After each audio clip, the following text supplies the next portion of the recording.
You guys with no sense of humor. You need to lighten up. I had to start something out lighthearted.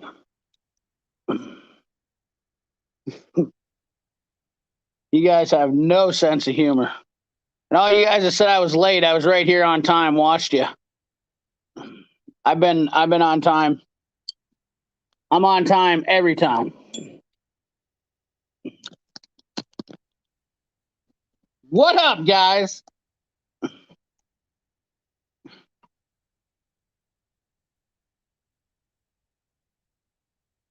Yes, that's exactly what it is, Chris Freeman. It's the Harbor Freight call.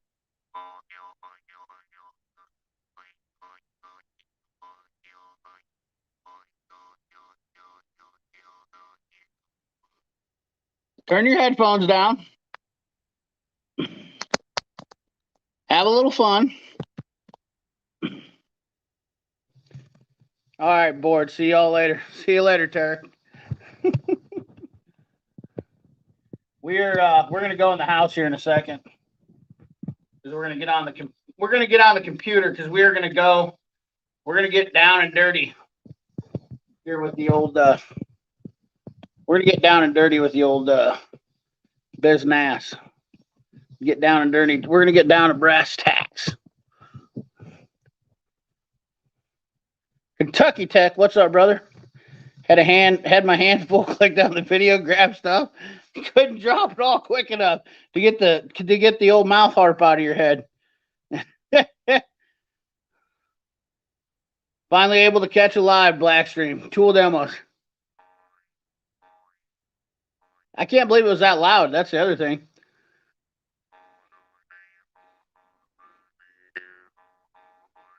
That's right. We're going bear hunting tonight. Yeah, buddy. 50 people. You know the people are kind of going to tune in for this one because we're not going to be malicious. I'm going to tell you that right now. We're not out to be malicious tonight, but we are going to state some facts because I have had enough. I've had enough of the negativity between the Harbor Freight boys and the Snap-on boys because that started long before I got here. But we are going to definitely banquet boys in the house. Who's banquet boys? Crazy Cracker, what's up? Torque Test Channel. Ricardo Riviera, Bill Beckett, Turbo Tie, Nuts and Bolts, Dirty Hands, Bill Beckett, Dave from If It's Not Broke, Tool Demos, Holy Guns and Gear. Did I miss ETR Garage? What's up, my man? Dirty Hands, Clean Money, Bill Beckett, Chris Freeman. GCAG, what's up? Family Freak DIY, Zib 187. I must have missed something. Must have missed people coming in. We're getting the Harbor Freight call worked. I don't care what you say.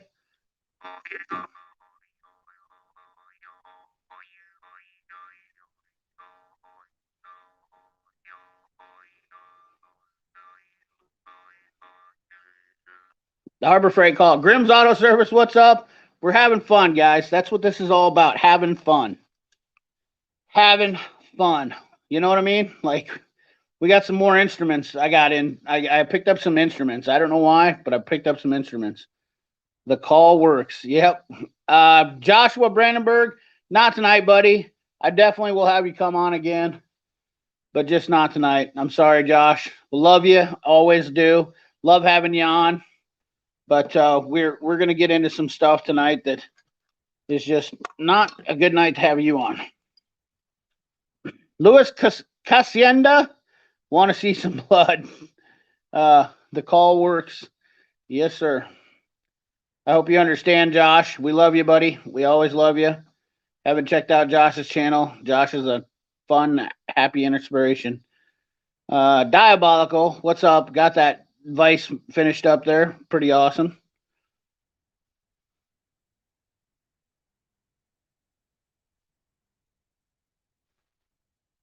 Henry's outside. What are you doing, Henry? What did you get mixed up into?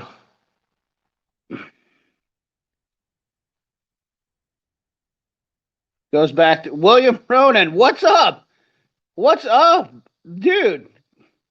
How you doing, brother? How you doing, man? Seen the build going on with the GTA, or the, what is it? GTP. Excuse me. I've been paying attention to that on Instagram. I'm looking forward to some videos coming out for you here.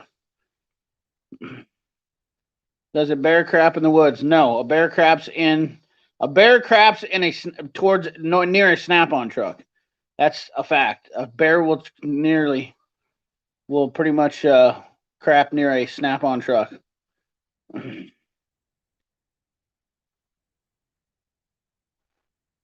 going to be coming down.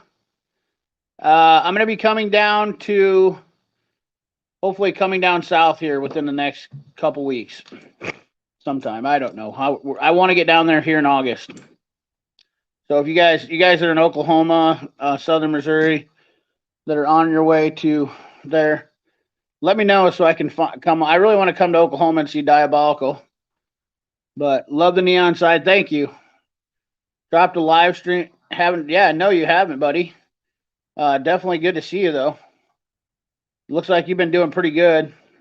Awesome guy right there. Straight up, like, no BS type of guy. Will Ronan. I don't know if you've got any video content up on your YouTube, but definitely been looking forward to seeing some content from you, brother. Always looking forward for content from you. Let's see here. Ben getting killer deals on Snap-on. Absolutely. There's a lot of things that we need to cover. Only Harbor Freight tells them to, Larry. Henry 3R, what's up? Roland Cole, what do you think about the Maximizer 88-inch bottom boxes? How would you compare it to a Snap-on Epic 68-inch? Maximizer, the 8827, I would compare it to a Epic 68 as being a hell of a lot bigger. It would be an 88 would have to compare to an Epic 84-inch Epic for the first of all. And then, of course, we've got the old debate about the Snap-on prices. So that's one thing we're going to address in this video today. So if you are literally a hater of Snap-on, you have come to the right place tonight, because we are going to bust some myths about everything. And we're going to go inside, and I'm going to get the computer set up here, and we're going to actually talk and compare and look at stuff on Harbor Freight. And we're going to look at Snap-on. This is going to be a lengthy video, obviously. So, I mean, it's a live stream. But we are going to disperse of all false truths and false narratives between both parties. First of all, the MSRP prices versus the actual reality. What you pay for in a Harbor Freight store is straight up. And the thing is like there's so many people out here in this world who just literally they'll do anything for clickbait views on YouTube. Okay, and that's the problem with YouTube. And YouTube is actually getting smarter about it. This is what's awesome about YouTube is Facebook is dispersing of this, and YouTube is starting to do the same thing. So if you were going around spreading a bunch of bad rumors and whatnot, YouTube is going to start cutting you off, and I'm pretty happy about that. Like they're not going to share you in the algorithm, and so if you get a lot of complaints or whatnot, YouTube's going to cut you off, and I think it's pretty awesome to be honest with you because the world has enough people that just push their agenda, and that's just really not how I feel. Like I'm not here to say don't go to Harbor Freight. Okay, so if you're watching this video and you're a Harbor Freight fanboy or a Snap-on fanboy, and you want to literally blow your stack right now, if you're going to blow your stack right now, and you're offended easily, then I suggest you click off of this, go to bed, take a Xanax, all that stuff, because you literally are too soft to be on this live stream. You're exactly right. People, and you know what? And people like me, I don't inspire to be right, or I am only human, and so I inspire to be educated. Like if I'm wrong about something, I like when people tell me that I'm wrong. And you know what? I appreciate people saying, "Hey, dude, look, man, it looks like you've added a few pounds to your waistline. You doing all right?" Honesty is just something that some people pray. But well, they of course they are Family Feet DIY. That's another thing. Harbor Freight is getting jammed up because no matter what they do, they can't. When everybody's buying the same product from the same factory and you can't manufacture it, they're going to pay the same price, and they don't care, and that's what's going to happen eventually. Happy about censorship? Yeah, I'm happy about censorship into a point. He's one sub closer to 100. Tool Guy Tie, I paid 187,000 for my box, right? AgTech, my brother, what's up, man? Snap-on does charge too much technically, but mostly because the consumers can't make their payments. There's a lot of truth to that. My Mac dealer has a 3-piece screwdriver set for 105. Picked them up, nice. Are the Mac Edge series a good starter box? The Mac Edge series are a little bit pricey for my liking, honestly. Can we talk about the shards and blarts? You're killing me. Yeah, we better get the old dog. Bubba Ayers, come on down. Absolutely. I'm having a beer on Snap-on truck tonight. What do you think of that? 500,000 inventory guy would have a bottle opener. If you get to CA, would love to meet you. Yeah, absolutely. I'm definitely going to try to. Well, Instagram, yes, he's definitely been recording a lot lately. May throw some clips together in my skill in progress. Hell yeah, dude. We're not about being negative here, guys. I'm going backwards. I don't know why I do this. Let's get into the house.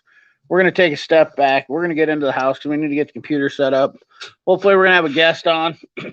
He'd stop yapping in the chat room. You got to get the old mutt.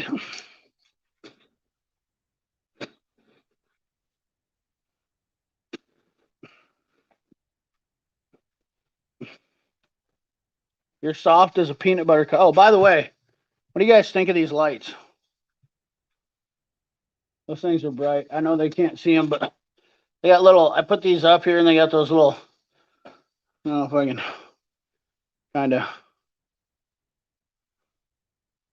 They're those LED five LEDs. They're kind of nasty little LEDs. Pretty bright. Pretty freaking bright. Henry. Yep, he gone. Of course, right when I was. Henry, come.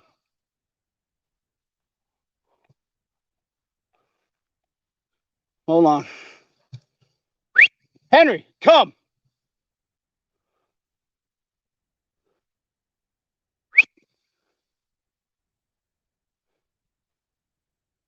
Henry, come. Come here. Come on. Let's go. Come here. You little turkey. Come on. Let's go. Come on. Come here. Come on, turkey. You got your harness all. What in the actual tarnation? He's a hoodlum. He is a hoodlum. Come on. Come on. Let's get in the house. Come on. Come on.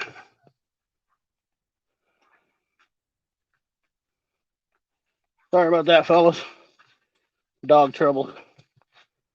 It's getting ready to rain here, too. Come on. Come on. Let's go. Come on. What's up?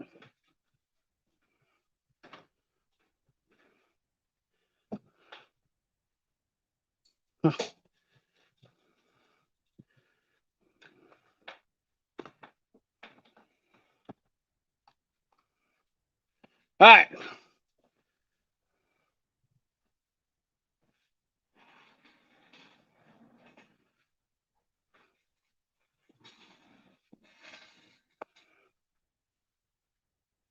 course, I left my cord out there that I need.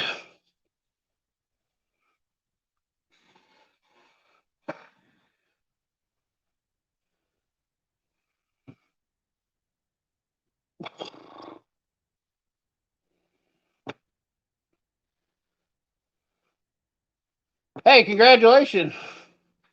That's awesome, man.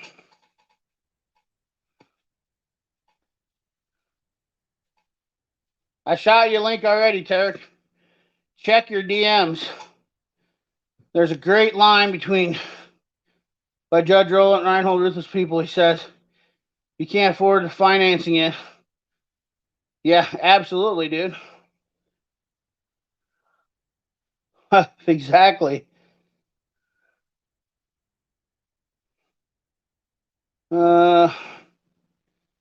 Let's see here. What did I miss? Old Henry, yeah. Snap-on price is so high. No, that's not it at all. That right there that's a bad mentality. Snap-on prices aren't so high because people keep buying it. That's the problem. Come on. That's the problem. That's the problem with YouTube is people make those kinds of blanket statements without actually realizing that the reason why prices are so high from Snap-on is A, the cost of their overhead keeps going up.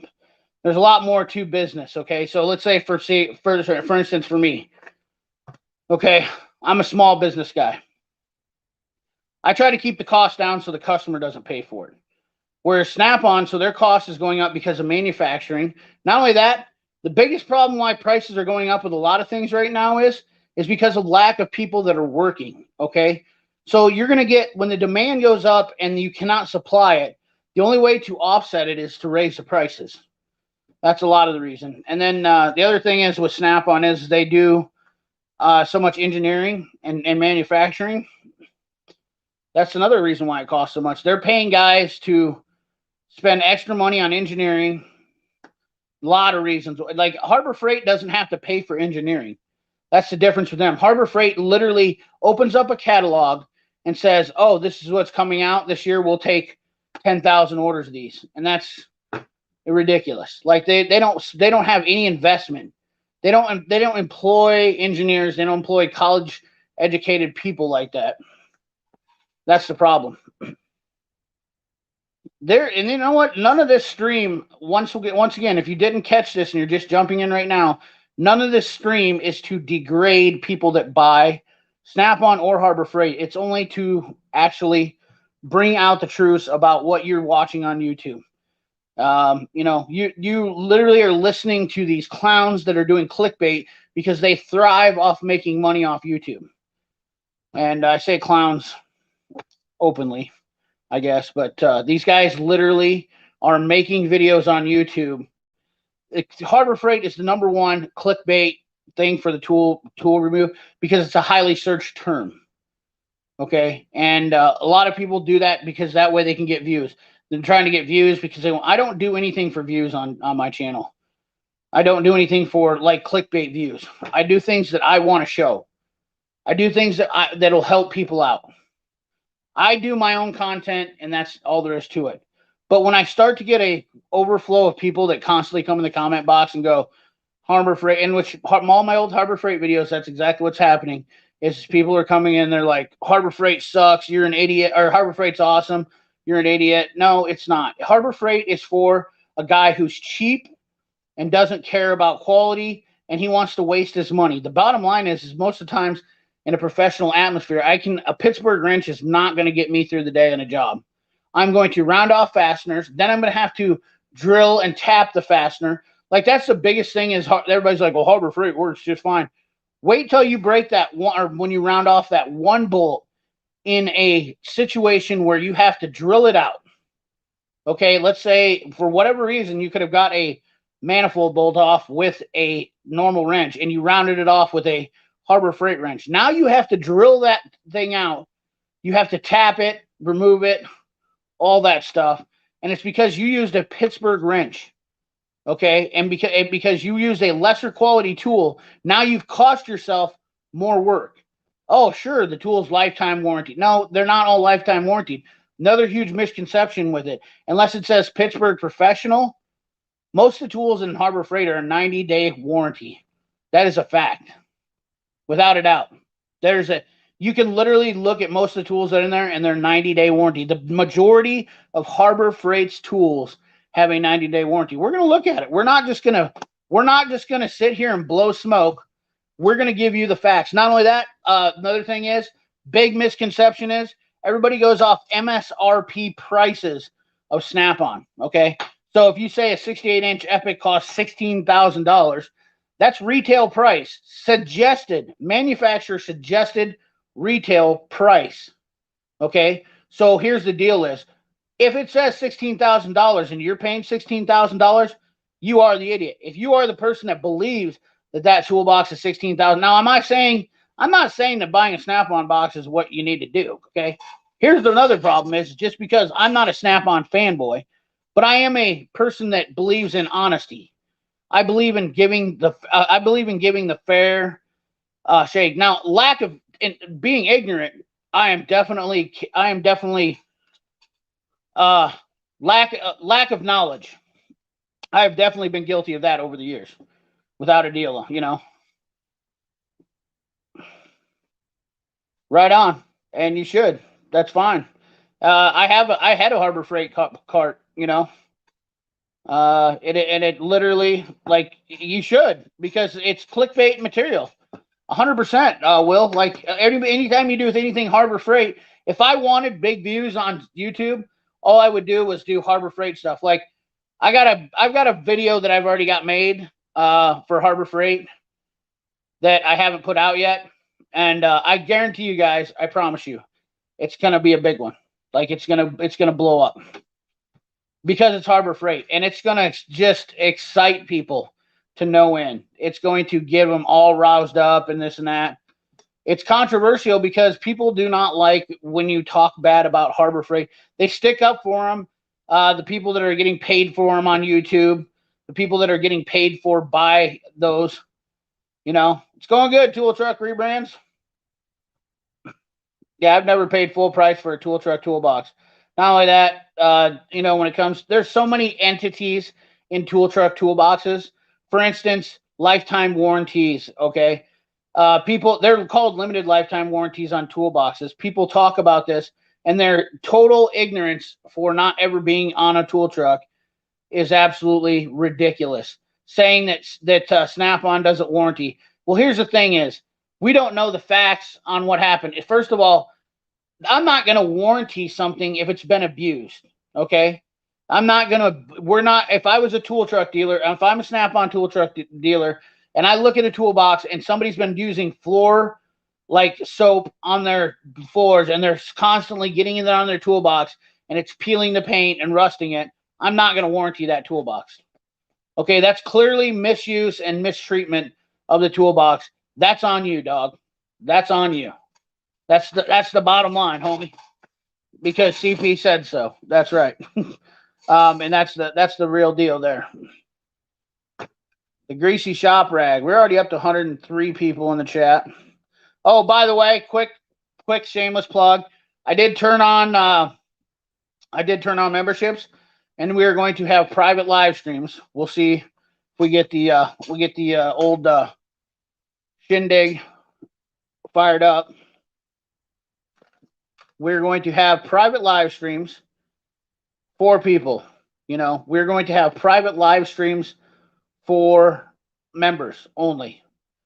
Once or twice a month, maybe. We'll see how it works.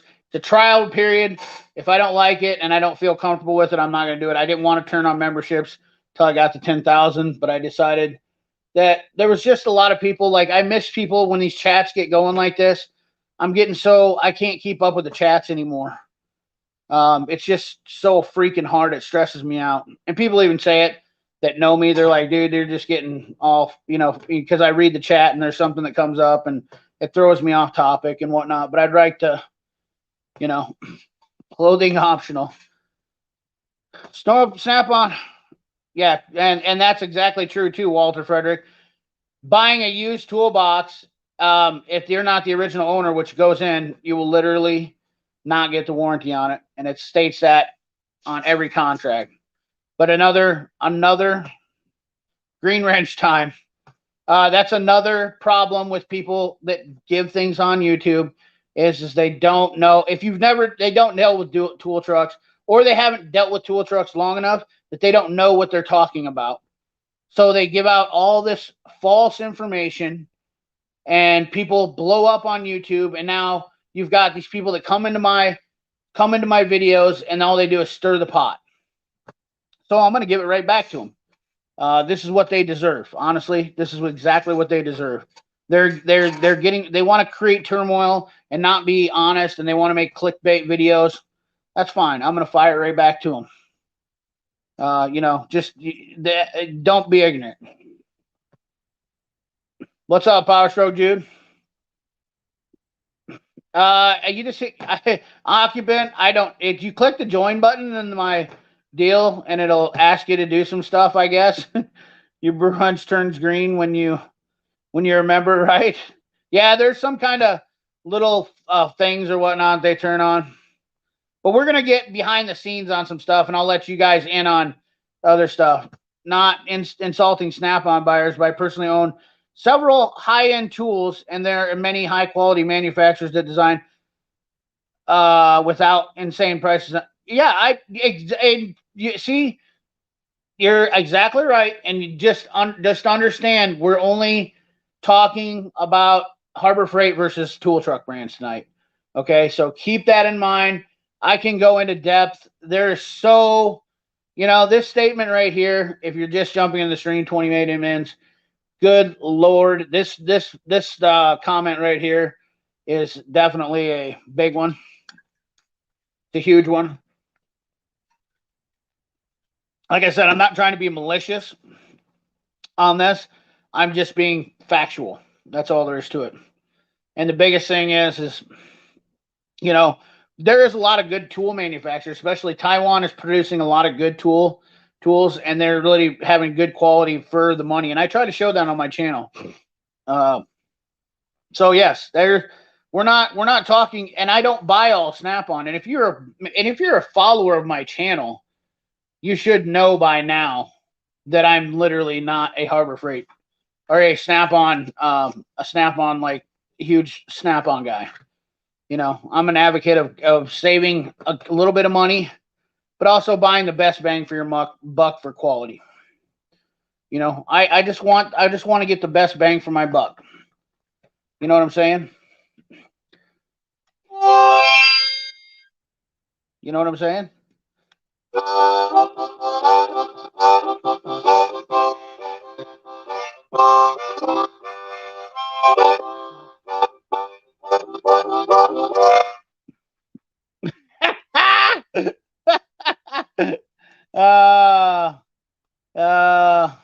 add the old tech guy. All you do is you go back and rewind, and you get to watch what you missed. That's what you missed.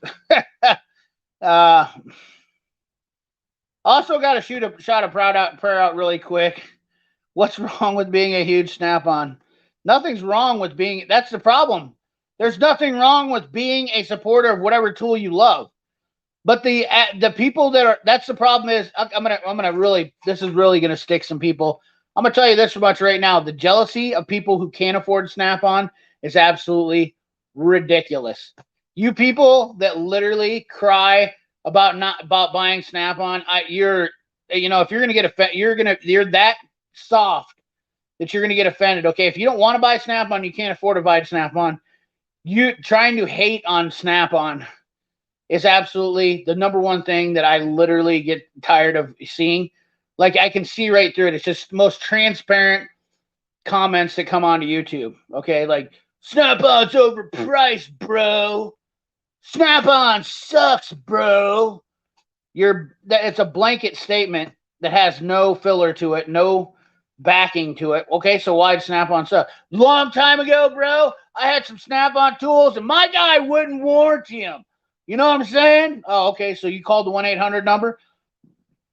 Yeah, no, I ain't got time to call no 1-800 number. If my dealer doesn't want to warranty it, screw Snap-on. Yep, total intelligence takeover right there.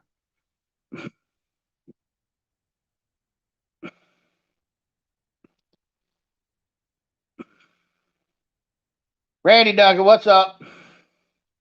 One mechanic, we're doing good. It's past little man's bedtime.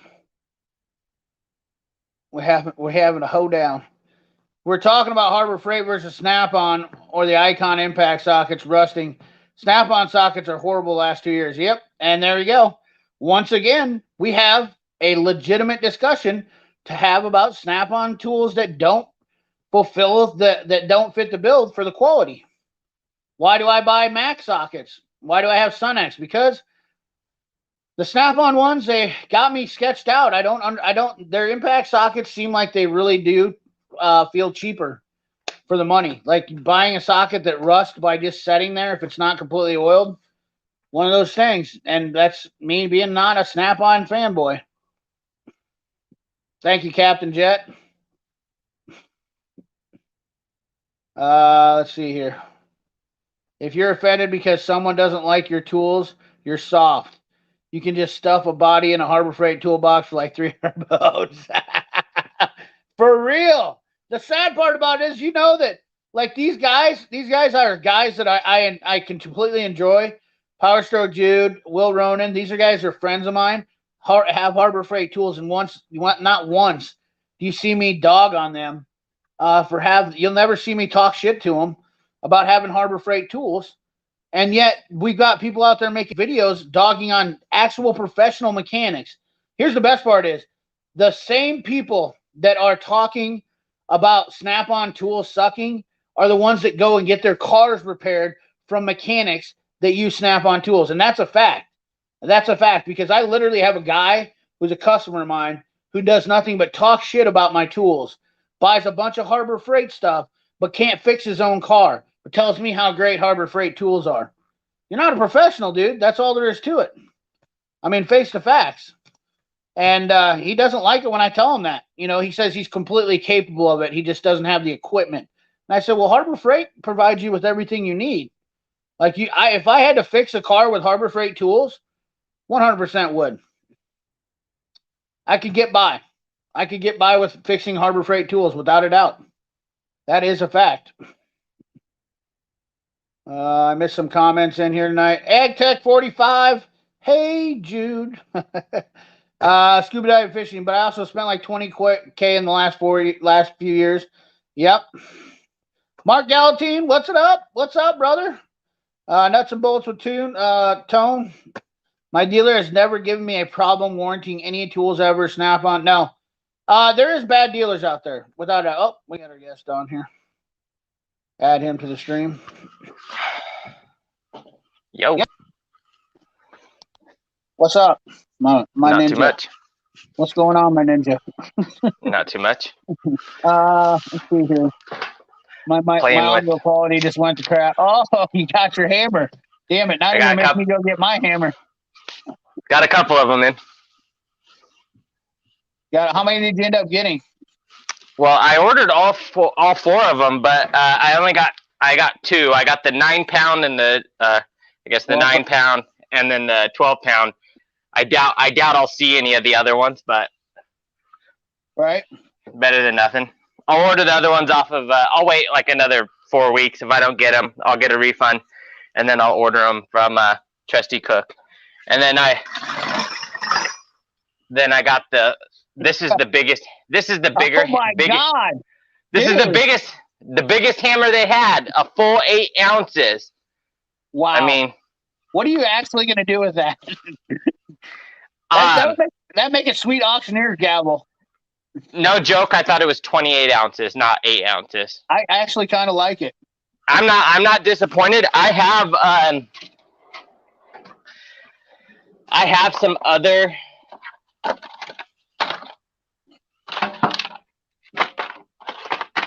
I guess they're not in the box right now, but I have some other baby, like Vaughn. Like here's an old school like Craftsman. That's a 10 ounce. So I mean, I have some other little. You got a woodpecker. Oh, here you go. Here's a. Oh my God. That's a 4 ounce Vaughn. Oh my God. So I mean, that's half of what this one is. So. Oh my God. I got to run out and get my hammer, and I got to run out and get a cord here so I can plug in my speaker. We'll see if we can do it without getting backfeed on this tonight. I love Snap-on. I feel like everyone should know. The dealer sucks, not the tool. Yeah, 9 times out of 10, that's exactly it. I actually heard one clown say that Cornwell toolboxes were better than Snap-on. Matco toolboxes are better than. That's the other thing I heard. Matco toolboxes are better than Snap. What's your take on Matco toolboxes, Derek? I like them, but honestly, I'm not a fan of the Revels. No. I had a 5S for a while, a long time ago. I'll tell you, it was built pretty poorly, and I traded it off for a Snap-on within the first year. You know, I know the 4S's were decent for, you know, but they're pretty pricey, and I don't think that they take the cake. I honestly am not a fan of their drawer layouts. Nope. But their build quality seems decent. I will be honest that it doesn't seem like they have as many paint issues as some of the Snap-on stuff. But the way the drawers are all configured, and I don't like the mechanisms on them. That is the killer for me. I do feel like, honestly, Snap-on is king when it comes to boxes, just because there's like unlimited things you can do with the way the drawers are positioned. Right. Snap-on does have a pretty good configuration. Actually, the best configuration out there right now, in my opinion, is the Iron Giant from Cornwell. Yes, that is a very, very sweet box. I would say dollar for dollar, some of the new Cornwell stuff is honestly top tier. Yeah. Biggest problem with it is that warranty issue. Absolutely. There's a guy on TikTok, and he's an Instagram follower. Forgive me if I don't remember his name, but he made a TikTok about Cornwell toolboxes and how he got a brand new Cornwell toolbox, loved it, and then had slide issues and latch issues, which I've heard quite frequently with several guys. That's a normal problem. And latch issues seem to be very, very consistent. And I don't know why. I don't get it, because it's not like they're not reinventing the wheel. I mean, it's a pretty basic latch system, so I don't know why they can't get it down. I don't know if they've tried changing it so many times that they just keep making it worse. Some people said, oh, something doesn't work, so they just completely try something new instead of like making it work. So I'm not sure what's going on with the latches, but I've definitely, that has been from what I understand, one of the biggest downfalls is their latching mechanisms. Yeah, Occupant says he's got one. I like the Matco toolbox. I hate dealing with the Matco guy. Took the Cornwall and Snap. Exact CP Godson just bought a Snap-on box. Straight up Roscoe. If you want to come on, Jude, let me know. I'll shoot you a link. Yeah, I definitely like. I am semi in the market for another box / new box. And I looked at some of the Matco boxes and stuff. I don't know. I just don't think we're gonna look here at we're gonna look here on the configurator, because I actually did this the other day. Was looking this up, and I actually think it's funny that people think that the Matco stuff is actually cheaper than the Snap-on, because when I get done showing you this configurator, you're gonna lose your mind at how much this box is that I put together.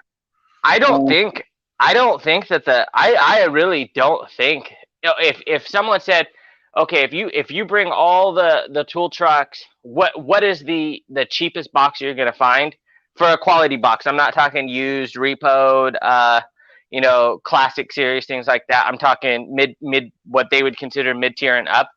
I would say Cornwall would be your cheapest. I would not say that Matco is cheaper than Snap-on, depending on your configuration. I think if you could spend a lot more on a Matco than a Snap-on, and also Snap-on, from my experience, is usually one that will give you better rebates and better deals if you're buying it directly from a truck versus ordering it online. Right. How's that look? Can you see that? Is that? Yeah, I can see it. Pretty good. Yeah. Okay. All right, so we're going to look just real fast at this configurator. I want to show you guys just me building a 6S box.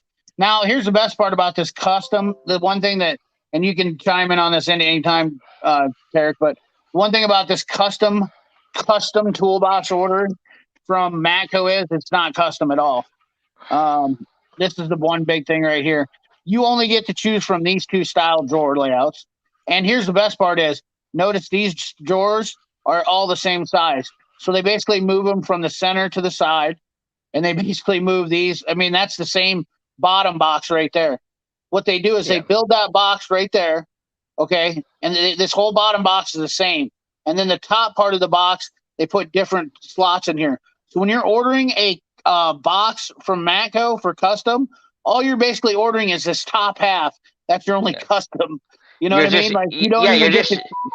You're just shuffling drawers from side to side, really. That's all you're doing. Right. And I don't know, that the white box on the left, I don't know. To me, that is a hideous looking box. That's just my opinion. Stupid doors right here are a waste of space. That's the one thing I don't like about them. Is these are garbage. Like, why would I want a little narrower drawer? These two little narrow drawers right there. Why not make those full length top drawers? You know what I mean? Yeah, absolutely. And I understand that there's some people that save nuts and bolts and their paperwork and their car keys and all that kind of stuff in their boxes. I've never been one of those people. I'm not a person that spends thousands of dollars on tool storage. Correct. So I can fill the freaking drawers up with used nuts and bolts and wire connectors. Like, I have pack outs and other drawers and stuff that are specifically for that. So like the little tiny drawers, and even on like some of the speed drawers on the Snap-on and stuff, like those don't make sense to me, because I'm not looking to store that kind of stuff in my box. Now, if I was like a production guy that was like building turbos and all that kind of stuff, and I needed like a bunch of AN fittings, and I was at a high-end like speed shop, that would make more sense. But for like most your general mechanics or home gamers, like, why? Like, I don't know. Like, but I also have this weird thing too about even like home toolboxes. Like, I don't store. Right. Like, you won't open my drawer. You won't open my drawers and find like my skill saw and my home tools in it. Like that. Those are stored separate. Like, I've always just kept that kind of stuff. Hand tools are for toolboxes. Yes, hand tools. I mean, yeah, I have some battery stuff, but they were all mechanic related. Like, I don't. Like, why are you gonna go spend $10,000 on a box for your garage, and then you're gonna put your friggin' skill saw and giant sawzall and all that kind of stuff in it? Like, that's stuff that goes in a You don't Well, want to shelf it.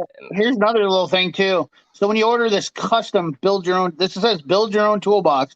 Basically, this is what I like to call herding chickens. This is herding chickens marketing or 101 right here. So now I want to order a 20 inch. Oh, I only get this choice. Wait a second. What if I go to a 31? Oh, I only get this choice. So this is what I call herding chickens. Like you're not building your own toolbox. Okay, so I wanted a 31-inch depth or this style toolbox. Ain't gonna happen. So now I only get this one right here, and the color really doesn't matter. But so now I'm gonna go into build your own, and we're going to go into this add-on deal. We got a half chest we can add on here, which that's my favorite setup right there. And we're gonna add on a locker. The color really doesn't matter on this. And then we're gonna add on another locker because this is basically the box I want. Okay. Well, I want the long drawer one, which they don't offer that. They don't offer they don't offer this on the site, but it's supposedly the Matco all drawers, like this section here is available, so I can get it. So we're up to $29,042.16. Okay, and I haven't even added in colors. Like we're not even. Do the Matco lockers not come with casters? Are they just freestanding and hang off the box? Yeah, that's because they're claim to fame. Look, they charge you an extra $1,000. Did you see that? For my color combination. I want a red, white, and blue color combination because it's a sweet combination. Like, who wouldn't want a red, and blue one, right? But so now we got that. And let's see here. Did I miss something?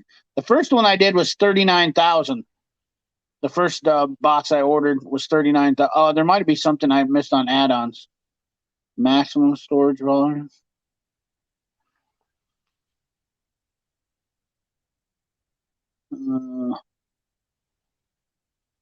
Maybe I was going to do a half locker, I think, over here. I think that's what I was going to do over here originally. There we go. That's a little better. Maximum standard. So there's your standard. You can get three doors. Yes, you can get 3 doors on this right here, which is probably this is the problem is I want the 3 doors right there. You know what I mean? Like I want the 3 doors up there, but I don't want all these little doors down here. Yeah. But I would rather just have all long, deep doors right there. And I don't know that I want all 3 skinny doors right there. But anyways, that's beside the point. Maximum surface area. That one's definitely not going to go like that. I'd rather go with that up there. And so do they have I know the little mini hutch and stuff, but do they have another piece that can go to the right? Because to me, I don't know. I like all if I do a top box or hutch, I want it filled out. I don't. I mean, I don't know. I know I probably wouldn't want that little extra space, but I don't know. The Matco. Oh, you got to add the adapter kits too. They don't tell you about that. You got to add the adapter kits for the locker. Then we can put a lid doors on it. Oh, yeah, I mean, to me though, that's not $30,000 to me. I mean, that's. Well, the one I put together before that, I don't know what I did to put it together. But you probably have the 39,000. You probably had all for that. You probably had all the top lockers and stuff on it, but I mean, it's still. But I know, I mean, I get how fast the prices rise and stuff, but it's just. Let's see here. Oh, there's a half chest. Let's see here. Well, there's the deep. There's this one right here. We don't want. Why would you want? Look at that. That's just ridiculous. Too. They give you an option. They give you an option to stack 2 of them on top of there. Like, are you kidding me? What? Just in case you're like Andre the friggin' Giant. Yeah, I do like the lid accessory. In the added drawer. I think that might be. I think I was trying to do before I was trying to put a hutch on top of that or a half deal on top of that.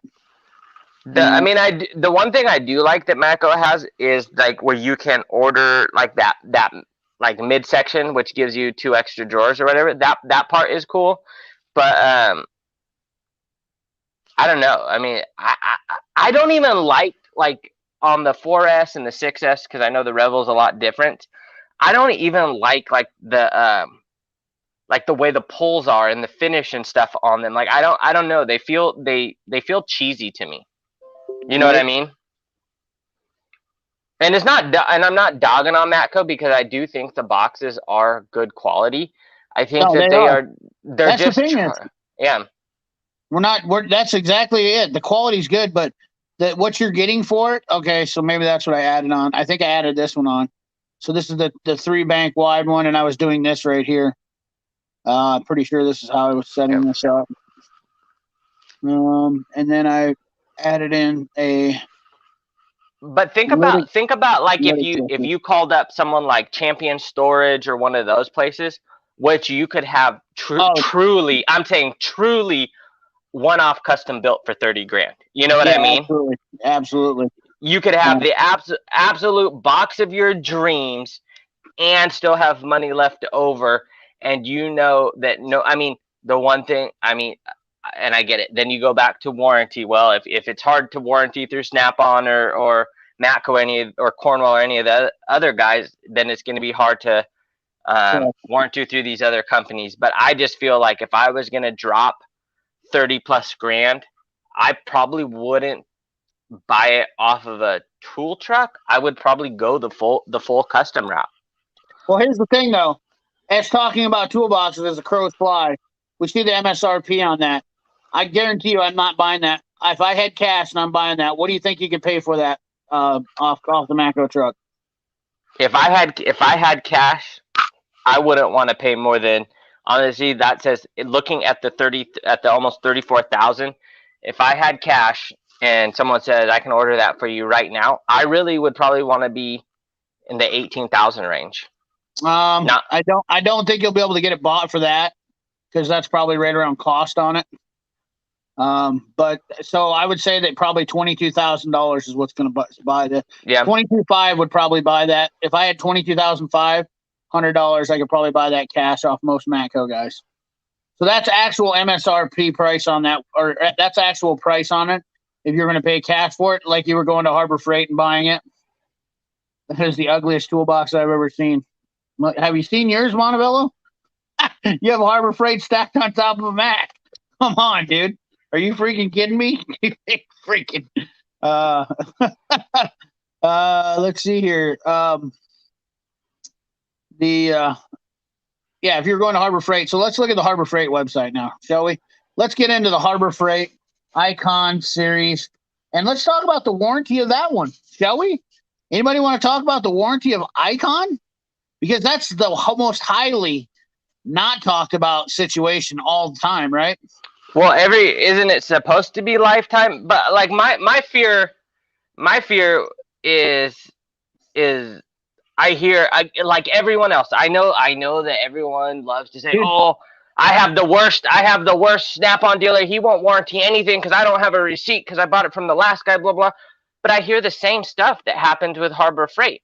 So what happens when you order one of these boxes? And I know I don't know anyone personally, but I've seen and stuff where people say, well, they got boxes that came with broken slides, and now they haven't been able to use some of the drawers from day one, and they have no they haven't been told when they might actually receive any spare parts for their boxes.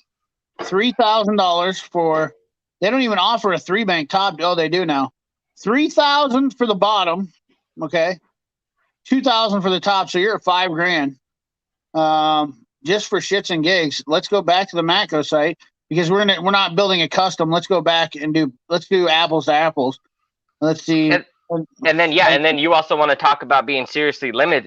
We're talking about Matco being limited on the options. I mean, at least on Matco, you can kind of mess with the drawer configurations. I mean, well, so Icon, for apples to apples, though. Oh, what's that? Go ahead.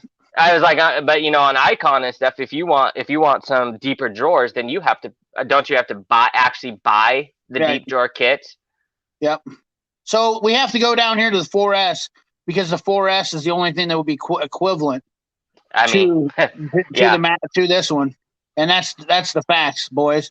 So MSRP on this one is $77,900. $774. So I'm going to tell you right now that the cost on it's 50% of that. Okay. So that's going to be what, 60, or that's going to be what, $4,000 roughly. We'll just call it $4,000. So now we got $4,000 in this. Do they offer a top box? God, I hate this freaking. I got to click on this so I can get rid of it, to get rid of all the jazz. They offer a top box for the 4S. Doesn't look like it, does it?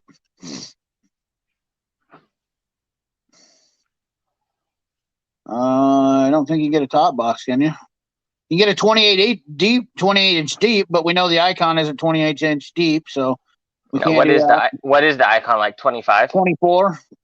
Yeah, and I swear, like the icon, they're like making everything just a little bit of a weird size, so you are stuck buying, their top box, their everything. Like, you know what I mean? It's like, they have hutches though. They have hutches now though.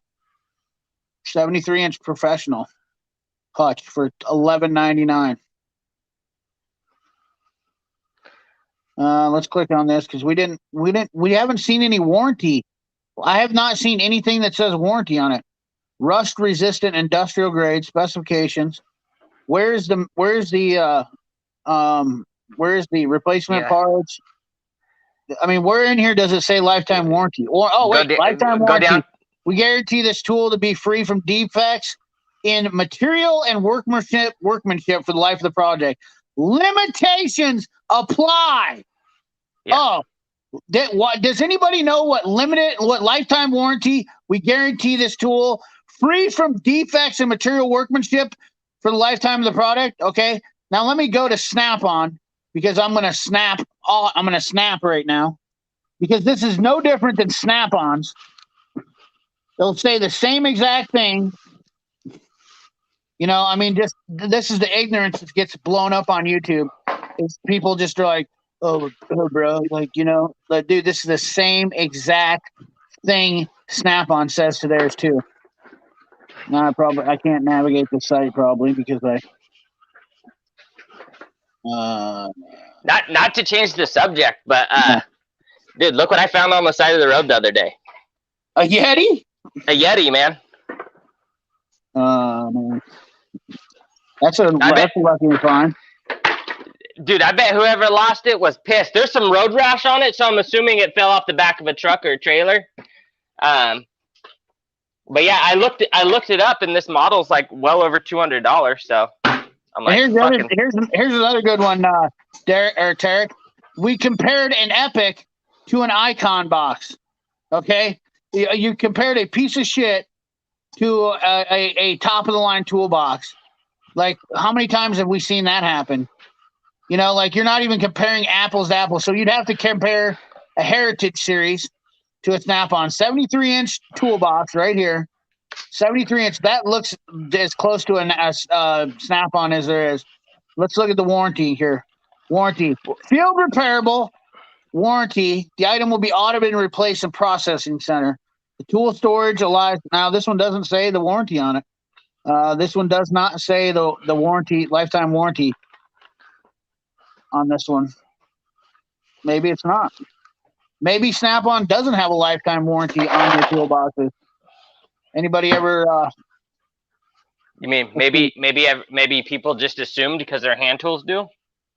Well, that's very plausible. Now I do know that Eric from Works from Tools, he did get his Snap-on toolbox, so he actually did a video from his Snap-on toolbox and got it warranted. Let's see here. I've had slides and casters replaced under warranty before and never been charged. Well, the thing about it is so we had a situation here where we had a bunch of Snap-on toolboxes that were bad and needed warranty, and the reason why they didn't get warranted was because people were using floor soap and they were rusting the bottom of the toolboxes.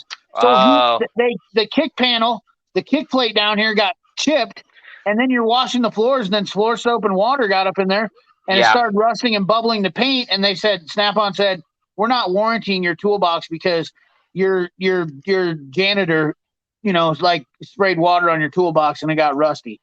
Like, I mean, and not only that, they were comparing an 84-inch Epic $16,800, which I'm going to tell you right now, you walk on a Snap-on tool truck, you can buy that all day long for $8,500 cash money. Any dealer will sell that to you, $8,500 cash money.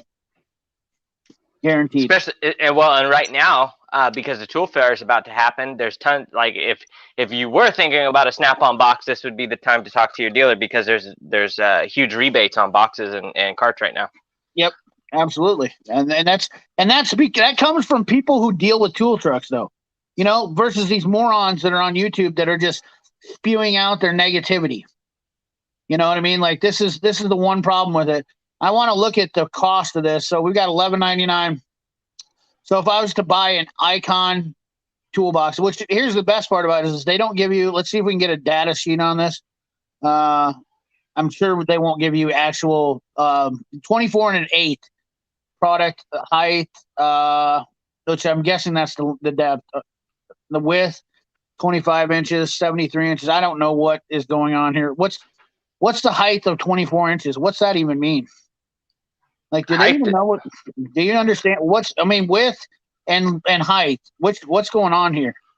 Height I would think would be from the floor up, which is right. 24 inches is well, that's because they literally don't know it. And look at the shipping weight.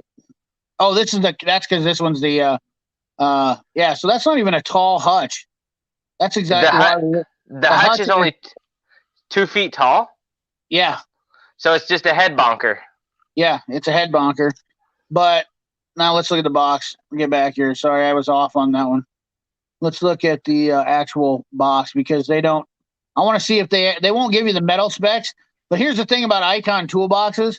I know for a fact is that their sheet metal, they use a 16 gauge on 3 sides of this. And then they roll stamp it to beef it up. Okay, so we had a guy here that bought an Icon toolbox and was moving it on a truck, and he had the full top drawer loaded with tools. Okay, and these boxes are basically the same as Montezuma, your Menards boxes. They're all the same. Okay, keep that in mind. They're basically made by the same manufacturer.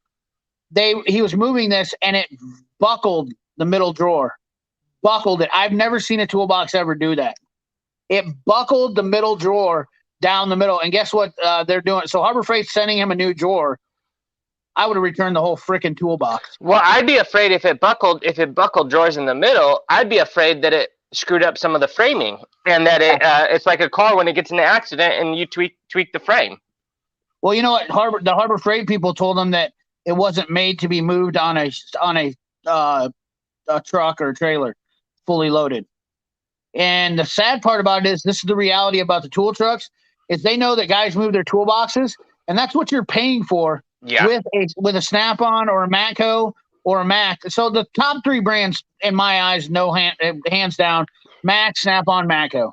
Okay, I don't have as much faith in Cornwell with hearing the problems that I've heard, but I can tell you this much: I've seen millions of Snap-on boxes, including Master Series, and they do the right folds on their back of their toolboxes to keep them sturdy.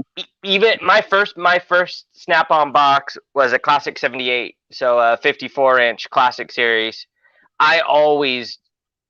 Every shop I went to, I moved it full. I never emptied it, and that's a Classic Series. Never had an issue with it. The only box that I have ever had issues moving full was a Husky box, and of course it was the big top drawer that buckled. It actually is what it did is it blew out the bearings on the slides, but I know that's my fault. The drawer was overloaded.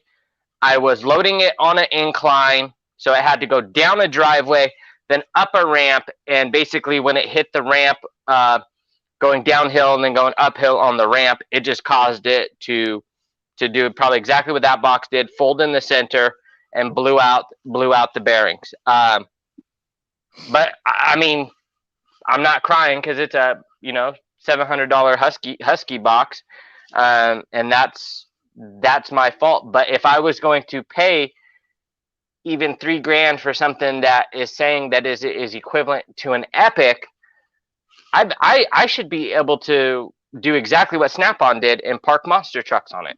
Right. Put dump trucks on it. Right. Exactly. That actually, monster trucks isn't a good reference because they're monster trucks are just shells. So a dump truck would be better because it would actually probably weigh a lot more. But yeah, to me,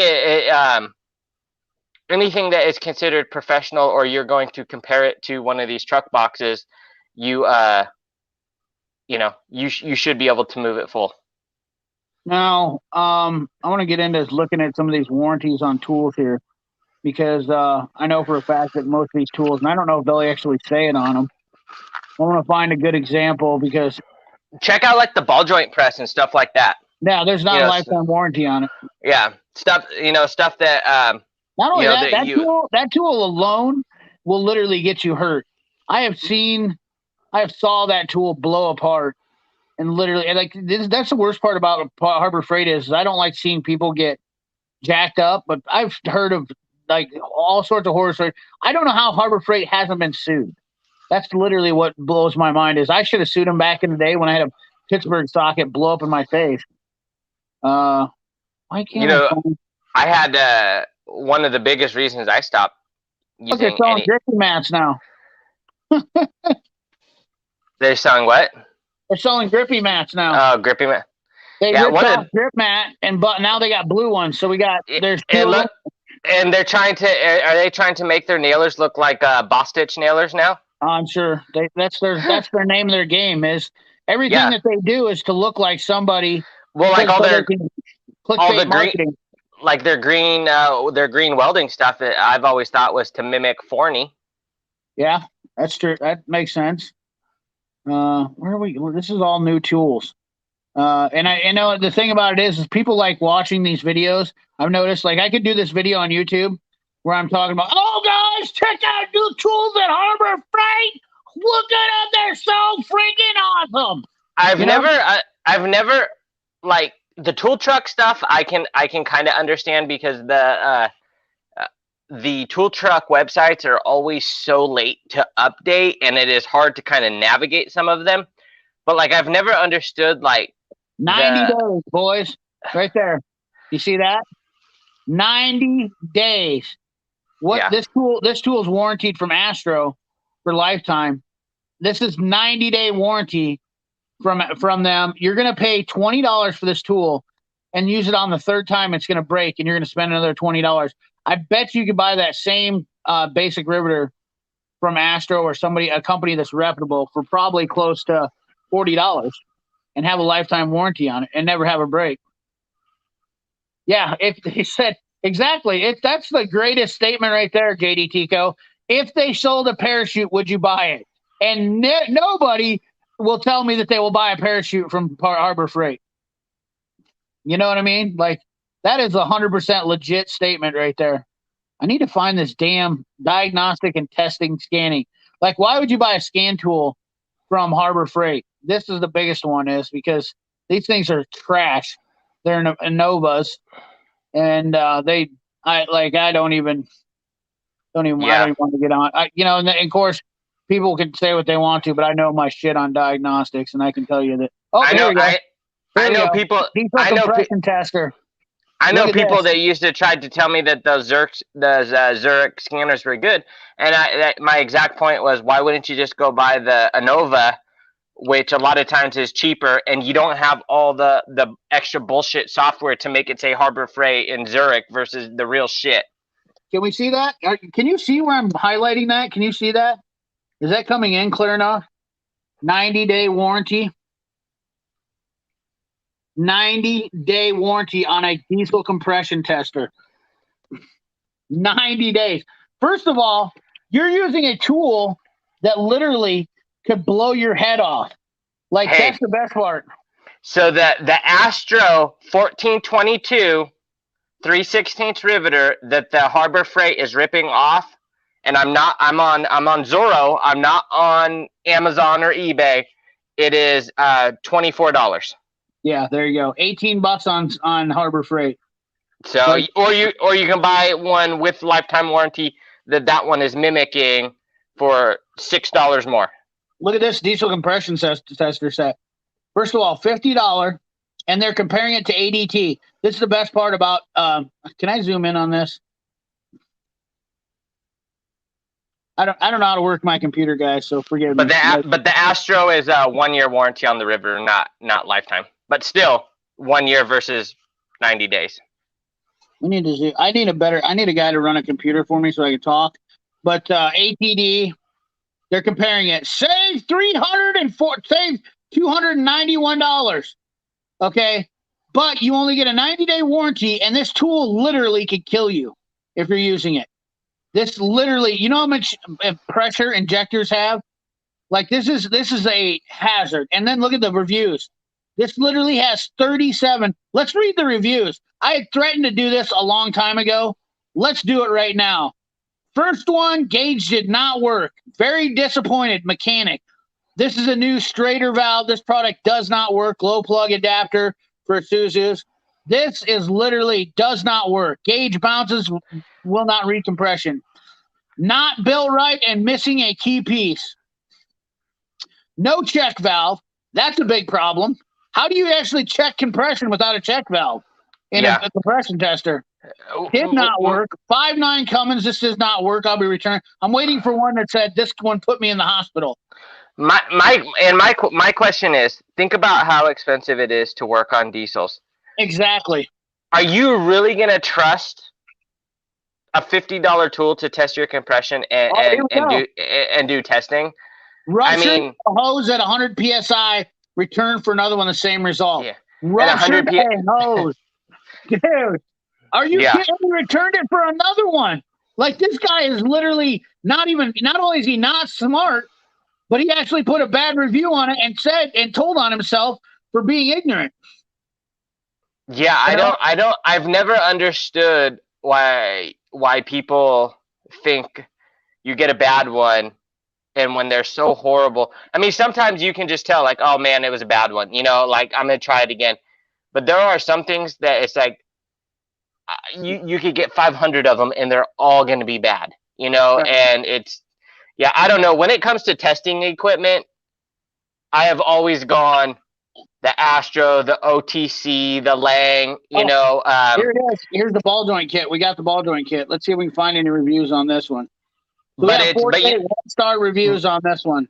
But you know what I mean? It's not worth it. Buy a name brand press set. Didn't make it through the first job. There are better ones but the cost is more. Horrible. I broke it. Not for truck use. Car light use only. You know how many cars literally have ball joints anymore? That you really not have many. Not many. That's only ball joints are on trucks. So here's the problem with this kit right now. It's obsolete. But the best part is, let's look at the warranty on this. Shall we? Folks, let's look at the warranty because nobody ever talks about the warranty. Well, I have a feeling the first time you put an impact on that, you're blowing that thing to pieces anyways. Dude, it's horrible. I've seen a guy that had one, dude, I mean, not knocking on the guy, showed up at the shop and was like, I'm an awesome, mechanic. And I said, cool. Has a whole thing full of Harbor Freight tools. Cool, bro. Like, that's not a problem. And then literally just starts to destroy shit. Like, literally, where's the warranty on this? This one doesn't even show a warranty because they're so disgusted with it. When people talk shit, 90 days, there it is. Yeah, 90 days from the date of purchase. But sometimes I wonder when people talk shit about how expensive tools are, like, what is the cost of constantly having to dick around? You know what I mean? Yeah. Like if like the compression tester. If we go back to that, the guy who it didn't work and he went back and got another one. How much time did you lose doing that just to get back to the shop and realize it didn't work the second time? Well, we said that 1,000 times though. Yeah.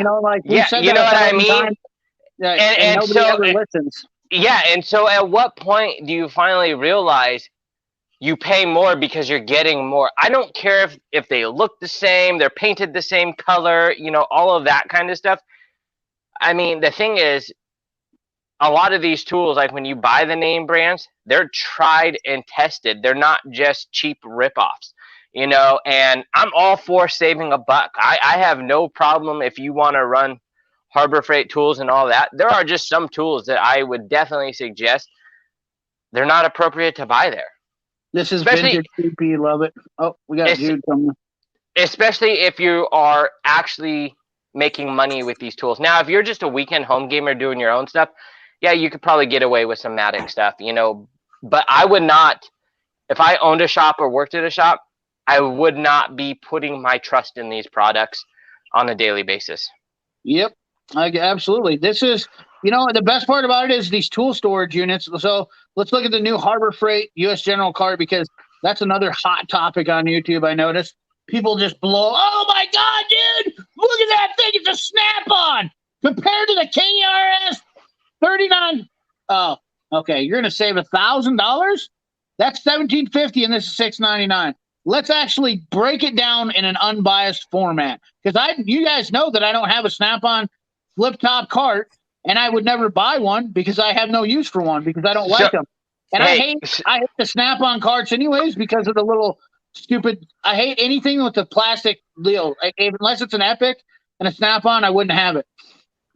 So that compression tester was $40, right? $50 for that. Okay, $49.99. Okay, yeah, $49.99. An OTC is $61. There you go. And OTC is tried and true, or an Astro, I bet an Astro is even cheaper. I'm just saying, like, everyone thinks like, oh, we're saving all this money. And again, right. I'm not talking shit if you want to use it. We're strictly going off of. I'm trying to save you from going to a hospital, though. We're comparing real stuff though. So $50 or $60. One that has issues and people say it has issues, doesn't work half the time, or one that has nothing but good reviews because it is what it is. We all pick ones. So here we go. We're looking at the Harbor Freight 34-inch versus the 32-inch. Okay, which I actually don't see an Astro compression tester. The compressor. You were looking at compressor. Yeah. I thought you were talking about the ball joint press. No. Okay. I was off on that one. 36. So we have so this is $1,750. Now I can guarantee you're not going to pay $1,750 on the Snap-on truck for this. This is actually what's funny about this. This cart is the same as Sunex, and you can buy the Sunex one cheaper. This is the exact same cart as Sunex, the same cart built in the same factory as Sunex. And I don't know why it's such a big deal. This cart has literally been out for years. Absolutely. I mean, legitimately, it's been out for years. And once again, this is marketing techniques. They use Snap-on as a marketing technique because it's the highest priced box that looks similar. But it's not the compared. Right here, let's look at this comparison. Number of drawers, 6. Ooh, what's that mean? Absolutely nothing. Trim colors, black, and I don't know what this one, why it says aluminum. Internal pry bar storage, yes and yes. Fully welded body, yes, so that's everything's welded. Full length drawer latches, full length. Well, drawer latches on the Harbor Freight? Does it have full length drawer latches on the Harbor Freight cart? Since when did they start doing that? Hinge gas strut. I mean, so force locking casters. Like, what have they actually compared here? At diddly squat. They give all the similar to it, but they didn't compare. Let's talk about the gauge of steel, okay? Let's talk about the actual parts that are used in it, okay? This right here should say, we use the cheapest shit on earth to build this thing, okay? And this is, we used American manufacturing and American steel to build this cart. And then we also used 14 gauge steel versus 20 gauge steel over here. Okay, so this cart literally will rust, fall apart 10 times faster than this one will. Yeah, it's a rip-off lock and roll. So I guess the tool guy says that latches are nearly identical to that. It's come, Paul. I've already got it made. I made an awesome Paul. I got nearly went to jail. Nearly went to jail going to Harbor Freight. The only thing that kept me from going to jail is that I knew that I called my buddies and told them, I said, hey, there might be an issue. I said, my buddies are cops. I said, hey, just giving you a heads up. You might get a phone call. It's me. No big deal. Like, I will definitely keep it, but yeah. Yeah, and so it looks like the Sunex is about the same price too. It ranges from $10 to $20 more. Right, exactly. Well, I actually seen it for sale on Jags for cheaper. Yeah, probably is. I just Googled it, so I'm just like fast looking at it. But yeah, it's the same SunX exact Premium, cart. yeah, SunX Premium, full 6-drawer, full drawer service utility cart, and then it shows multiple colors, and it says its average price is from $711 to $728, and the Harbor Freight is $699. So well, and actually, I take that back, because the SunX one I was looking at is 38 inches wide, while the US General is 34 inches wide. So you're actually getting a bigger box for $20 more. So on that version, but yeah, it is definitely very. I'm not gonna say the same, but it's definitely at the minimum very similar. So. Hey, can I comment on one of the comments in the chat? Yeah, no, go for it. Dude, no, yeah, you just need to sit there. Eddie Otech guys are responding to Craig Cundiff saying, hit it right on the nose. Harbor Freight success is having the tool available ASAP, even if it sucks. The guy doing his brakes wants something now. The comment moved. The guy doing his brakes wants something now when he's missing the tool. Now that's I see what you're saying, Ed, but that's for the home guy. The guys doing brakes at shops, professional guys have the tool, because we'd rather have it and not need it and always have it. That way, when we need it, it's there. So we don't have to run the Harbor Freight. That's what we get it ahead of time on the truck. Well, and sometimes let's say like let's say your compression tester or your ball joint press or something like that broke. Well, Napa usually stocks all the OTC products and all that, so you could have the quality products for just a few dollars more delivered to you within the next couple of hours, versus you having to take an extended lunch, driving down to Harbor Freight, all that. And if it is an OTC product, there's a good chance it has a lifetime warranty, which also means that you can also deal with them sometimes doing your warranty claims on the product. So I mean, if you're losing or breaking, if you need a specialty tool, I mean, yeah, you might have to drive, but you can go to any auto parts store and find Lyle, and they're going to have a whole aisle or half an aisle, one set up with Lyle tools, that are quality tools. Yeah. Working on a deal. I missed that. I took that comment off. Speed Wrench. I bought that Snap-on cart in awesome blue color. Paid less than $1,200 and brand new. Pulled the plastic wrap right off of it. There you go. That's the biggest misconception, is because these guys that never been on tool trucks, this is what pisses me off, is that, you know what? You know what the difference is? Like, Jude buys Harbor Freight, and I don't knock on him, but Jude understands the difference between Harbor Freight's what's good and what's not. And you know what? The U.S. General cart, we haven't even talked about? The best value at Harbor Freight is absolutely the U.S. General cart. If I was going to buy, if there was anything that I was going to buy or tell anybody, and like I say this all the time to people, if you're a young tech and you're looking to start off, buy a U.S. General cart. I mean, why not?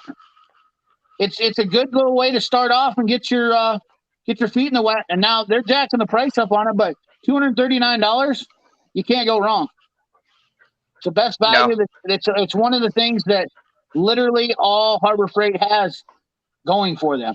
And I know Jegs sells the same one, and sometimes it does go cheaper than the Harbor Freight, but they only have red, black, and sometimes white. They don't have all the color options. But I mean I guess my whole point to this is, like, a lot of people like, oh, Harbor Freight came out with a new car. Oh, the Harbor Freight 5-drawer is the best cheap car ever. But the thing is, it's not a lot of these products are not their products. They just put their sticker on it, their name on it. And it's just like, you assume that that's the only place you can get it.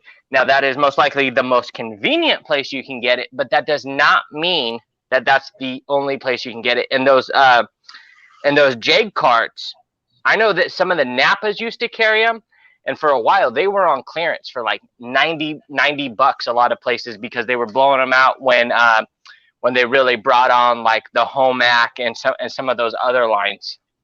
Yeah, so let's talk about the positive things of Harbor Freight, because like they said, the jack. Let's go. I want to find some things that I would actually buy. That I own some things from Harbor Freight. I have an old saw that I have, a circular saw that's been pretty good, and I'm not using it a ton, but I have a circular saw that's held up. They used to have some pretty decent stuff. Lawn and Garden, I wouldn't buy anything from Lawn and Garden from them. Home Security. And the thing is too, though, is like, you know what? Like if you told me you had a circular saw that's 15, 20 years old for them, I would take that over one of their new ones. Yeah, mine's definitely 10 years old. I mean, you have to remember, back in the day, Harbor Freight used to sell even SK tools. So at one point, they were halfway decent. Right. That was when their parents, before Eric Schmidt got involved. So their jacks are definitely the same as a lot of them, and that's not surprising, because there's only like Omega, Shinfu. There's only like 3 jack manufacturers. There's 3 or 4 jacking manufacturers. Yeah, like, and then it's like car batteries. There's only a few people who actually make this shit. There's only 2. Johnson Controls and Deca Group. There's only 2 battery manufacturers. Like, people think that they're buying a different battery from somebody, and there's only 2. The problem is ignorance in this country is definitely at an all-time high. Yeah, and it's because of YouTube and false information, you know. And I know people get offended and they can, run away and hide in their safe space. But it is what it. Good night, Jude. Oh, you leaving, Mustang, Montebello? I just jumped in there. Sorry, Squirrel. Anyways, yeah, Montebello. Ed, I did see your last comment. I missed Jude, or I missed Ed's comment. I missed a bunch of people's comments. I'm surprised there's even 123 people in the chat tonight. But it's good. It's a good subject and a good. This is a video that I want to make, but the problem is this is a lot. There's a lot to go over on this. I mean, I could make about 30,000 videos of this, but sitting here for an hour or a couple hours and talking about it to people who are willing to sit around and listen to this is a lot better than actually making a video. Maybe at some point I've got a Harbor Freight video I made, but this is their website works good. Yukon Tool Storage. There's nothing in the Yukon line that I would suggest anybody buying. Maybe these cabinets. I thought they were going to get rid of the Yukon line, but it actually looks like they kind of revamped it. It's such a shit toolbox, though. See, now, the Yukon box, to me, I would not buy. I think that they are utter trash. They are. I think, and for that price, for like that 319 and 369, I think I would buy one of the internationals from Home Depot before I bought the Yukon. These are definitely one of the best welding carts for the money you can buy too. I will say that because I've talked to a lot of guys that use that, and they absolutely love them. But they hold up. The Vulcan welding carts are something that's pretty good.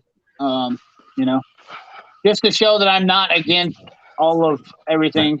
I'm trying to stick with automotive tools here, but impact wrenches, any air tool, any electrical tool you buy from Harbor Freight is shit.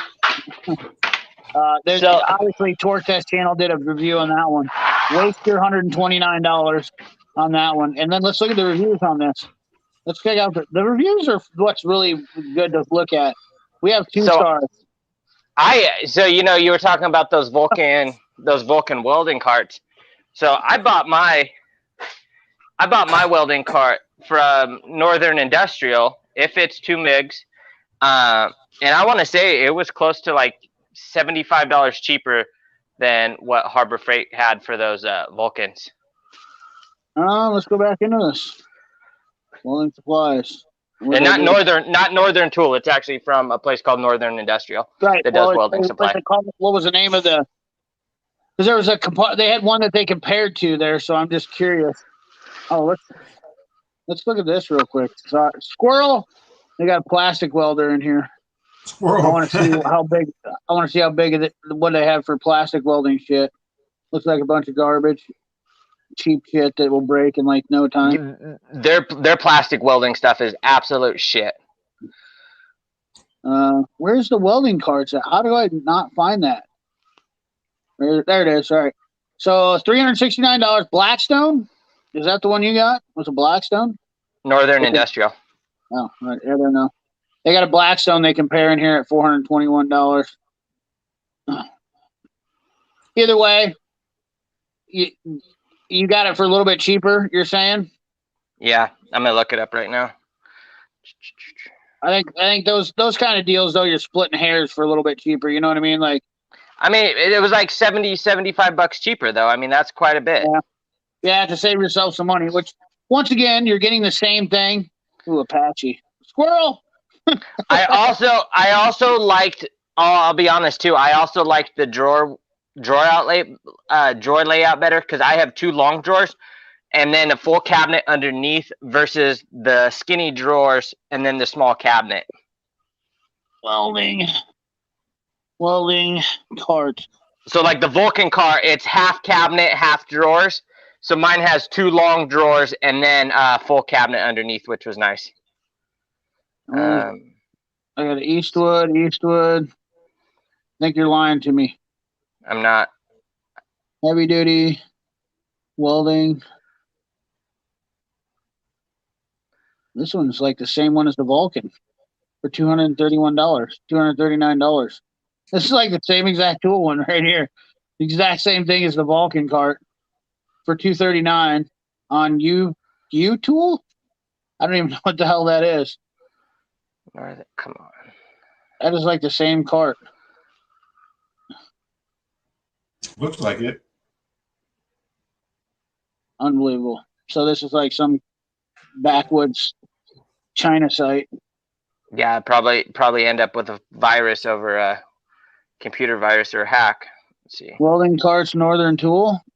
No. This is actually from Northern Industrial. Northern Industrial welding cart. Here we go. So you got this one right here. This one right here with the big drawer. No. Mine that's a single. That's a single MIG. Mine's a dual MIG, but it has a. They don't even have those carts. Look in my background. Let me get out of the way. They stopped making it. Probably. It's been a couple years. Yeah, they don't even have it. But at the time, it was a lot cheaper. Harbor Freight bought them all out of them. Probably. They probably came on. No joke. They probably came from the same manufacturer. And I was gonna go with the Vulcan. This one was just cheaper, and I like I said, the drawer layout better. Yep. But my whole point is shop around. You know. Yeah. No joke. Yeah, for real. Absolutely. Abso-freaking-lutely. This is the number one. This is the number one point of all this. This is the shit that me and you and a lot of guys know is that, like, you know, I mean, like, there's some things I won't sacrifice with from Snap-on. I mean, there's just that's just how it is, you know. There's some things I'm not gonna buy, you know. Like I don't need. There's like Snap-on wrenches don't excite me. I've never been excited about them. Those are something that it's controversial because a lot of people say Snap-on are best. Snap-on flare knot wrenches, different story. But as far as like tools that I don't like Flank Drive Plus because they chew up fasteners. And I've seen it far too many times where they've destroyed fasteners. You know, and if a guy repeatedly uses Flank Drive wrenches on a fastener, like let's say you're changing oil drain plugs, you're going to destroy it. It eventually starts to eat it up because it puts in indentations. And that's why they don't allow them in aircraft. That's why Snap-on wrenches aren't used in aircraft applications. Because of that exact reason. I lost a bunch of cordless Milwaukee tools when I went to the basement flooded. Steve's Garage. I used to use Tecton, and then I found a better paying job right before COVID, admittedly, and I always thought it was silly to spend money on tools, and now I understand why people do. Yes. And I think, and I honestly think that comment is kind of spot on. Is there? I mean, I have heard it from a lot of people, not only in these groups but also just in person, where people say, I used to always think, so why would you spend $200 on a ratchet? Why would you spend $400 on this? Why would you spend $300 that? And then they said, and then I did it, and now I get it. You know, it's and there's some people that will never get it, and that is totally fine. But don't bash me for what I choose to buy. I don't bash you for what you choose to buy. But Right. don't sit here and tell me that you buy it from this one specific place because it's cheap and it's always available. Well, I mean, we've just proven multiple Well, anything times for that clickbait. That's the problem yeah, with YouTube is that everybody will do anything for video views. And that's the problem with most of these channels is out there. That's the number one deal with this. And I can't say it enough. Most of these channels do everything for views. And I get it. Okay. But the problem is YouTube is promoting that. Okay. What's that's actually doing for the actual reality of people? It's making people dumber. It literally is making people dumber. Like, what the French toast is going on here? You know, like, granted, do I need this light right here? Do I want this light? Do I need this light? Hell no. This is a $200 light. Look, it's even on sale from $219, $197. What? It's bright as hell, 2,700 lumens, 18 volt. But it's not something that I would say, hey, run out and buy this. This thing's awesome. Yeah. You know what I liked? You know what I liked about that? That it's got behind it on the back side of the light, the red button on the front. If you hit that button, it has like a red strobe light. So if you're working on the side of the road, you can see it. Oncoming traffic can see that light flashing as you're working on the side of the. Yeah. is that the light you have, Jude? Yeah, I review coming, guys. Which one? This one? The one I just showed? Yeah, the one you don't like. Oh, it's got a red strobe light on it? On the back of it, it flashes it lets like on if you're I used to do a lot of stuff on the side of the road, man, at night, mornings, and well, it dude, has red. it's good to have something like that for you when you're out there. I That's definitely a good on the side of the road tow truck driver, AAA guy. Definitely a light that would be good for him. In the shop, if you have an actual shop you're working in, probably not that practical. You'd probably end up just blinding yourself half the time. But like, yeah, if you were flat backing it in the in the gravel driveway and stuff like that, and working at night, that would probably come in a little, pretty handy. But people don't know the difference between flank. I pretty much understand the exact difference between flank drive. I mean, I know that you've been doing mechanic stuff for longer than I have, so you're actually right. This is what I love about some of the younger generation. They literally step on everybody's toes and act like they know 100% of everything.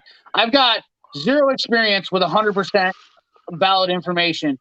This is another thing that gets annoying with me. Like I know everything with 1 year experience, and I want the pay of a top tech. This is why I won't pay these guys that come in and act like that in my shop, and they say I demand $30 an hour. Okay, I'm the best, and here's the reason why. Okay, instead show me. Why don't you show me? I got a bone to pick with you too, Mr. Subaru. I asked you a question a couple weeks ago about doing a actuating a deal on a Subaru Outback, and I thought it was funny because the tech that I know, who's been doing it for 25 years, actually showed me how to actuate the purge canister on a Subaru. No, the Subaru factory scan tool cannot purge the canister. You have to manually do it. And you're Mr. Subaru. Like, what the hell? I asked you how to do it, and you didn't even know how to do it. You're Mr. Subaru. What the fuck is going on? Like, are you kidding me? I went to an old, dirty, like, boomer to get the answers. And you're Mr. Subaru. You know everything. Fucking clown. one of those nights, huh? I just get tired of people that, you know what I mean? Like, it pisses me off. You know, I get tired of these jackasses that know everything all the time, and they have no insight for being humble. I don't know the difference between flank drive and flank drive plus. Well, are you shitting me? I've literally had snap-on wrenches that are older than this clown, and I don't know the difference between them. I mean, I'm 42 and you're 28. Tell me how I don't know the difference between a snap-on wrench Like I've seen them destroy fasteners 100 million times. They're a joke. Snap-on flank drive wrenches are not the best out there because I have had to replace fasteners from guys who got a hold of these wrenches and they destroy them, and now I have to fix them fasteners. And not only that, and when they're rusty, the flank drive just rounds them right off and strips them right out. That's the best part because you have an inch of buildup on a bolt here, you know, and you literally can't do that. Whatever. I just someone has poisoned my well. I just found a 10 millimeter Pittsburgh wrench. Were you here, Jude? You found it. Oh shit. Ah, I got something for this though. Here's another one. This is another big deal right here, right now. Right tool is the way to go. I got a question for anybody that tells me right tool is the way to go. Where can you buy right tools at? Where can you buy it? Let's look it up. Let's look up right tool. I have because I am boggled by the shit show of a website that they have. I don't think you can buy it from the website. I think you have to buy it from like local. You can't. And trust me, I don't give a shit if Right Tool wants to sponsor me or ever. You know, like this is the thing is I don't care because I'm not out here flipping for a company. Is that look at this American made quality? Okay, where's your American made quality? We're going to give you some info. We can download Right Grip information. We got this right here, 12 Right Drive 12.6 point. Where to buy the product? Yeah, I think I have to locate a distributor. Dude, this is a company that is literally stuck in the past. This is a company that is so far behind the times that they literally are stuck in the past. Not only that, they literally have nothing but round head ratchets. Like, are you kidding me? Like, what does this company offer that's innovative and new to the industry? Can anybody tell me? Somebody please give me an actual something that this company has done in the last. Give me something that they've done in the last decade that's been innovative. Not sell out to a Chinese company. That's all. I said do something that's innovative, not just stand still like a statue. Nothing. Yeah. They got nothing. They have nothing. They've literally done nothing. They're building sockets and wrenches and old ratchets. Everybody's done that for years. Okay? How many people here that are in this chat don't have ratchets, wrenches, or sockets? If you don't have any of those things, please leave the chat because this isn't the chat for you. All right. Well, I guess that's my announcement to leave. I'll see you guys later. You know, like that's what I'm saying. On me? Is like, you mean like on me at this moment? Oh man, it's funny. You know, that's it. That's the problem. Is that's my problem with Right. I want to have a discussion about this because you know it's an American company and I'm all for that. Okay, but why is it that everybody's bidding for Right Tools right now? And Right Tools literally has shit. They have nothing. I'm just being honest, guys. That's all there is to it. I think so not to interrupt you. I think is what they're trying to do right now, and the reason that they're giving people tools and stuff is I think they are dying, not necessarily dying, but I think not doing as good as they want to be, doing as good as they can be, and so that to offer. Yeah. So I think is what they're trying to do. They're trying to get marketing out there like everyone else, and so if they put the tools in people's hands, then their name is out there, and you know all that kind of shit. Yeah, I mean that's kind of what I feel like they're marketing themselves so that way people try to make them relevant again, so their sales go up. Otherwise, they're going to have to sell to a Chinese company just like SK did. Yeah, and I think that Right will go under. I honestly think Right will go out of business. Then nobody will buy them. Because they're not innovative.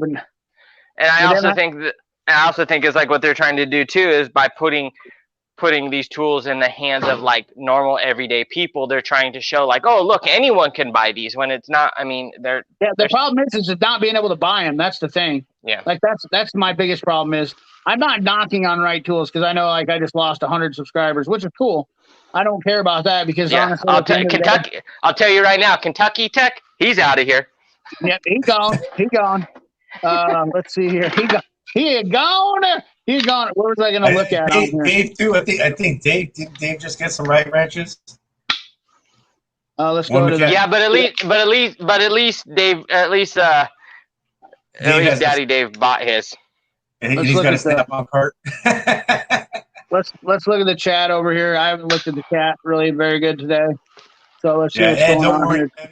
It's a rant kind of night, man. We're not reading comments on purpose, dude. Now, well, I So- appreciate Princess Jamie for the super chat too. By the way, only super chat tonight, Princess Jamie. Thank you. Apparently, I've definitely we've got 111 people in here in the chat. I was going to look at my subscriber count to see how far it dropped down, and oddly enough, it hasn't. So, well, good luck for you. Look at this guy, just still hanging right in there. That's me. If you haven't subscribed to Jude, definitely do it. And if you haven't, look, I wanted to show everybody too. We have a subscriber of the month column here. Grimm's Auto Service, Dave Osborne. I will say it's hard that Stephen Letts, my thoughts and prayers go out to Stephen Letts. If you're sitting here and you're listening tonight, Stephen Letts had a little bit of a heart attack this week. Oh man. Yeah. Prayers, He man. had a stroke actually. Man, that sucks. Yeah. So he fell out of a tree cutting a chainsaw. Really bad deal. So I want to say prayers and thoughts to him. If you haven't subscribed to Tarek, don't subscribe to Tarek at all because he's a jerk. And Cummins Tech and Superbike Armin. And I can't add every one of these people. I found out the one problem is adding them into my channel for subscriber of the month. Literally is hard to do because I just want to just reach out to the people that I try to mainly talk to.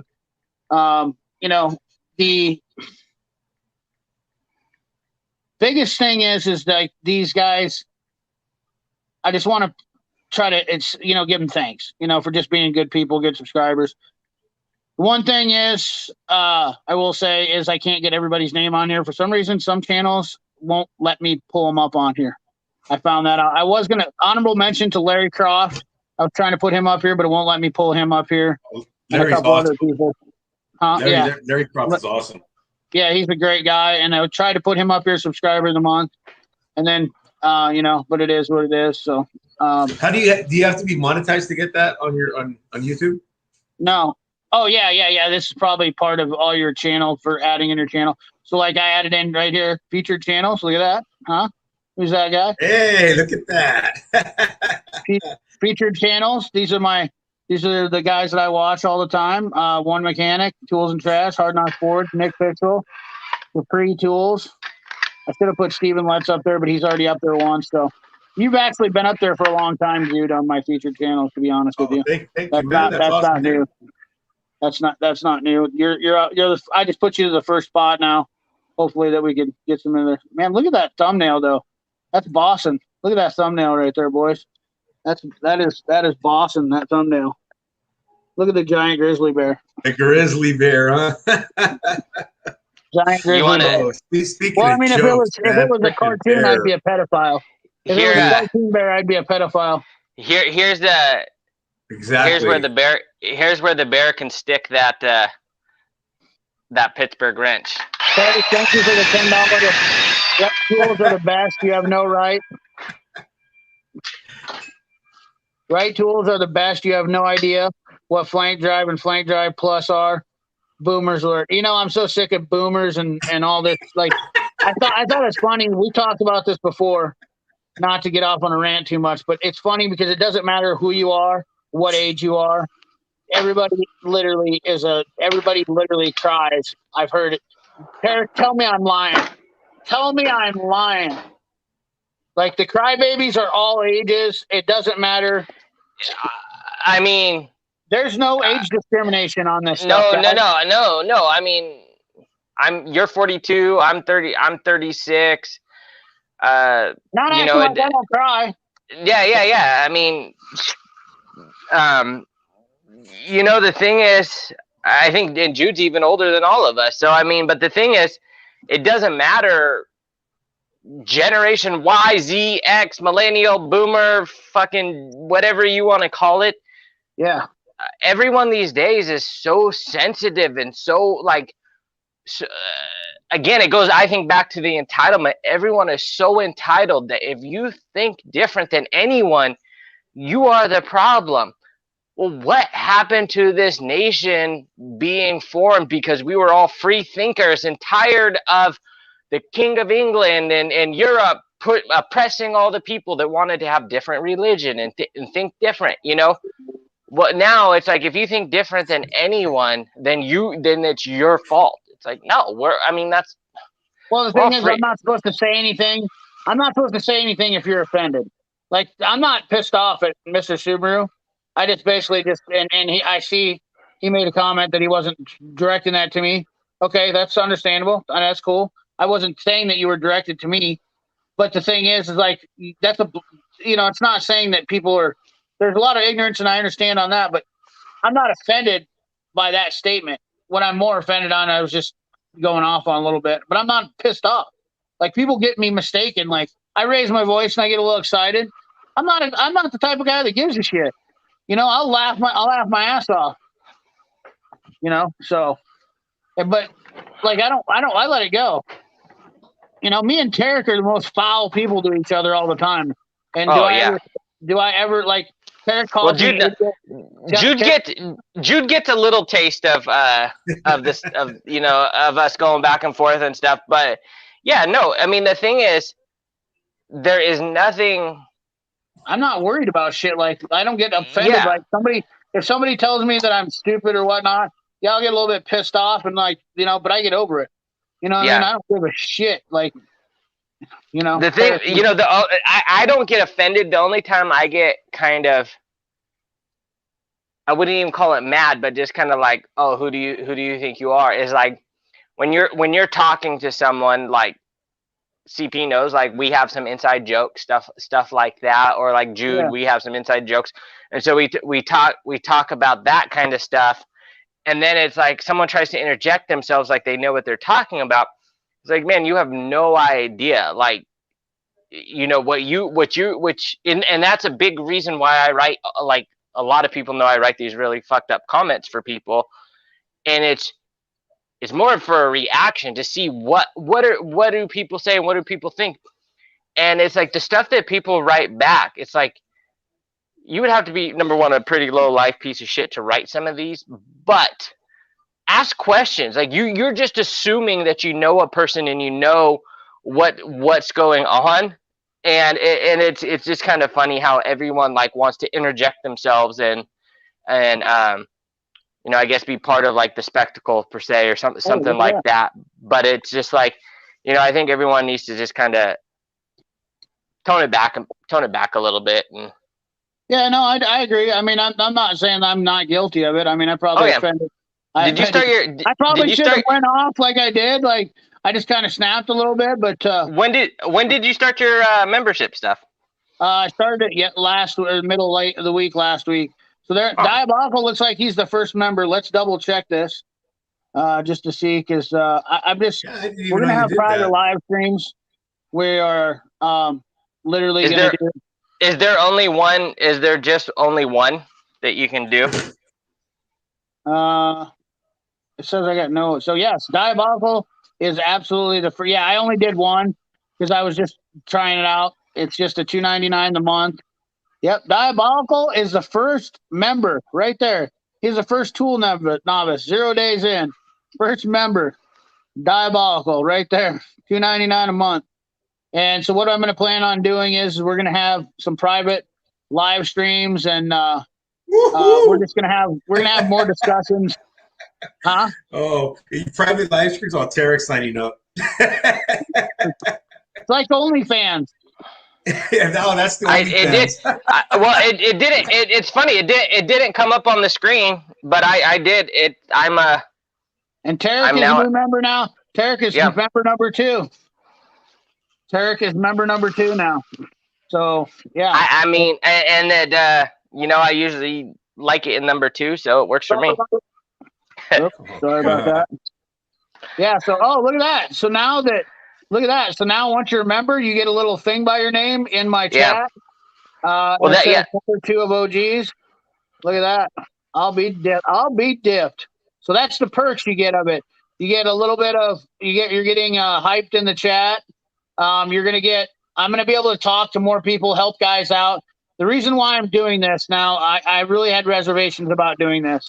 Honestly, was because I didn't know what I was going to be able to offer people. So I'm going to do a little shameless plug on this real quick or whatnot. Just tell people how this works. Jude is now the 3rd member, number 3. Jude, thank you, Jude. I appreciate that. Well, you know what, man? I could have let that asshole Tarek do it and show me up. You just hit the join button. I'm offended. I'm offended that I didn't get to be the first one. I don't even know how to do it. That's the best part, guys. So I'm assuming what you do is you just hit the join button. Yeah. You click onto my channel, onto the home page, and there's this little join box right here. You click join, and then it says join this channel. You can also do it. You can also do it through, if you're in the chat, you can also do it through the super chat, and it will say super sticker, super chat, join. Yeah. So it's $2.99 a month, and it's only a 6 month maximum. Wow, we got another new member, Princess Jamie. I skipped right over. Princess Jamie was number 3. Jude was number 4. So yeah, I'm just doing a trial. I'm just doing a trial run on this, guys. It's not to make a bunch of money. It's the only way you can do private memberships or do private live streams is through memberships. And honestly, I mean, it's not something that I was definitely. I tried to make it as cheap as possible. The problem is that YouTube suggests that if you do memberships, $2.99 a month is what you do because you can't raise the price or lower it. Yeah. And I was afraid that if I had 5,000 people come into my super chats or into my private live streams, that it would be like my normal live streams, 100 people. And it's just so I can we can have discussions with some guys once or twice a month, basically guys who support the channel. That's all there is to. Yeah. So I don't know. It is what it is. It's just something to give more. How do I want to say this? I can't talk. My brain isn't working right now. Give more to the subscribers that I want to give more to, that want more and need more, want to be part more. I guess is that I want to be able to do it. Yeah, you can go to the super chats too. Let's check that out. Yeah, I see. I want to answer a question real quick, or not a question, but a comment. Steve's Garage says that the problem is with liberals trying to change everything and that they're super soft. Man, I agree with that to a certain extent, but I'll tell you, it's not. It's every side. Every side has crybabies. Yeah, I agree with that. Me and Tarek have talked about that. Yeah. A ton of times. You guys know that I'm not. Political shit is a joke. Political shit was what was wrong with everything the last time. You know what I mean? Like that's exactly what was wrong with everything. Notice how much political stuff has gone by the wayside. Now that basically the crybabies got what they wanted. Okay, and then when I say crybabies, it's the people who wanted what they wanted, which was the media. You think that's the Democrats? No, it was the media. I think. Yeah, and you're absolutely right. And I think that and I don't care which news platform you watch, they all have an agenda they're pushing, and then that gets pushed off to the people. It's all the way I look at it it's all mainstream media. It's just which side do you belong to? That's your mainstream. Yeah, one side is larger than the other, but there are crybabies in every form of life, and I don't think that it really boils down to what side you on. There are. I know some super conservative people that are way worse than any liberal I have ever met. That get offended way faster. And so, yeah, I really don't think it has to do with your political affiliation to how soft you are. We're just becoming a soft ass nation. We're Yes, just, we are. Absolutely. People don't want to work. There's people not No. working. That's pretty relevant. The reason why guys like me are spending more time. I am working longer hours and I'm getting older. That's not how. Yeah. And I gotta say, I'm not really happy with my parents or my grandparents. My grandpa was not. He was an exception to the rule.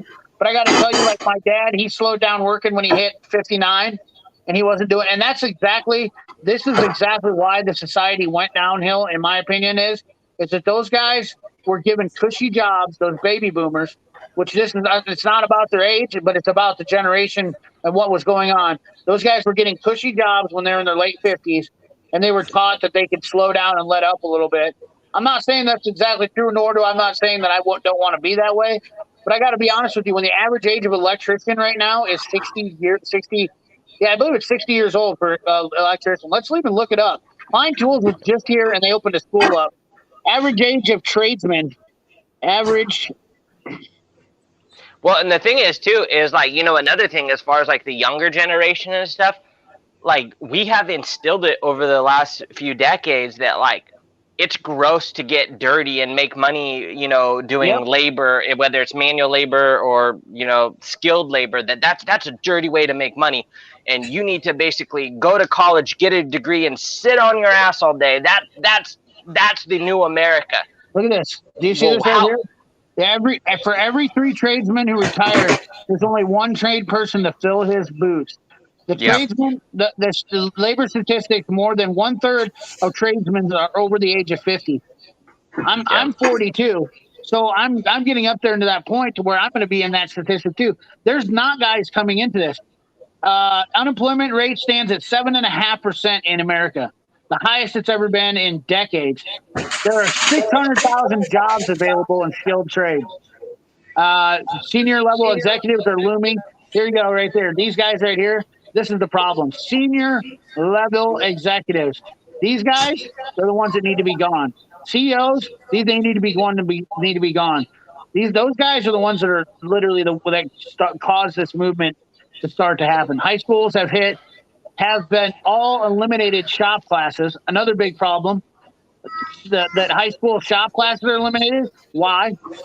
And that goes back to Tarek saying that dirty jobs. My brother, who is literally a year and 10 months younger than me, no joke, Tarek, says that doing manual labor is for peasants.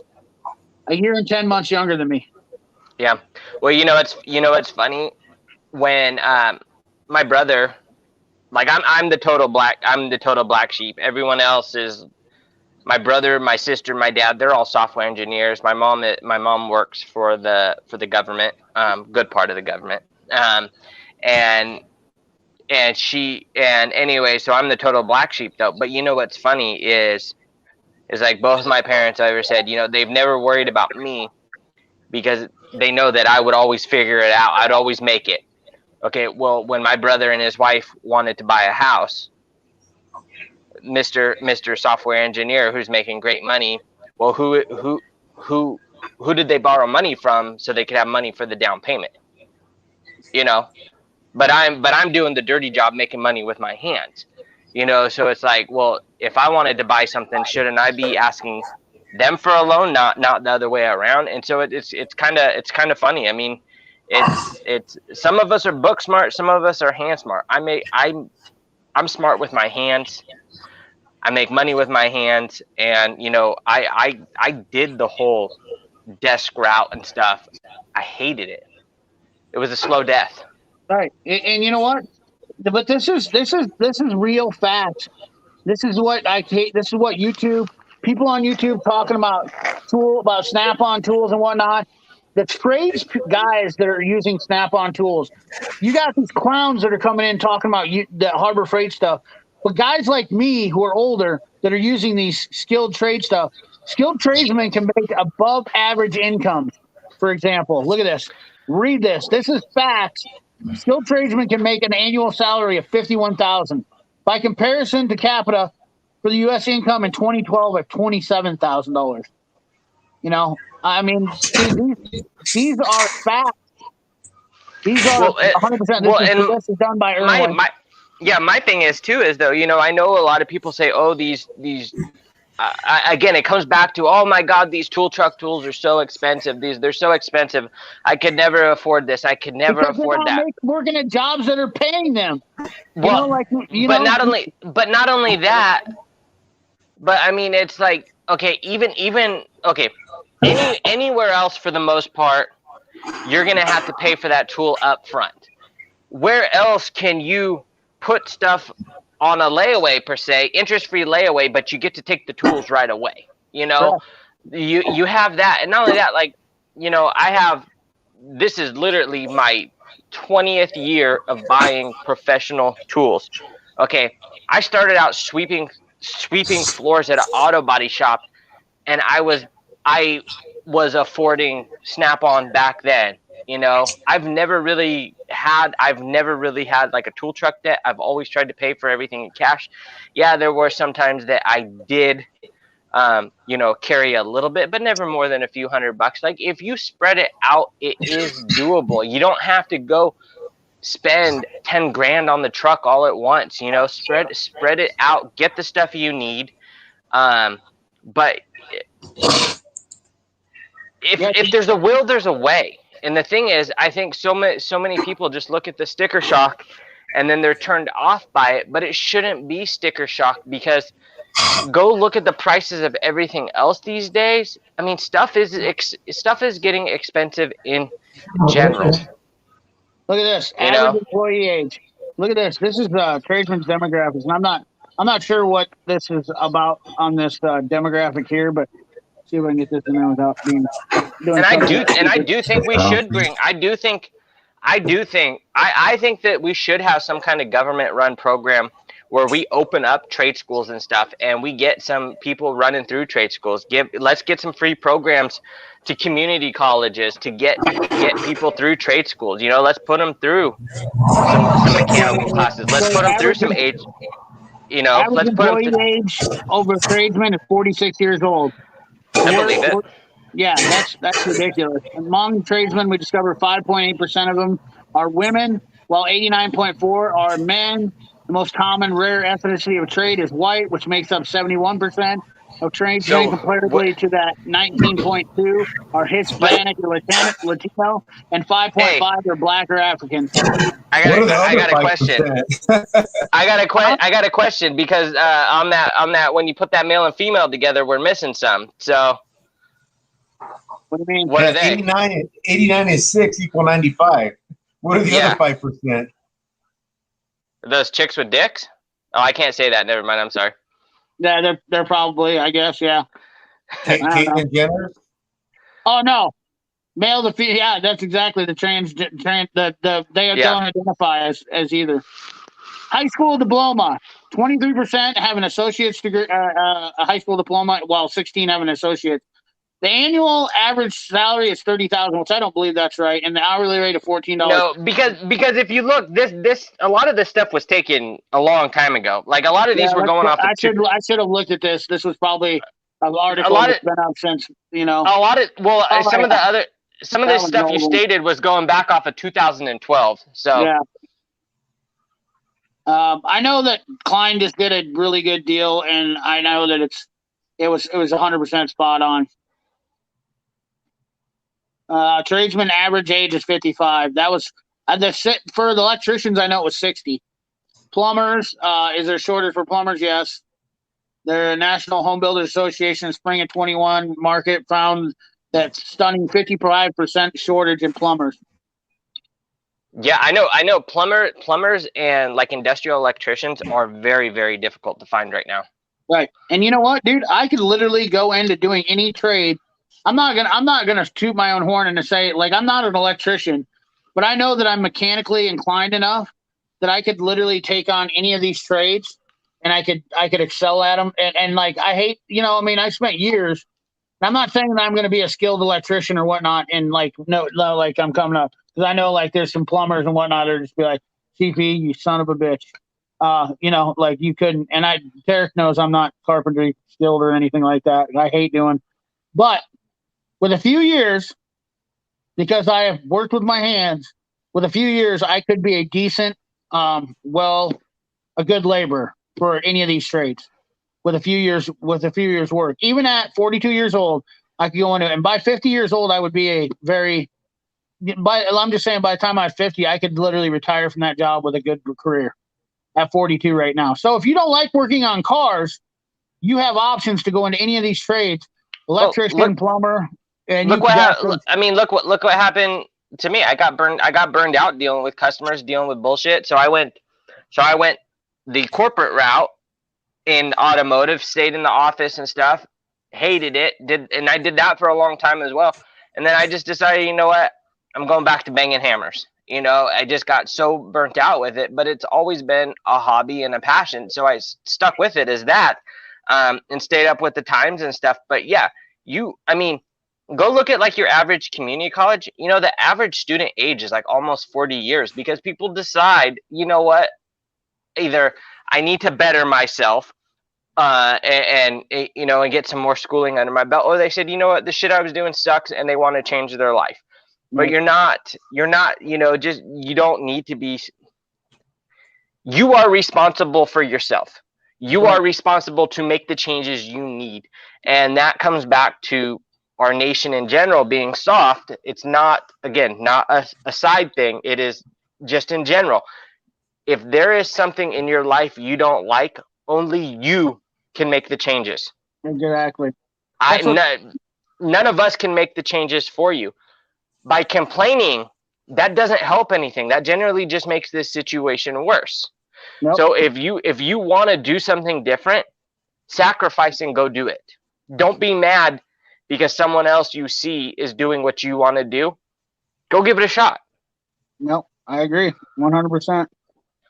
Let's let's switch up gears again here and move in. We grew up with Lincoln Logs, Erector sets, and Tinker Toys building things. That's a great statement, Nick Pixel. I want to thank the 3 more subscribers that came in here real quick. I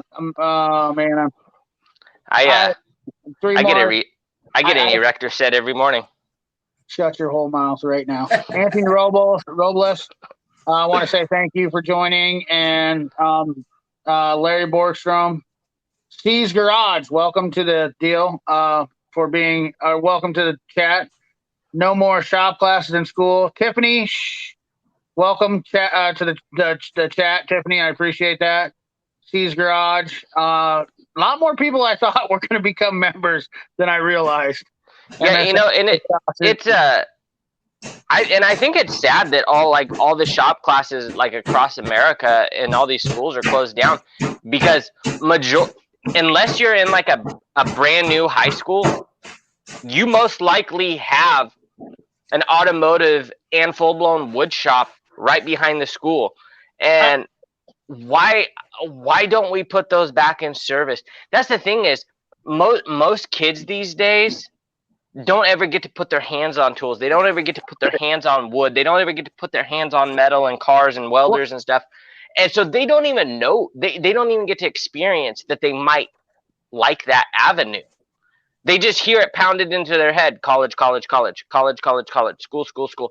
And I am all for school. If school is for you, do it. But school's not for everyone. But I don't think you should be demonized and be considered a bum because college wasn't for you. Yeah. The thing about it is I wish they do like they did when I was a kid. This is no joke. I went to a small rural school, and when you got expelled, you got 2 choices. Your parents could take you, or your parents opted for you to do community service in the school. You know what community service mean? That you help the janitor and you help the custodian fix things or clean things. And honestly, and why are we expelled? Why would you give a kid detention? Why not make him pay for what he did by making him work it off? Do something that he don't necessarily want to do. And that's what is gone by the way. Of course, they used to also whip kids in school too. Yeah. Well, all the time. It's funny you bring up like the community service and stuff because when I was a teenager, I like to get in a lot of trouble and I had to go to juvenile a couple times, and I would end up always having to do community service, being dumb, breaking windows, stupid shit like that, just being dumb. Yeah, and here's the And thing, though. Before you but- go on with that, I just want to point out one quick thing. We were all deemed as terrible kids growing up, Terry. Oh, yeah. I was too. But guess what? Look at us now, where we've made something, and everybody said we weren't going to be shit, and we Yeah. were hellions back then. So people they gave up on taking care of kids like me and you now, and they've just shoved them off because they don't have the intestinal fortitude to show those kids what to do. I do understand part of that though. When you have fucking 60 kids in each classroom, and it can be too much to take care of. So I do understand it to a degree, but you are right for the most part. Like it was like, oh, you know, this kid, he's a piece of shit. You know, he's never going to amount to nothing. So we're not going to waste time on him. Exactly. That's But, exactly what's happened in this country is we stopped giving a shit about our kids. And then not only that, we're worried about going and getting child abuse and all that stuff. Like, oh yeah, I will whoop if I had a kid, I would whoop his ass if he did something when wrong. I was a kid, we got spanked, we got the belt, we got a hanger. There was a couple times I got my ass whooped for shit I didn't do, and when I would say, "What am I getting hit for? I didn't do it," and my dad would always be like, "It's for the shit I didn't catch you doing." Right. It's payback for the time you didn't get spanked when you deserved it. I didn't know Cornwell's website got this cheeky. Honestly, they just changed it. They just changed it not too long ago. This is ridiculous. This is like, I'm not a fan. No, it's better. It's better than their last piece of shit, but it's still. Well, I can tell you the worst website out there is by far is Mac Tools. They literally spent money on their website, and it is still garbage. Like at first, I thought it was okay. Well, and I never understood why is the Mac one so shitty and the Proto one is a lot easier to use. Because they don't have this, like, people. That's the thing that people don't understand is they are still separate company. I get it, but you would think that they would use the same like webmaster and shit. No, you know, they don't, because their companies are they're individually ran. You know, that's just it. Like that's the one thing. Like they can get tools from them, but they have to buy them. I mean, the whole thing, man. I get it. They get it. You know, they share a parent company, but they keep everything separate. But yeah, so back to my little community service story. You know, so I'd go get 40, 60 hours of community service and stuff, and so you'd have to go show up and get on the van at 7 a.m. and stuff. And most of the time, we would mow lawns like around the water towers, or maybe go to an old folks' home and do all that stuff. I remember all the kids were always so pissed off that they had to mow lawns and do manual labor and stuff. And I'd be sitting out there with their still weed eater, just going to town, doing my thing. Oh, yeah. And it was funny because everyone would just sit there and bitch and bitch and bitch. And I remember the police were always like, "We don't want you getting in trouble, but you were like one of the best kids we've ever had out here doing this." And I was like, if I was at home, I'd be doing this stuff anyways. So what's the difference whether I'm doing it here or I'm doing it at home, except for I'm forced to do it here and stuff. And I said, and where does complaining get me? And that's the thing is like, the way I was raised, I was always raised like, if I want something, I have to work for it. Too many kids these days, if they want something, they just get it. So they don't they never learn the real value of a dollar. Jude, I appreciate you in there policing up the chat. Like taking care of answering questions and stuff like that. I know you've been busy doing that. I know we've been kind of ignoring the chat tonight, guys. I apologize. That's the whole part of me doing the private streams, so that I can actually focus on your guys' questions and comments, because it is a little bit daunting to have like guests on my normal live streams and try to catch every comment. And I know that it really, really does kill me to not be able to answer all your questions. Really does. What happened in the chat? It says right here, Cornwell's site is Wix site. So there's that. I don't know what that means. CP, you are dead on. I think Wix is like the like domain host or some shit like that. I think they're like GoDaddy. I think they're like GoDaddy or that kind of shit. Tell me what Mac's site is, Nick, because they literally need to hire a full-blown marketing person because they're terrible. I mean, this is garbage. Like, here's the thing. Here's the first thing is, I'm sitting here trying to find the tough system boxes that they have, and you can't even find them on here because they don't have all their parts and stuff loaded. Not only that, Mac has been strongly against putting their prices of their toolboxes on their website for years, even in their catalogs, all that. I've never understood that. Like, pull the Band-Aid off. Tell us what the hell we're gonna pay so we can, figure it out. So yeah, it's complete. It's at this point, it's a complete joke to not be able to do that. I don't understand what they're accomplishing. So this is kind of cool. This is an old classic rag can I picked up. Oh, dude, those are sweet. I've wanted one. I've wanted one forever. And, the funny thing is, my buddy has one of those at his shop. That exact same one, Terry. Yeah, this is just one of the old school ones that it's all hand painted and stuff, and so like the brass tag is still on it and stuff. I've always wanted one of the old ones. I'll probably never put rags in it, but pretty cool. But do you know how it's pretty funny how no, it's not funny, but all these like even new stuff, like these new explosion proof containers, these new like rag holder, these burn proof rag holders, man, they get some serious money because they're like OSHA certified and all that shit. I bought a cabinet that holds gas cans. It's an explosion proof gas can holder. I bought it at auction. I only paid a couple $100 for it. I looked it up online. Retail on it is over $1,800. It's a friggin' gas can holder. Right.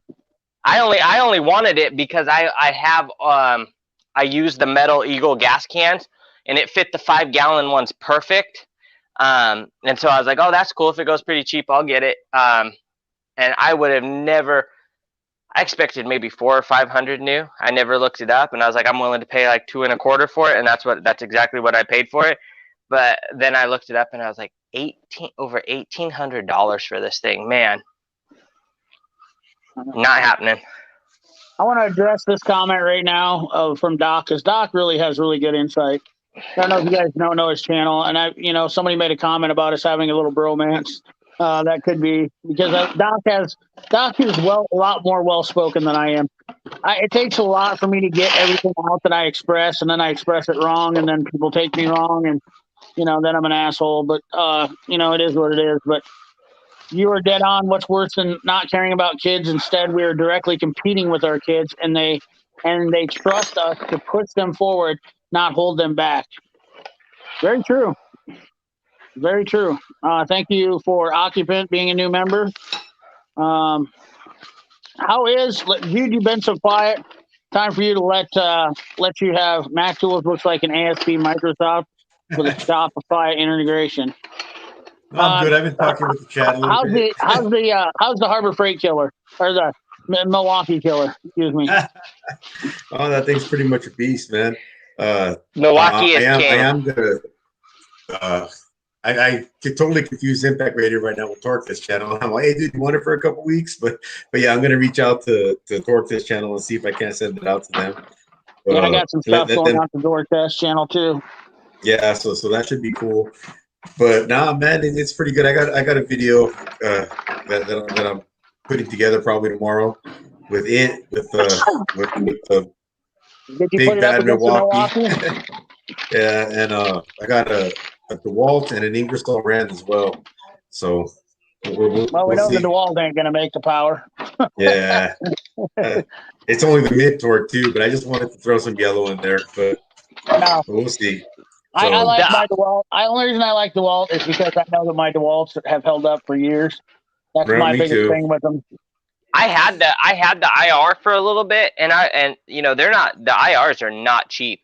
And I'll be honest, I love all the IR pneumatic stuff I had, so I actually thought that there might be something there. Number one, they are so friggin' heavy, but their battery platform just friggin' sucks. Okay. I am not happy with it. This is another comment right here. This is one I love. This is pretty standard baseline deal that always revs me up. People think that because expensive tools, it makes them an awesome mechanic. Let me tell you something about that. the tools, there's some tools that I have that make me a better mechanic, and that is absolutely true nowadays, because without a scan tool, you are not a good mechanic.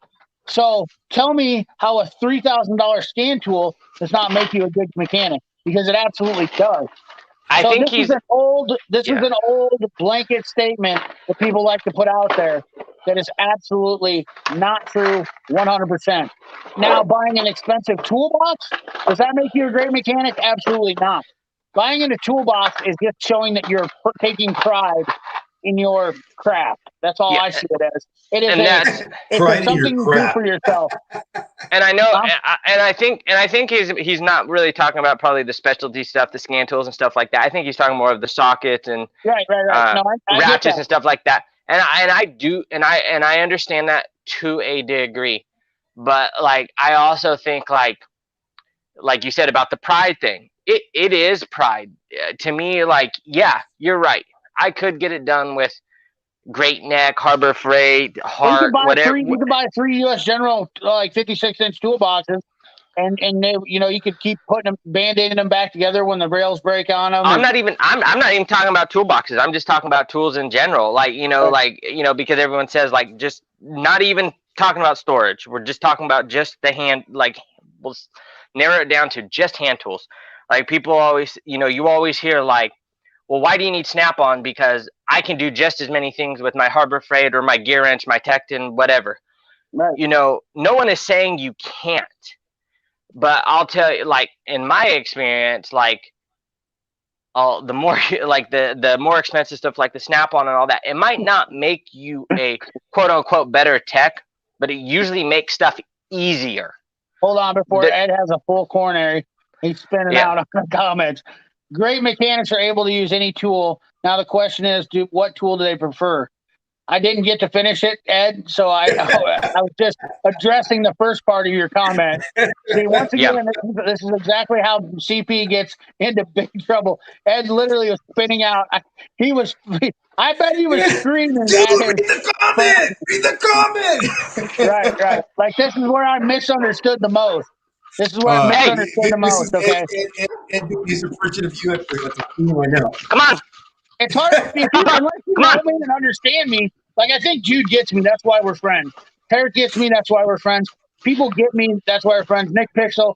But there's also guys that don't know me. And when I say stuff, yes, I got lost in context when I was leaving the conversation we were having. Yes, that's just it, fellas. It's not lost in context. Is that there's a Snap-on ratchet, to me, is so much better than any other ratchet on the market. Because of the fact is, I know after using them over years, I can rely on it, and it's going to last me. Like, I've done some foul stuff to ratchets. Like, you look at me. Look, I mean, I'm not skinny. I'm a fat dude. And when I put my foot up on a ratchet to break something loose, like, normal people don't have that kind of weight behind them. And when that ratchet holds up, I got to go, woo, woo. That's pretty legit. And I've busted a lot of ratchets doing that. Steve, no, Chris Freeman, you don't have to. That right there is that's a pretty bad statement, Chris Freeman. That's not the truth. That's not. You don't have to pay for me to read your statement, okay? That's not how I am. My channel's never been like that. So I hope you didn't mean that and you're joking, because that's pretty bad. Like, that's not cool at all. They prefer the tools. I mean, I've never ever tried to make somebody pay for me to read their statement. Spending money on where you need it and save it where you can. The hard part is knowing when. Exactly. That's exactly it. And that's exactly what my channel tries to go off from, is that if you look at everything I've done over all the videos I've made, Capri, Tecton, SK, I've done nothing but save money. Everything I bought usually is on sale or some kind of deal or some kind of, some kind of something that I've done and saved money. And I'm getting the best tool for the best bang for the money. That's all I'm doing,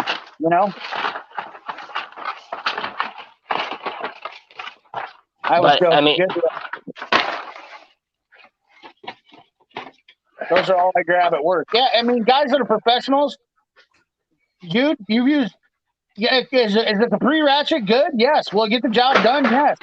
Do I trust it? We're splitting hairs. When we're talking about this stuff, we're splitting hairs. Do I trust the pre-ratchet over a Snap-on? Absolutely not.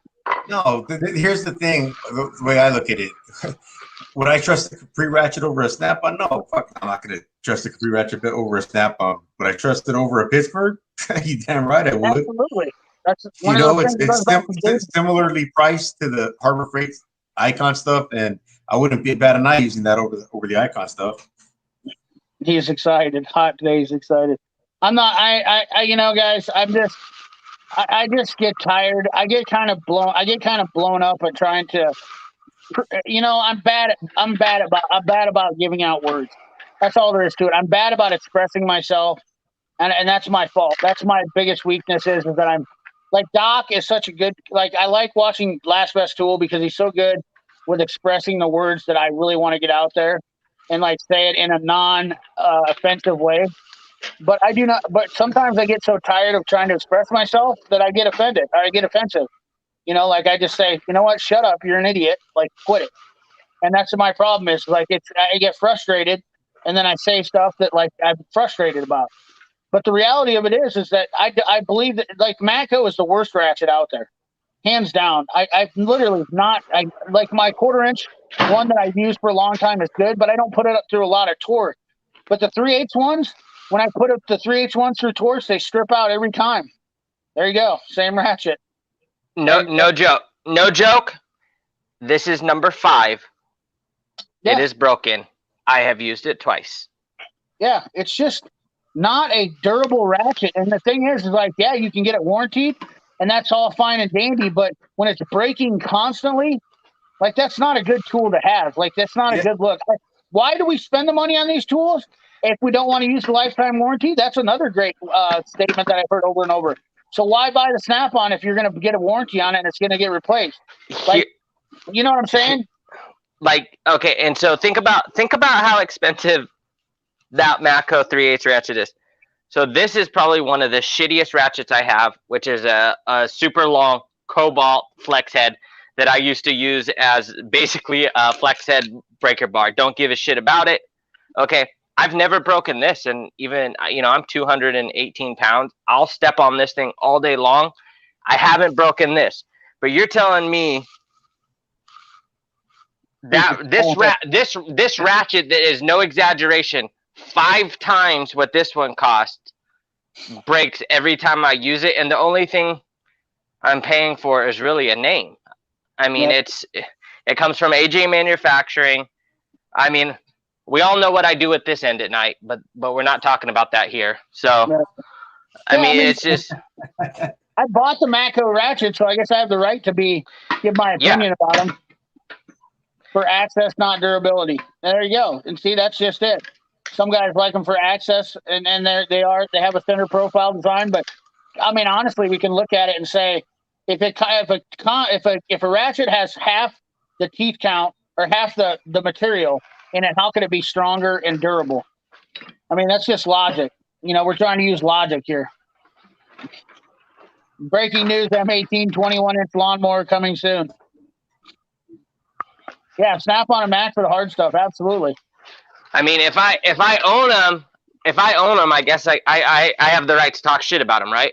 Right, exactly. You have a right to give your opinion about it, even if I don't like it. Hey, get Joey Preciado on here. Joey Preciado had his all of 5 minutes and wanted to trade it in. Yeah, I mean, we're seriously talking probably over $1,000 in these ratchets right here. Yeah, for sure, dude. The 3/8. Well, I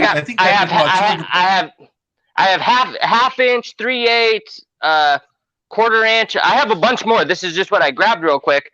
But this right here is over $1,000, and they don't hold up. So I don't use them. Right. But I can't. What can I do with them? I bought them online because I don't have a Matco dealer, and I bought them on the premise that everyone said, "Oh my God, these are the best ever. That you will never find a better ratchet." Hey, go Newsflash, watch. They're fucking trash.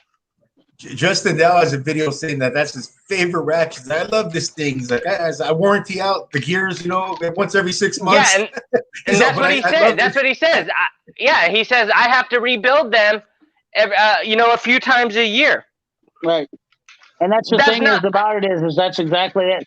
Well, that goes back to the statement. And I want you guys to address this real quick, since I'm not, and I want you guys to listen closely in the chat when I say this, because somebody's going to have a good terminology for me to put this. But so why is it that we would spend so much money on tools to have them if they're lifetime warranted? So why not just buy a Pittsburgh Pro ratchet if the lifetime warranty doesn't matter?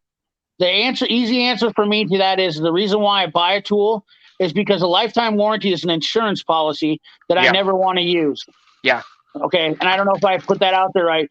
That's the biggest reason why we buy these expensive tools. Yeah.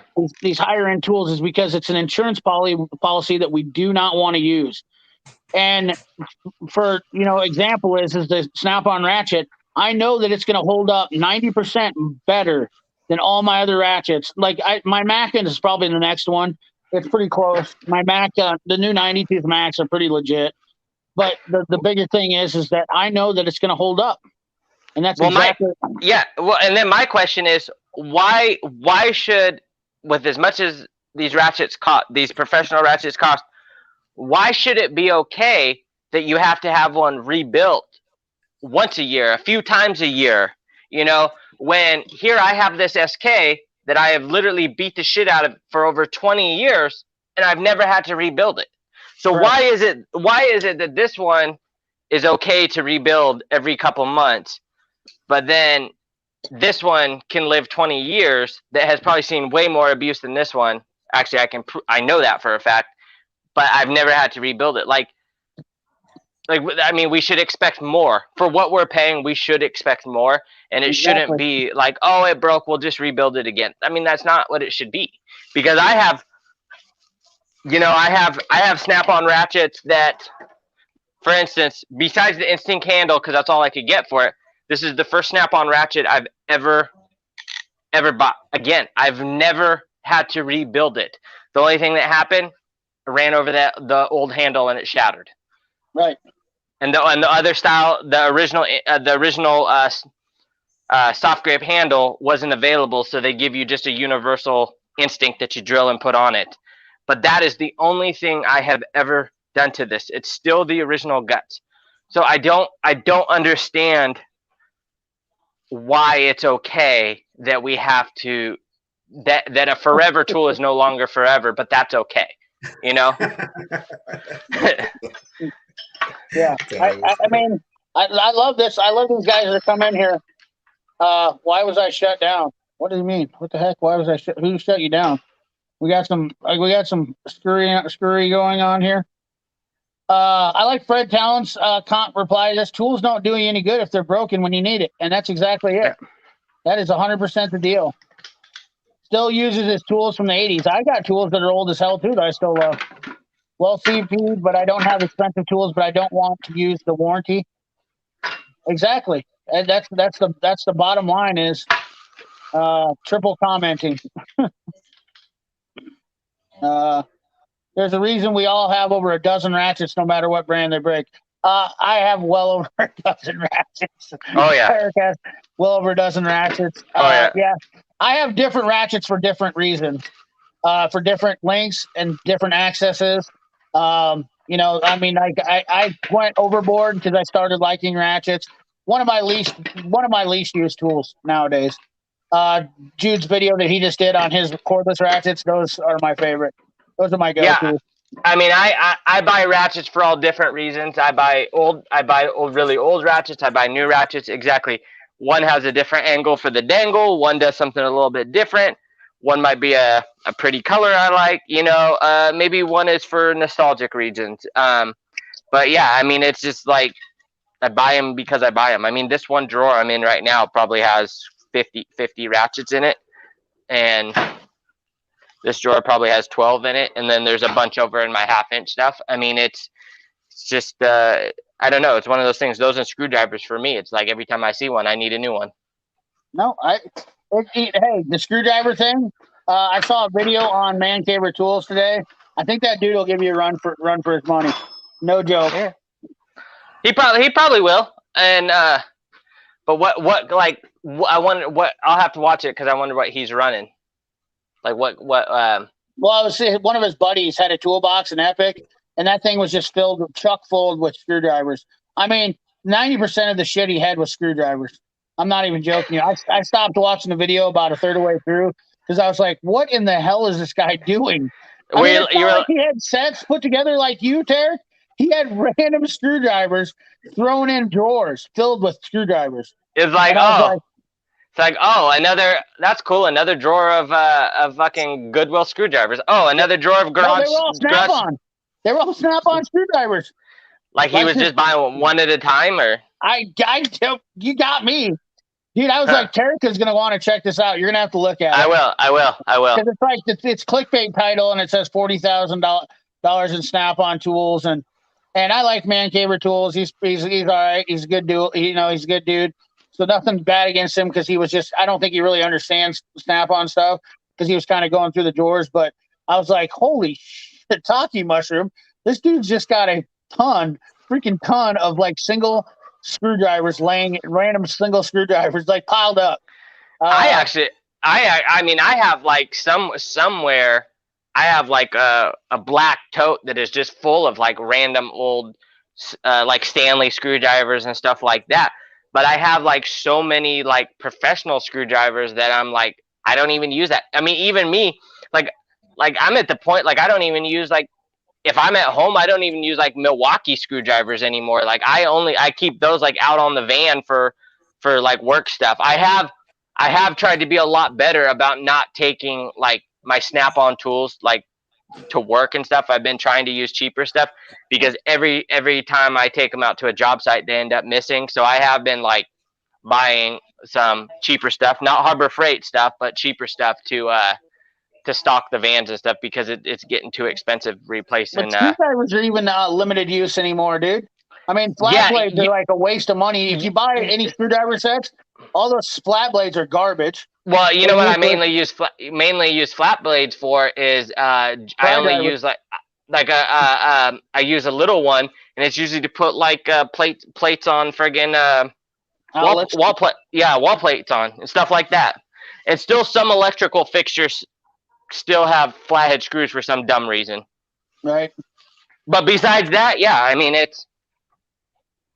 that's why I always say, oh, I got a new pry bar set, you know? Yeah. Oh yeah. Nick Pixel has over a dozen ratchet straps. You silly sucker, you. Busted knuckles on cool steel hurts. Another reason why we use expensive tools is because when that nut rounds off from a cheap ratchet screwdriver or whatnot, and you literally are in the hospital, you don't ever blame the tool, but the tool was at fault. Hey, I do have to say, these wood Mac handles are pretty nice though. Oh, dude, Anthony Robles go crazy over those. He loves wooden handle screwdrivers. The wood ones. I remember breaking so many of those when I was a kid. No joke. I destroyed an entire set of Mac wood handle ones. Yeah, I'll never use them, but I thought they were super cool. They are the real deal. They are new old stock, and I got a shit ton of them. And so, yeah, I thought it was cool. Definitely collectors. Yeah. Hey, speaking of screwdrivers, you ever see that Cornell's got a deal right now for a set of screwdrivers? They're selling them for like $150, but they'll take any trade in and give you $100 credit for that trade in. I mean, I thought about texting my dealer and asking him how true that was. I already have Cornwell screwdrivers, but I was like, you know what? You go buy a shitty set of $10 Stanley bullshit screwdrivers and go trade them in for $50 off of a Cornwell set. It's not a bad deal. No, it's not a bad online deal. now? I know a lot of people don't like the Cornwell square handle, but I'll be honest, I don't mind the way it fits. I have a small fat paw, so I'll be honest, this square drive fits a lot better to me than a lot of the like full size Instinct handles. They're not terrible. I think people just look at them and they instantly think they're funky. Once you use them, they're not that bad. I do not mind the new design though that they came out with. I would like to try it. I'm not going to lie to you. I do not need them, and it pisses me off because It's like, I just want to try them and see how they feel. Maybe I'll like them, but Jesus, do I need another set of screwdrivers? Tarek, how many? Can you give us a little screwdriver tour? Like this is like you guys want to see something insane. Yeah, I hope you're not getting ready to click off or you're not falling asleep because boys, watch out. You're about to get lit up with a little minor. I keep telling Tarek to make a video on this. And here's the thing is, guys, just like Fred Talon says, CP, you got an obsession, you got to own that obsession. Yeah, I don't care what it is. If you like a lot of sockets, own that obsession. Screw the haters on YouTube. Like, own the obsession. That is all there is to it. And I told Tarek that before. I said, dude, just own it. Who cares what they say? Own that shit. You want to buy screwdrivers? Buy a freaking shit ton of them.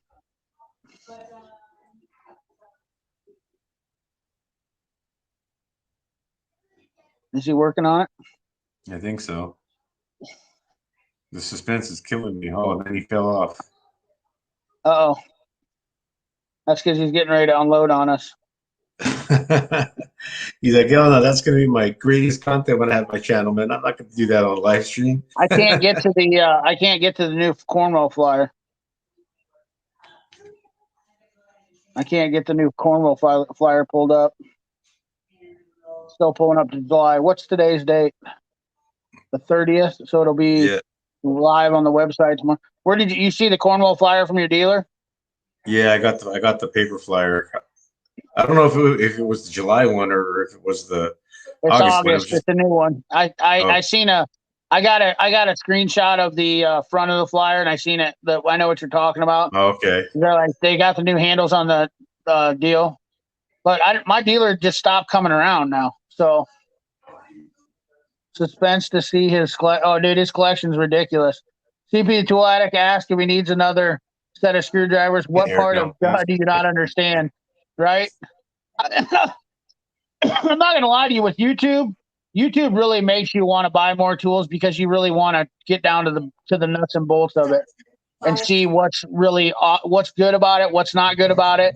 It's fun to do on YouTube. That's the cool thing about YouTube is it's just fun to buy these tools and show them and talk about them to people.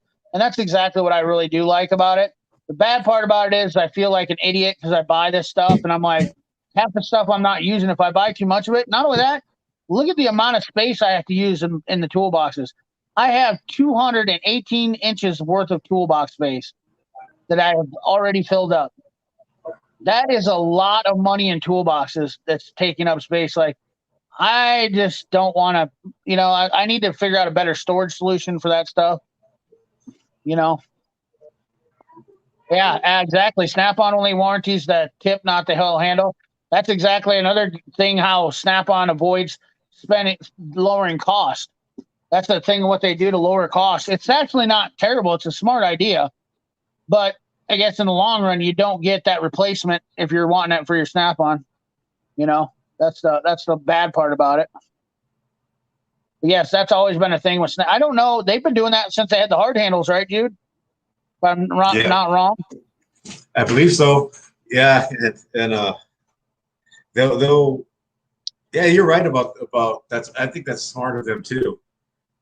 It really is. I mean, but it should give you incentive to take better care of your tools because I see a lot of guys with instinct handles that are just roached. Then you have to buy them. I'll say one thing: that ratchet that Tarek said was the first one he ever bought with that instinct handle looked kind of funky. It's big. Yeah, the square one. I used to have one of those. Chris, yep, no handle on warranty. Really, I have them. My guy warranties handles too. Huh.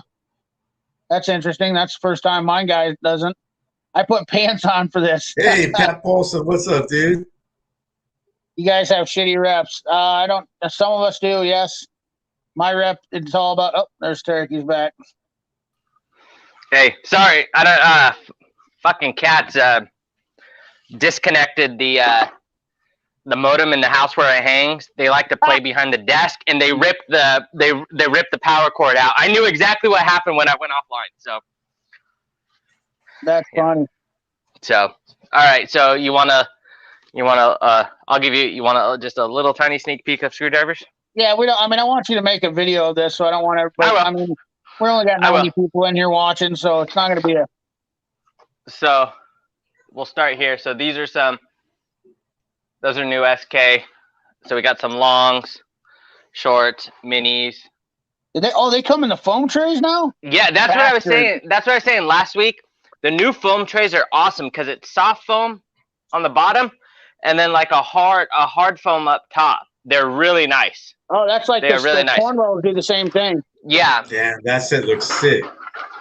So these are. I love those SK screwdrivers. I'm not gonna lie to you. The handles, once you kind of get them broke in, they stay tacky. They're probably number 2 to Snap-on hard handles for me. Then I also got on the Steals and Deals. I got all of the indexing ply bars just because I had to. Ply bars ever made. If guys don't have those are. Yeah. I had a gear wrench one and stuff, but these SK ones were so stupid cheap that I bought everyone they had. So I thought this set was pretty cool. So this is kind of, they're not quite the minis, but they're like 4 inches. Like the long neck minis. Yeah, exactly. Wow. Those are actually screwdriver down. Yeah, fuck it.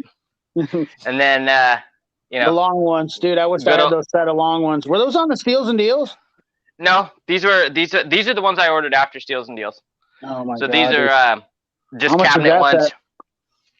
Student discount, I think, was like $50-$60. Damn. And then this is just like a mismatched drawer. So like some of the Mac ones are in there, and then there's like original. Those are some of the original soft grip Snap-on. Then in here we have like this mix match of this is all like Torx, Allen. So we have like USA Eklund. These are actually Cornwell too. Oh wow! Oh, those are the ones they had in between the ones they just had, the square ones and those. Yeah, and then so these are long Torx. Like I said, these are just like individuals. Then if we scroll up on top of the box, like you'll see there's. I'm so fucking short, I can't even. You know what? We'll use that new Yeti cooler as a step ladder.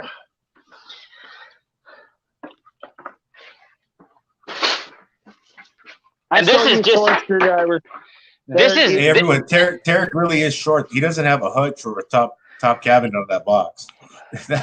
I'm only 5'7". So then like here, god damn it. Like, so then you can kind of see like all those cases behind there. Those are up against the wall. Those are all like the anniversary screwdrivers. Did you get the ones from Midwest already? Did they come in? Yeah, I've had those for a while. Did you? That is that red set right there. Yeah, that was the one he had on his channel. Yeah. So I'm looking. If anyone has some line on some, I want some 65th anniversary stuff. And then here. And this is just what I have out here right now. There's a couple more totes that are absolutely chock full with full sets. And then here, this is all double. You guys, this is all double stacked. So there is actually about eight or 10 sets of screwdrivers in here. Hold on. Wait, what am I doing here? I should be pulling this up. Hold on.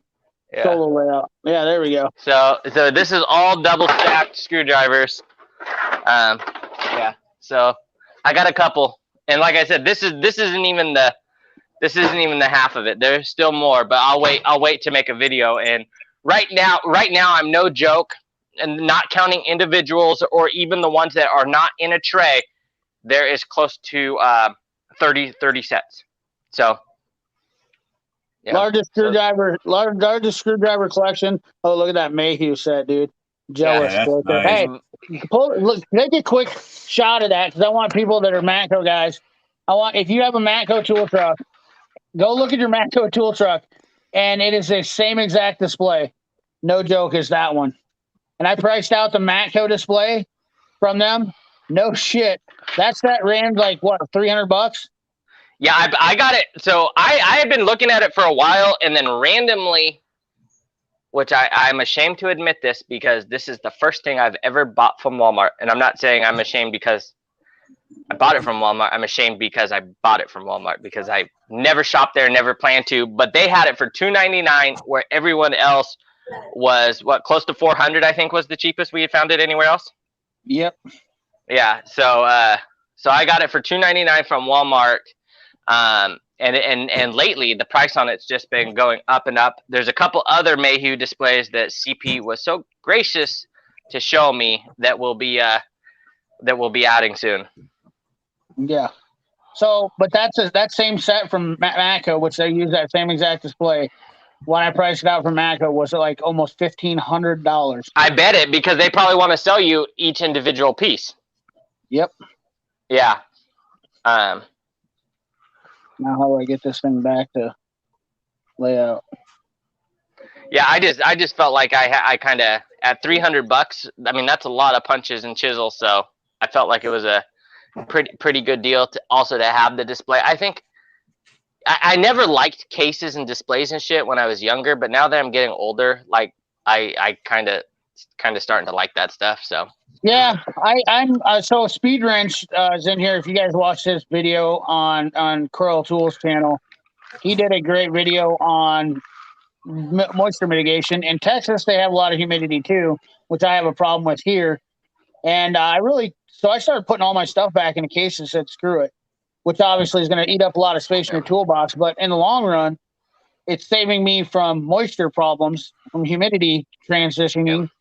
And I really agree with him. Like, throwing away your boxes when you get tools, it's not a good thing. Like, I know that stuff helps to, though, avoid, if you have issues like in me, or you're in an area where you have high humidity, that's definitely a big thing to think about. You know, like, is it worth it to not keep your tool in a box? You know, I don't think. You'll find, like, in my box, tons and tons of silica packs to help with it, and then you can buy like 100 pack of silica, little packs like that for like $12 on Amazon, and then I have some of them have, and then I also have like these moisture meter. They almost look like brake test fluid strips, but they're moisture meters. I'm all out now. I have to order some, but you put them in the drawer, and it will tell you like when you've reached too much moisture. And then you go throw your beads back. You can throw them in the oven for like an hour. And so you only ever have to buy one set of beads. Like, those little packs can go in the oven at like 200 degrees for a couple hours, and you're back to square one. Same thing with silica that you use for your air compressor. Take out the beads, put them in a pan, and put them in the oven. And once they change colors back, you're good. Then the other thing I do too is use this paper over like my taps and die drawers, stuff that is known to get really rusty. I put all of this paper that comes with like brake rotors and stuff like that. I put all that in there, and that seems to help pretty good. One of the biggest reasons I installed the air conditioning unit in this shop was actually for the moisture mitigation, because it acts like it has a built-in dehumidifier. So I can run the dehumidifier, and where you see tons and tons of moisture issues are especially in the shops that are no climate control, because you get those wild variances, and then that will create a crap ton of moisture. It sucks not having AC, let me tell you. Yeah. Reasonable moisture absorbers. Yeah, I tried using those. They work somewhat in mine, but we have so much humidity. I don't know. Yeah, for you, especially this time of year, it would probably be pretty difficult. I mean, you would probably have to be baking them like once every few days to make it even worth your while. They work great in my gun safe, but the thing is, my gun safe's in my house where it's climate controlled. Have you thought about? They also have some of those ones that you can plug in and recharge, but those take up a lot of room in your box. Those are the plug-in rechargeable ones. Those are the ones I use in my gun safe. But in your toolbox, they would probably be too big. But yeah, it's definitely a problem. And I don't have a small. I have room in my gun safe, but I definitely don't have room in my toolbox. Yeah. And like I know some people say, oh, just coat it with this or coat it with that. Man, I'll be honest, there's a lot of tools that I just don't want coated in shit. Well, I actually do wipe down a lot of my stuff, that Royal Purple Max film. That stuff's awesome. It really is. I've used Croil. I've used some deep creep and some fluid film. But the fluid film works good. The issue is, man, it leaves a real sticky residue behind. It's pretty thick. Yeah, that's the thing I don't like about it. The Max film's a little bit smaller. Deep creep is more of a penetrating, but it at least has some petroleum distillate in it that holds up for a little bit. But yeah, it's all about the lanolin. That's what it's all about. And that's what I think is in the Croil is lanolin. But like I said, like a lot of like my crimpers and wiring tools and stuff, like I don't want them coated in shit, I'm trying to look here. I was trying to answer Jeremy Schaub's question. I don't think they have those displays for Mac. Oh, look at that. There you go. Speed Wrench is still in here. Vapor paper is my go-to. Yeah, that stuff's really good. I didn't even think about that, doing your rotors and stuff like that. And I started collecting all my paper for my rotors after watching his video. I thought that was really, really smart. I use a lot of Bendix products, and they stopped using vapor paper. A lot of their stuff is their rotors are wrapped in plastic bags now. Yep.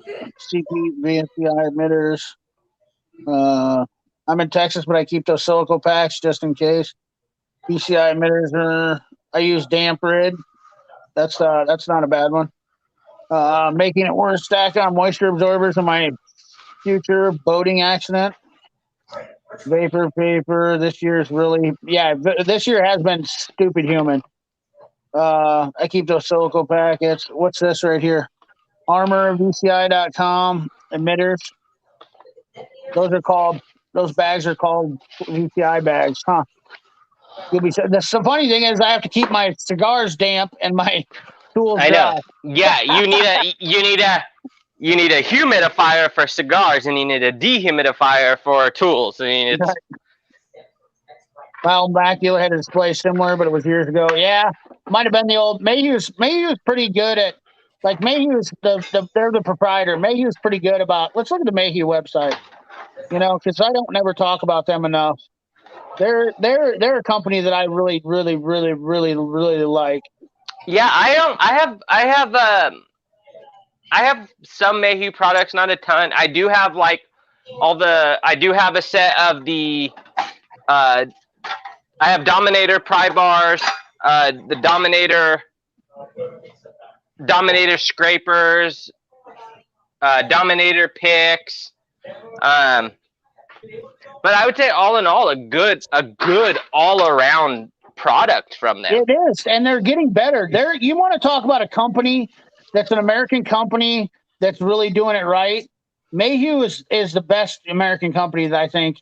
As far as I think Snap-on's still good. Don't get me wrong, but as far as a company that's expanding their line, doing things, especially automotive, let's just not look at the punches and chisels. The hose clamp pliers, these are some of the best on the market. Yeah, Snap-on rebrands them. Snap-on rebrands them, but these are the best. These are my favorite. I'm a big fan of the Mayhew Dominator, like huge flathead screwdriver style power bars. Man, I thought these were kind of a gimmick in beginning. I can't tell you how many places these work really good on brakes. When you got a stuck caliper and you're just trying to wiggle it just a little bit loose. These things are money on so many different things. I always took you more as a dominate him, not a dominator. No, I'm a hose clamp, clipper hose clamp pliers. I usually get dominated. Rigid flex. I would like to try this hose clamp plier here. It could be kind of cumbersome with the rigid flex on it, but looks a little bulky. Well, it definitely could. I could see where it would suck, but if you're trying to get into a spot, like I know Chrysler 300s are kind of a pain to get the hose clamps off. Yeah. And on the bottom, and this would probably be a little bit more handy to use because I've actually used my Snap-on one, and I've definitely laid out some cuss words. But Mayhew is definitely trying to expand their line. I mean, they have a pretty good selection, and obviously a lot of tool trucks are using them. I don't even think they're showing everything on here. They need to. No. Some of these companies need to break away from the tool trucks and be on their own. Oh, look, there's Tarek's set right here.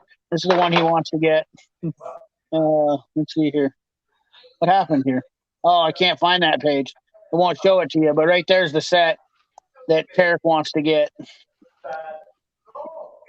Yeah, it's a beautiful set. A beautiful set with a not so beautiful price tag. It's not bad. I found it for 188. Look at this, Mayhew. Everybody talks about gear wrench, but how many people knew that Mayhew came out with Surge Factor? Surge Factor pliers are all the rage this year. I don't understand why. Really don't. Every single season of Fortnite. I've got one The thing set. I like about the thing I like about buying the Mayhew hose clamp plier over buying the Mayhew one is the Mayhew has a 2-year warranty and the Snap-on lifetime warranty is the whole plier.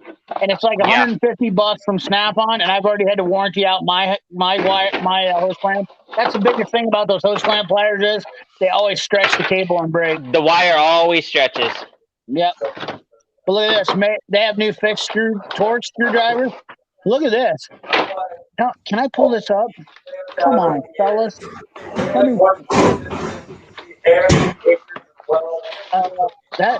Is that a hard handle? This is really big. This is incredible. Will let me do that? This is the winter team. Yeah. There you go. Oh, that's nice. There's their new torque screwdrivers they got.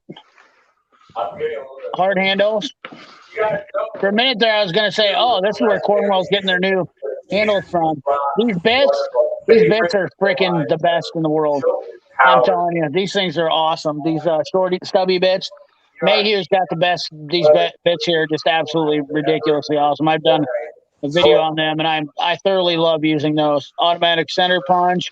The Dominator pry bars are obviously the best. There's the non-turning. Here's one that I'm really not that excited about. I've been using these, no joke, and they absolutely are kind of a pain in the ass.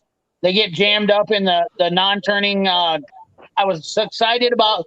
I bought one of them, and I was excited about getting it, but I got to tell you, the turning part was never that bad. This is a tool that went the wrong way with getting reinvented. So it locks into those little bearings, the bearings in your deal, in your truck.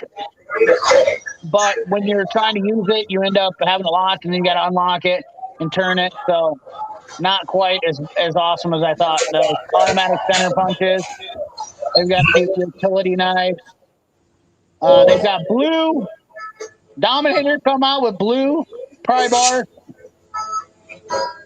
Magnets.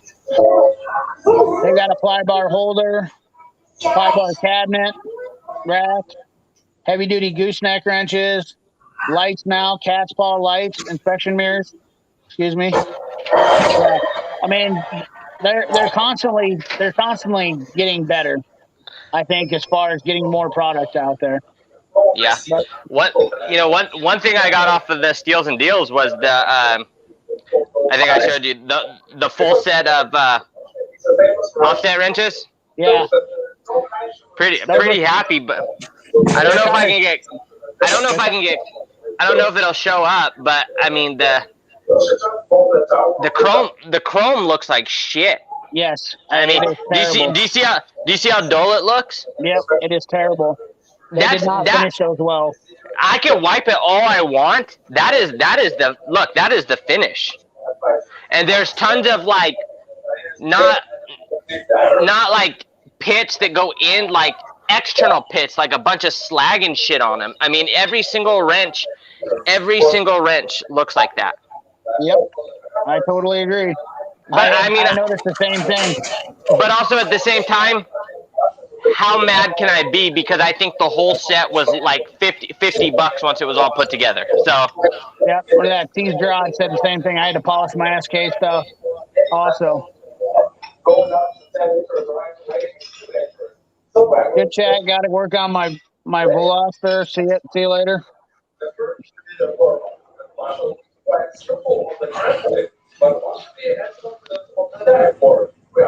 Like I don't. You probably can't see it, but like this edge right here is friggin' sharp. Like there is, like it did not go through its like final grinding stage and then it went and got chromed. I mean, it is. I understand that the company's going through troubles and all that kind of stuff. This is part of the reason they were having troubles though, is because so much stuff was slipping. I agree. You know. Well, fellas, I think we covered a lot of ground tonight. Yep. Damn. Good stream. Oh, look at this. Yeah, I agree with that, Chris Koss. I don't see or have heard as much QC issues as SK has had under Ideal. I would not. There's been a lot of QC issues with SK under Ideal. Yeah. There's no doubt about it. Honestly, I've ordered one last tool from SK. I'm going to show this at the end. Actually, let me just flip this around. I just got a tool that they've had for a long time, and let me see here. Yeah, I mean, I don't, you know, I know everyone is so upset about SK selling to a Chinese company, and oh my God, and I've seen so many comments like on Facebook and stuff and talking about how they're sellouts, and now all of this stuff is going to be nice. Now that's like the Wildy one I have. Yeah, I've been wanting to get one of these forever in my entire life. Yeah. I don't know. I did notice one thing that I'm a little bit like not happy about. Is the blade. You see the angle of the blade? It's actually forward. And I don't know. I wanted it for dragging, which I still can drag it, but that's why I got it. It's just to get in some awkward spots and drag it. But it's meant to push. Realistically, it's meant to push the way it's cut, and it's cut on the side. You know, I don't understand why it does that, but what about Harbor Freight, CP?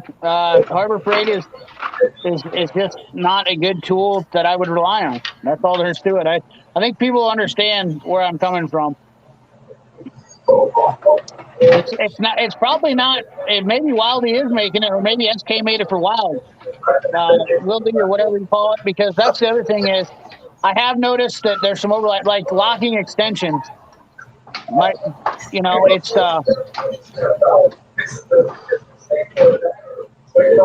locking extensions are the same way.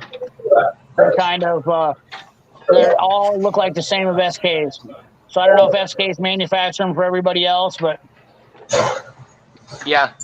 But like the whole my whole like thing with Ideal and stuff is I really do feel like while SK was under their umbrella, they ran it like a boutique company, and they did not help it, and so as sad as it is to see them sell to Great Star, I don't think that the company can be run any worse than it was.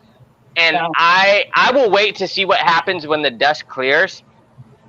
But I will probably continue to buy from them if they keep the manufacturing in the U.S. and they don't start injecting a bunch of Chinese shit. As much as I don't want to see the profits go overseas, if they keep an American workforce working in these plants that they recently built. I mean, we're not the SK plant is not all that old, and so if they keep it operational and they keep people employed, I will continue to support them. The second we see it, go the route of Gear Wrench where it moves overseas and now it's all Chinese manufacturing, then I'm done with them. But at this point, I will wait for the dust to clear and I will give them the benefit of the doubt.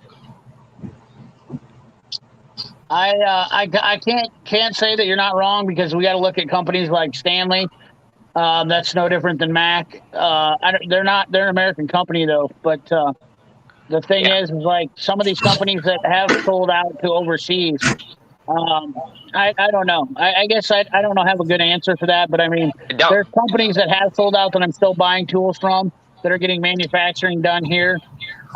So I mean, look at Stanley bringing Craftsman back to Dallas Fort Worth. You know, I mean, it's if they stay here, I will continue to support them.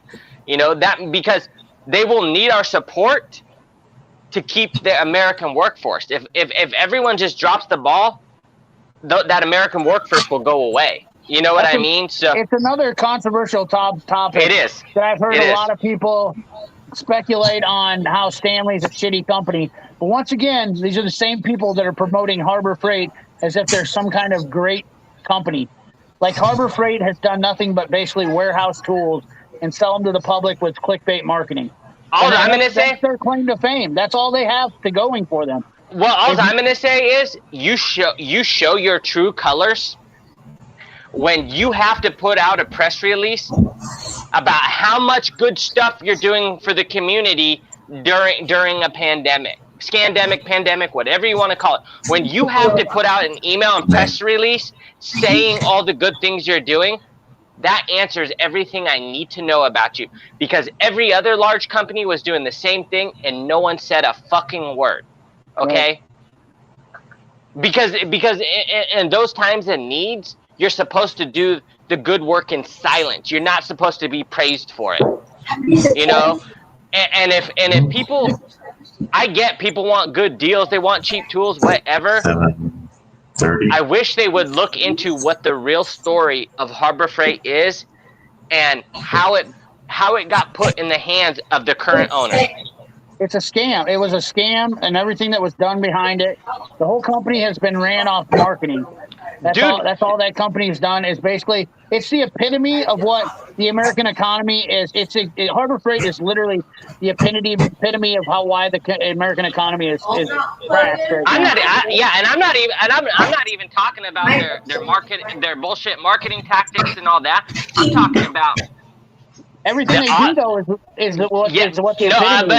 I'm talking about how the current owner got his hands on the company and how he basically killed his mother and father to do what he's done with the company. Right. He's a heinous person.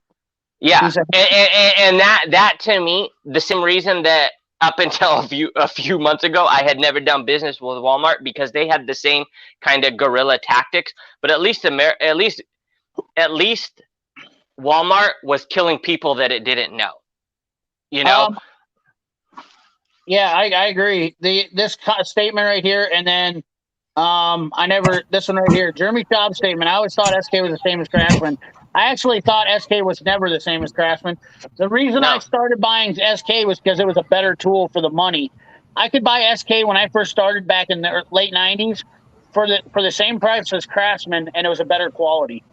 Yeah. And that was when Facom had kind of started owning them. Facom was putting out a good product. And they were a good product, and it was a good deal for me, a student, a young man that was getting into the industry. SK was absolutely the best choice. So I bought all my hardline from SK. Now, the reason why I was loyal to SK, I'm gathering was loyal.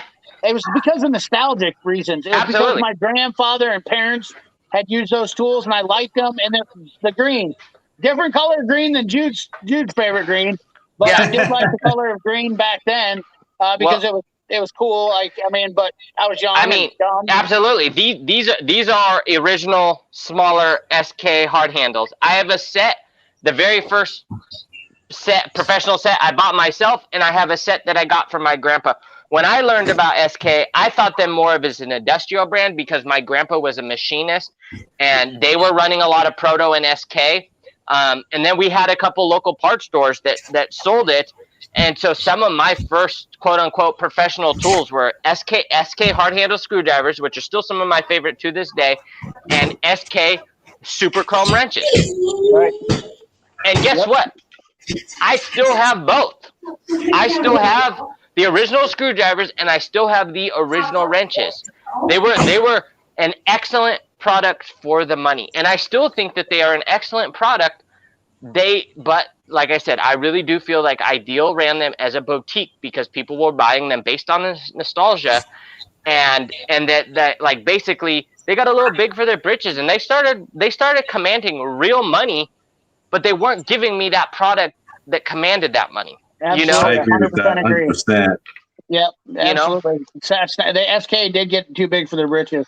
SK was Yeah. a great value. They were the working man's tool. That's Yeah. exactly what it was. They were the working man's tool. They were a guy that was not making crazy money.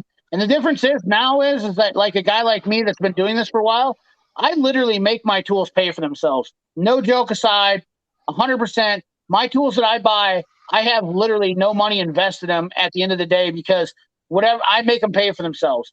They do jobs and those jobs pay for themselves. And then when I'm done, I start making money. And people are like, well, how does that work, CP? Well, let's say I have to buy a new wrench. Okay. Let's say I needed two 21 millimeter wrenches and I decided I want to buy another 21 millimeter wrench. I justify that tool by how many jobs it does, and then it pays for itself. So I'm getting paid for those jobs that I'm doing, and I keep track of that. So and it's not like I keep a spreadsheet of it. It's kind of a primitive tracking. But once that tool is paid for itself, I know, and I don't worry about it anymore.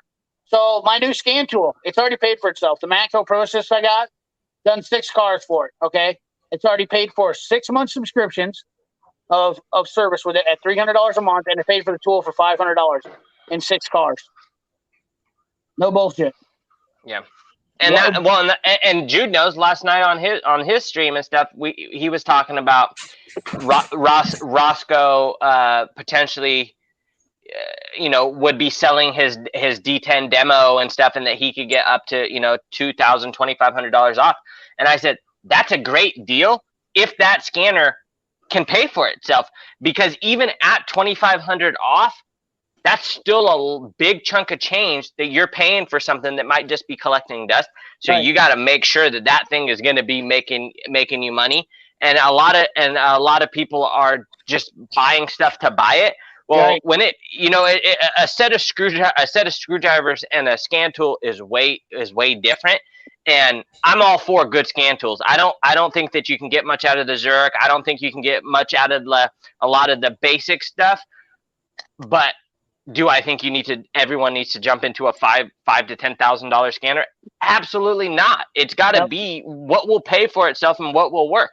Me myself, I'm only using a scanner that's about $1,000 because I'm not using it to make money. So I don't need it to do a bunch of crazy shit. I need it to do a few things that I need it to do. And if I needed to upgrade it, I will. And I've thought about upgrading it. But what I have works for me currently. Yep. So if it's not broke, don't fix it. The thing about it is that a lot of people that complain about tools, price of tools, is exactly what you just said, Tarek. They're not paying. Yeah. They're buying them to collect. They're buying them because they're going to use them as a DIY, which means they're not going to make money with them. Okay, so the tools, the only way it's going to save them money is by fixing the project that they're working on. Okay, so if you're going to go out and buy a $500 Snap-on electric ratchet, that's going to be a lot of DIY jobs at your house it's going to take to pay for it. So let's say you're going to replace an alternator, and that roughly costs $300 to get done at a shop. The alternator is going to cost you $100 in parts. You're going to save $200 in labor. You're going to have to at least do 2 alternators, which is not a common part that's going to get replaced a lot. 2 jobs that's going to get you within $100 of striking distance, so that tool paying for itself. That's the way to buy tools. Yep. And that's exactly my mentality, Tarek's mentality, Jude's mentality, versus the people on YouTube that don't work for on cars professionally that give advice. They're not working on anything. And how many times have I said this? One of the biggest reasons I went with Milwaukee automotive style tools is the fact they are not making me money. They are only working for myself. They bring me in $0. Now, I will be the first to admit, if I was back wrenching in a garage, the first thing I would do is drop that and buy a Snap-on one. Absolutely. Thank you, Larry. Yeah, I agree, Tarek. There's a lot of misconceptions on YouTube because people don't. fulfill. You know what I meant to say tonight is I got 5 questions to ask the guys on YouTube. 5 that are giving bad advice. First of all, what is it exactly that you do that gives you clout to say that a Snap-on truck sucks? How many times have you been on a Snap-on truck? That's one question. How many times have you actually been? How many Snap-on tools have you bought before you came to the conclusion or the opinion that you're giving? That's number 2 question. Number 3 question is, what exactly did Snap-on do to you that made you hate them so bad? You know, what exactly did they personally do? Because I can tell you that 5 of the guys that I know on YouTube that complain about Snap-on have never, ever, ever bought any tools from Snap-on. No. And they just personally use it for clickbait. Okay. Yeah. That's a big problem. They look at videos, they watch videos from people who are pissed off because something bad happened, and it's usually not something that happened at the corporate level. It's usually something that happened at the local level, and these people are mad. So then people watch these videos and they say, yeah, this company sucks. But it's a biased, one-sided opinion. See, and actually CP knows because I actually interacted with one of these guys the other day, and he said he had been buying Snap-on tools for like 30 years, and he had a handful of stuff he couldn't warranty, and that he was tired of getting the blah blah blah. Wait a second when he called the phone number, and I said, have you ever called the direct hotline or filed a claim online? His exact words were, the last time I tried, the internet wasn't a thing. You're holding a grudge for over 20 years. It's so you common. haven't. You're telling me you are baseless opinion. Yes, those are his exact words. The internet wasn't even a thing yet.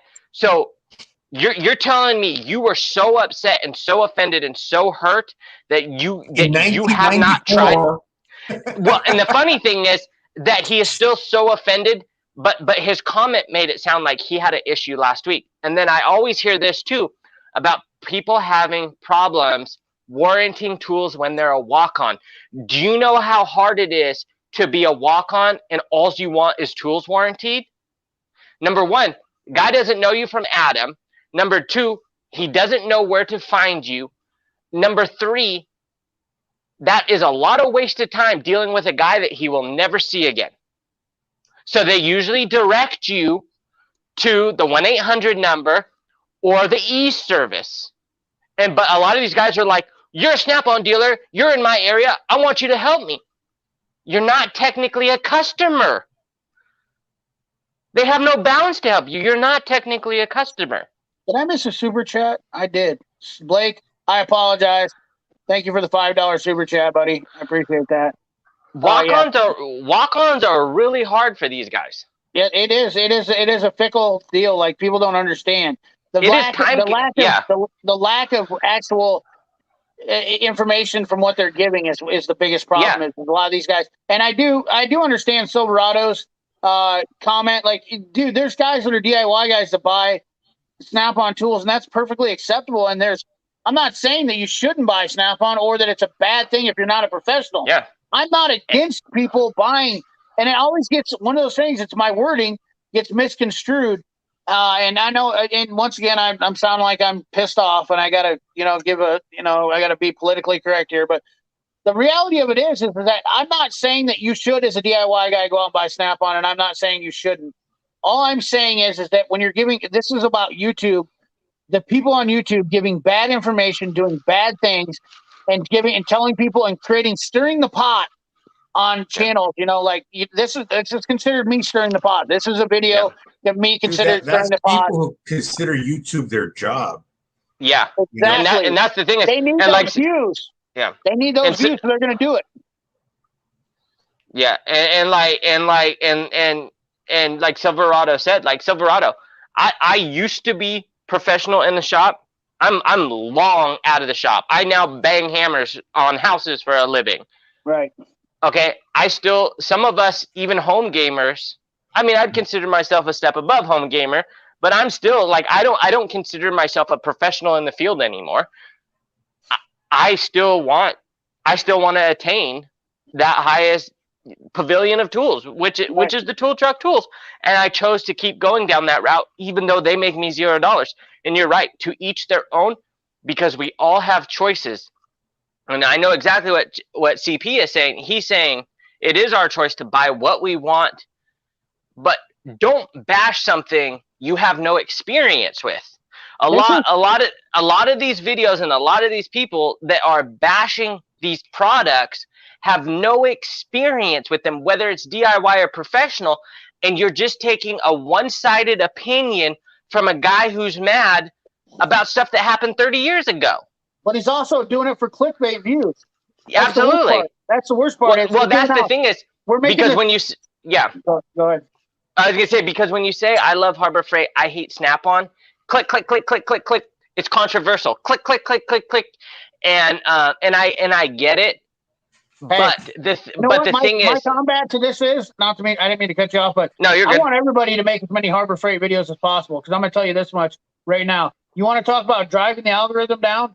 When these guys think they're smart by using clickbait for Harbor Freight, if you want to burn the algorithm down, I want everybody to make Harbor Freight videos. Get those views, so you can burn down these channels that want to promote Harbor Freight and get bad information. Watch how they disappear. Watch how they will literally burn to the ground. You think I'm joking you? Dude, you get 500 people making Harbor Freight videos. Watch the algorithm change on Harbor Freight. Look what happened to Icon. Look what happened to all the Icon videos. You know, every Icon. Now you have one in a blue moon, and Icon has released a lot of products since they blew up originally. You know, a couple years ago and stuff. Yeah, but everybody found out that they weren't that great, and it's just they're not running the shit. I mean, it's the same as Carlisle. They're making the same shit out of the same factory, and they're charging more money. Yeah, exactly. Like I know a lot of people talk about like the double-ended Icon wrenches and how great they are. Blah blah. Okay, well they're the same as Mountain and everything else. And Mountain has a lifetime warranty. Cabo has a lifetime warranty. You can buy it off a tool truck with a lifetime warranty. But if you buy them through like Mountain, Easy Red, some of these other companies, they are cheaper than the Icon version. And if you buy like the Easy Red, some Snap-on dealers can warranty them for you. So I mean, it's just literally the same thing, different name. But I know like the Mountain version and the Easy Red are right around 130. What, it's 109? It's 199 for the Icon version. And remember, not everyone is conveniently close to a Harbor Freight. I know my Harbor Freight is 45 minutes one way. That's the closest one. That's a 90-minute round trip if all I did was walk in the door and back. I like this. You know, this comment right here. This is my number 4 question for the people that have these problems. Did you call the 1-800 number? Because I can promise you that video is a flat out lie, and it's just somebody that's trying to beat down Snap-on. Because I have never seen Snap-on not warranty a tool by calling the 1-800 number. That's what I'm saying. If you deal with the e-service or the 1-800 number, I've only seen a couple cases where people got turned away, and they absolutely should have, because it was like they sent in wrenches that they cut up and fucking melted and heat and beat and stuff. So they should be. Yeah, you abuse the tool, and you should have it rejected. People are so offended that dealers don't want to deal with them. They don't have time. I bet less than 5% of walk-ons are actually making dealers money. You know why Snap-on doesn't address these situations with these people that talk about warranties is because they've dealt with it for years from these lowlifes that are trying to get something for free, because you're going to have this in any retail business. I deal with it with cars. Literally, great story. Guy the other day, my buddy's shop, he said he had wheel bearings. No, is that right? Yeah, he had wheel bearings that were bad in his car, and then he had a check engine light. Replaced the wheel bearings on his car, checked the check engine light, said he didn't want to fix it. No problem. The guy leaves, comes back. This was a Cadillac CTS. Guy comes back, says, "You ruined my rear end." Really, bud? I ruined your rear end. From how? Putting in wheel bearings? So well, I know how you ruined my rear end, but we'll talk about that later. we just went way triple R and it got demonetized right there. No. But the thing about it is the guy had already taken the car, and when he brought it back for the check engine light, this is after we did the wheel bearings. We checked the check engine light, and then that's when he said we ruined it. His whole point was that because we hooked the scan tool up, we ruined the rear end in his car. Wants to take us to court. This is the kind of shit you have to deal with in life with any type of business. Is you got these people that are absolutely shitbags wanting something for free. Well, and the thing is too is like I wonder too about like a lot of these guys that had like bad experiences with dealers not warranting their tools, stuff like that. It's like what are you bringing them? Are you bringing them a ratchet that grandpappy you inherited from grandpappy who originally got in 1954 and there's no parts available for it? Like, because some of the stories I actually hear, it's like you're mad about nothing. Like there is expressed warranties, and everyone seems to forget that. Like, yeah, the rules are always bent and all that kind of stuff, but there are expressed rules on these tools that are usually expressed to the original owner. Right. I mean, that is how it is. And like, yeah, we've all had tools we got from somewhere else that our dealers took care of or someone else took care of. But, a lot of these people that complain, I think, are the people that are abusing the system. That they're the ones that are making it hard for us. Yeah. It's 100%. Doc's Hot Rod and Hobby says it here. What I see is guys don't invest in their tools, complain about Snap-on, Macto, and they have cheap tools, strip bolts, hack stuff, and then complain about it when they don't progress and keep changing oil. It's exactly it. Yeah. You don't have the skill to do the job anyways. You're already in over your head, so you didn't deserve to buy the tools. But then you're going to go ahead and I'm sorry, but that's going to piss people off because you know what? It's not friendly to the DIY market on YouTube. Okay, so I don't cater to the DIY everyday guy that, because he doesn't like Snap-on tools because it's too expensive for him. What am I supposed to do? I'm a professional mechanic. Like, am I supposed to give out – I'm supposed to clickbait videos and give out bad information and just say, oh, guys, Harbor Freight's awesome. Like the next week I do a video that says, here's Harbor Freight. And you should buy – I've done a U.S. General card. It didn't hold up for me, and I sold it. That's why it's not on my channel. Some of your first videos were about you pimping out your cart, and then it did, and then you got the Jamestown because you said the Harbor Freight just didn't hold up. No. Not too long ago, I was watching this channel which I never watch. It just happened to pop up, and it's called like DIY Auto School. And this guy was talking about he got a new Snap-on dealer, and his new dealer would not warranty a handle on the Snap-on screwdriver. A, that's not a warranty issue, and B, he said it's no longer available, which it wasn't. He even says, "Oh, I bought this screwdriver set like 30-something years ago." Then he pulls up this kit on eBay, which is like a rare Harley Davidson kit, and he's like, "I paid like $400 for this set of screwdrivers." It's not. A standard set of screwdrivers is like 160. And then he said, "And I went to Harbor Freight, and I bought this set of $10 diamond tip screwdrivers, and they're just as good, if not better, and they have a lifetime warranty." I don't care who you are. A Harbor Freight tools do not have a lifetime warranty. Yeah, you know what I mean. Like we've already. But it's funny. I just think it's funny. You cannot.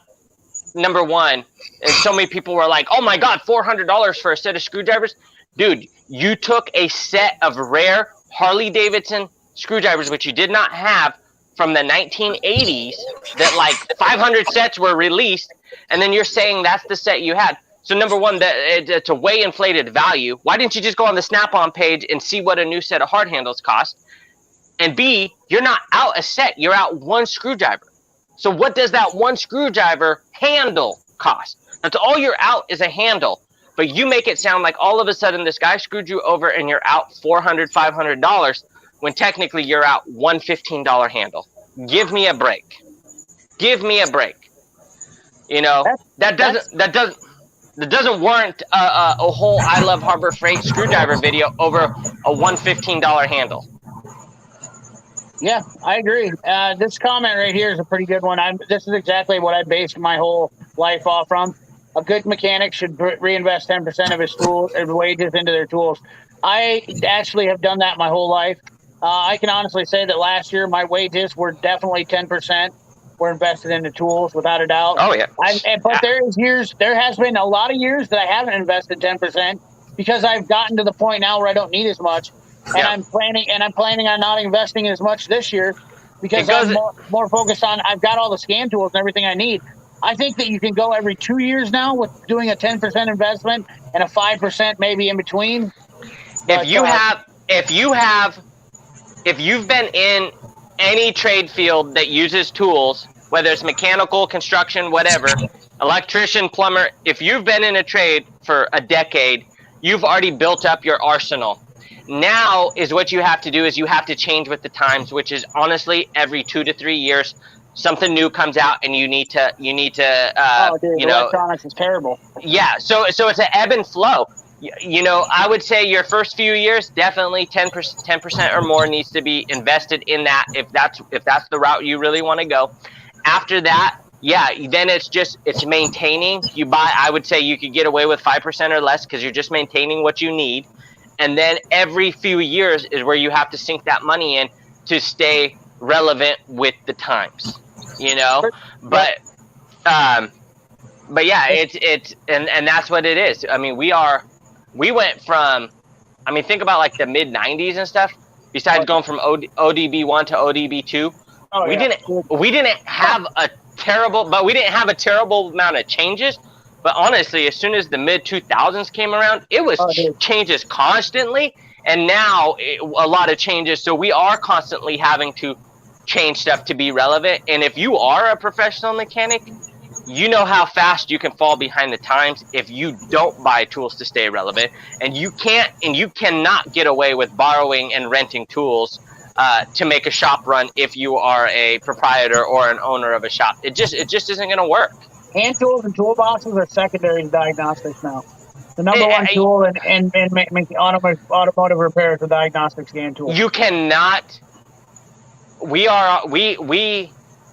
should be technically on our last generation of parts changers. As cars get newer and stuff, you cannot just guess or diagnose by hearing, because think about how much stuff nowadays can go wrong, but you don't even throw a check engine code.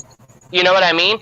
Like, not everything throws a check engine code, and you have to be able to have the wherewithal to be able to dig deep without changing parts. I mean, we can't, especially with all the electronics nowadays. As soon as you open that box and you rip the wrapper, you bought that part. And so this guessing is not going to work for much longer.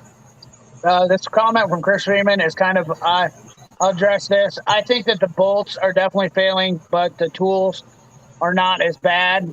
So yes, a good tool will ruin a bad fastener, and a bad fastener will not work with a good tool. Yeah.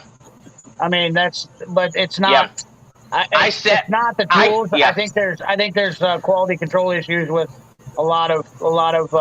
Our hardware, well, and see, the thing is too is remember a lot of our parts that we're using come from overseas, and a lot of the fasteners are made over there, and they suck. And I actually do keep a set of gear wrench, just regular wrenches, because they have a higher tolerance than like my snap-on wrenches, my SK wrenches, and stuff like that. And so like sometimes like my snap-on 10mm won't fit on it, and I'll have to use a cheaper wrench because it's like 10.012. You know what I mean? And so and that the biggest thing it comes down to is a lot of it is we're using a lot of recycled products, which is totally fine. And then, but I also wonder, like, how does that change the metal every time we recycle it? It's got to lose something. And then also, quality control sucks. We just don't have, no one is watching over it. And now it's just, instead of pumping out a quality product, they want a quantity of products. Yep, there's definitely, I mean, I gotta look at this again because I can't help it. But we're back on the Harbor Freight website, the Pittsburgh screwdrivers. I think that's a hilarious comment. I keep seeing how great Pittsburgh screwdrivers are. I'm curious if they even have a lifetime warranty now that I'm thinking about it, because they're not Pittsburgh Pros, are they? Man, I'm sorry. Any These jump packs right here, what a waste of money. 1,700 PCAM for $179 well compared to in the Color Automotive JNC Air. Not and even not the same. Not even the same. Not even in the same category. and Not even in the same ballpark. not to talk shit, but this is the one that Justin Dow kept saying was $89.99, and I kept trying to tell him to correct it because it's $179.99, not $89.99. He kept being you can't get anything better for under $100. I'm like, yeah, because it's not under $100.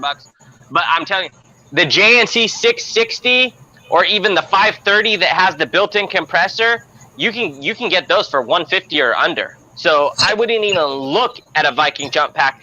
And remember, I know CP always says this, but it is true.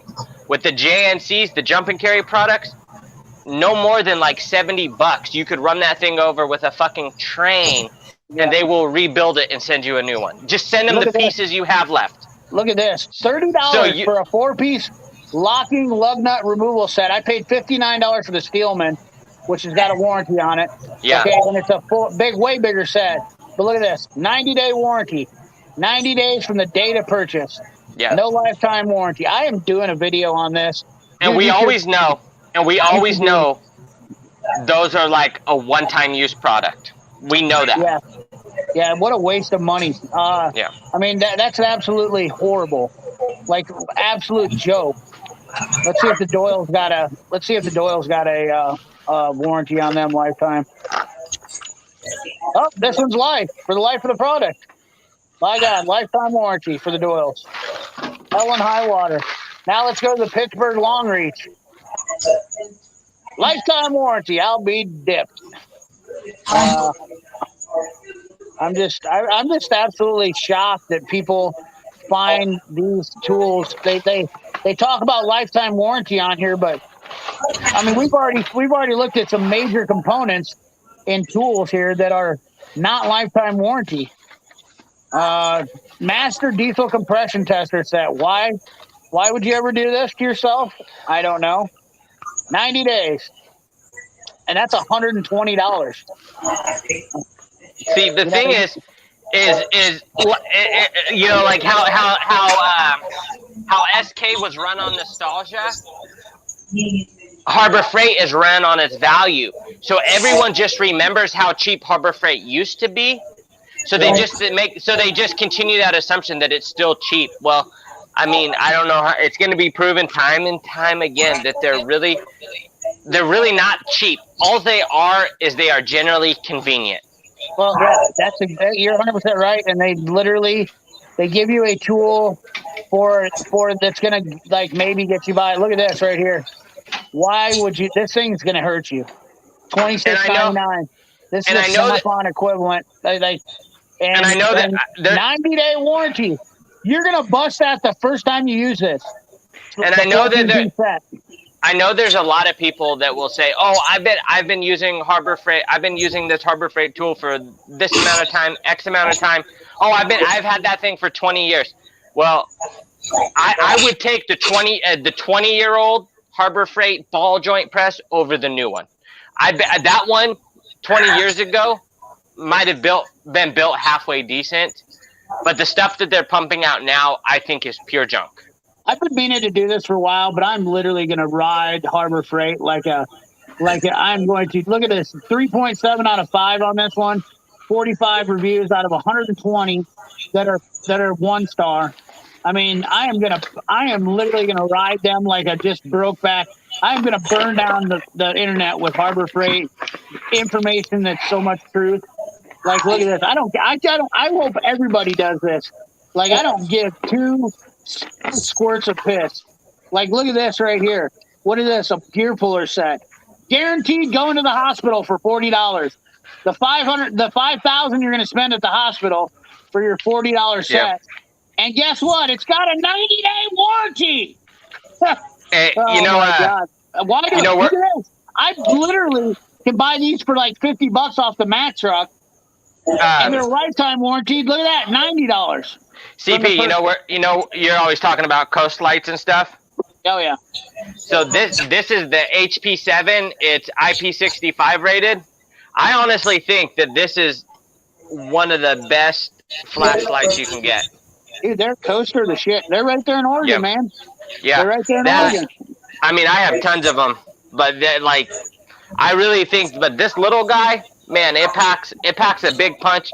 It's truly waterproof, and I gotta say, I'm thoroughly impressed with them. These are Hey, good, just little bullshit pocket lights, look but at this. For $7.99, you can go to the hospital in one shot.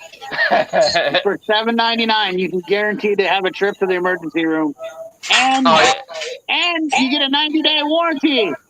And you got a 90-day warranty. Oh, that is so rich. I love it. Like, look at this. I mean, we haven't even got to the Pittsburgh screwdrivers yet. yeah. I'm trying to get to the Pittsburgh screwdrivers just because I want to see where is Here's where am I? here's the original Matco wet screwdriver. Yeah. Oh yeah. I think I got one of them left. Maybe. I used to think that the textured grip was weird, but you get used to it. But honestly, I don't think Matco should have ever discontinued these. Screwdriver set. These are Okay. much better. These are much better than their new little tri-lobe design bullshit. Look at these. Oh my God. For $7.99, my dad had this exact set, and I cussed like no other because I was trying to take out some stuff on our John Deere and broke every single one of those one shot. Let's see what the warranty is on them. Oh, they are lifetime warranty.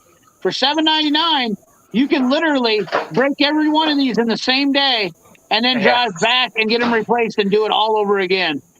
Yeah, Yeah. for $7.99, you are guaranteed to have to drive your tractor into the dealership because you've rounded off every fastener head available. Now, I have this set from Evercraft from Napa. Not a terrible. This is probably the better one that you can buy. This one does have a lifetime.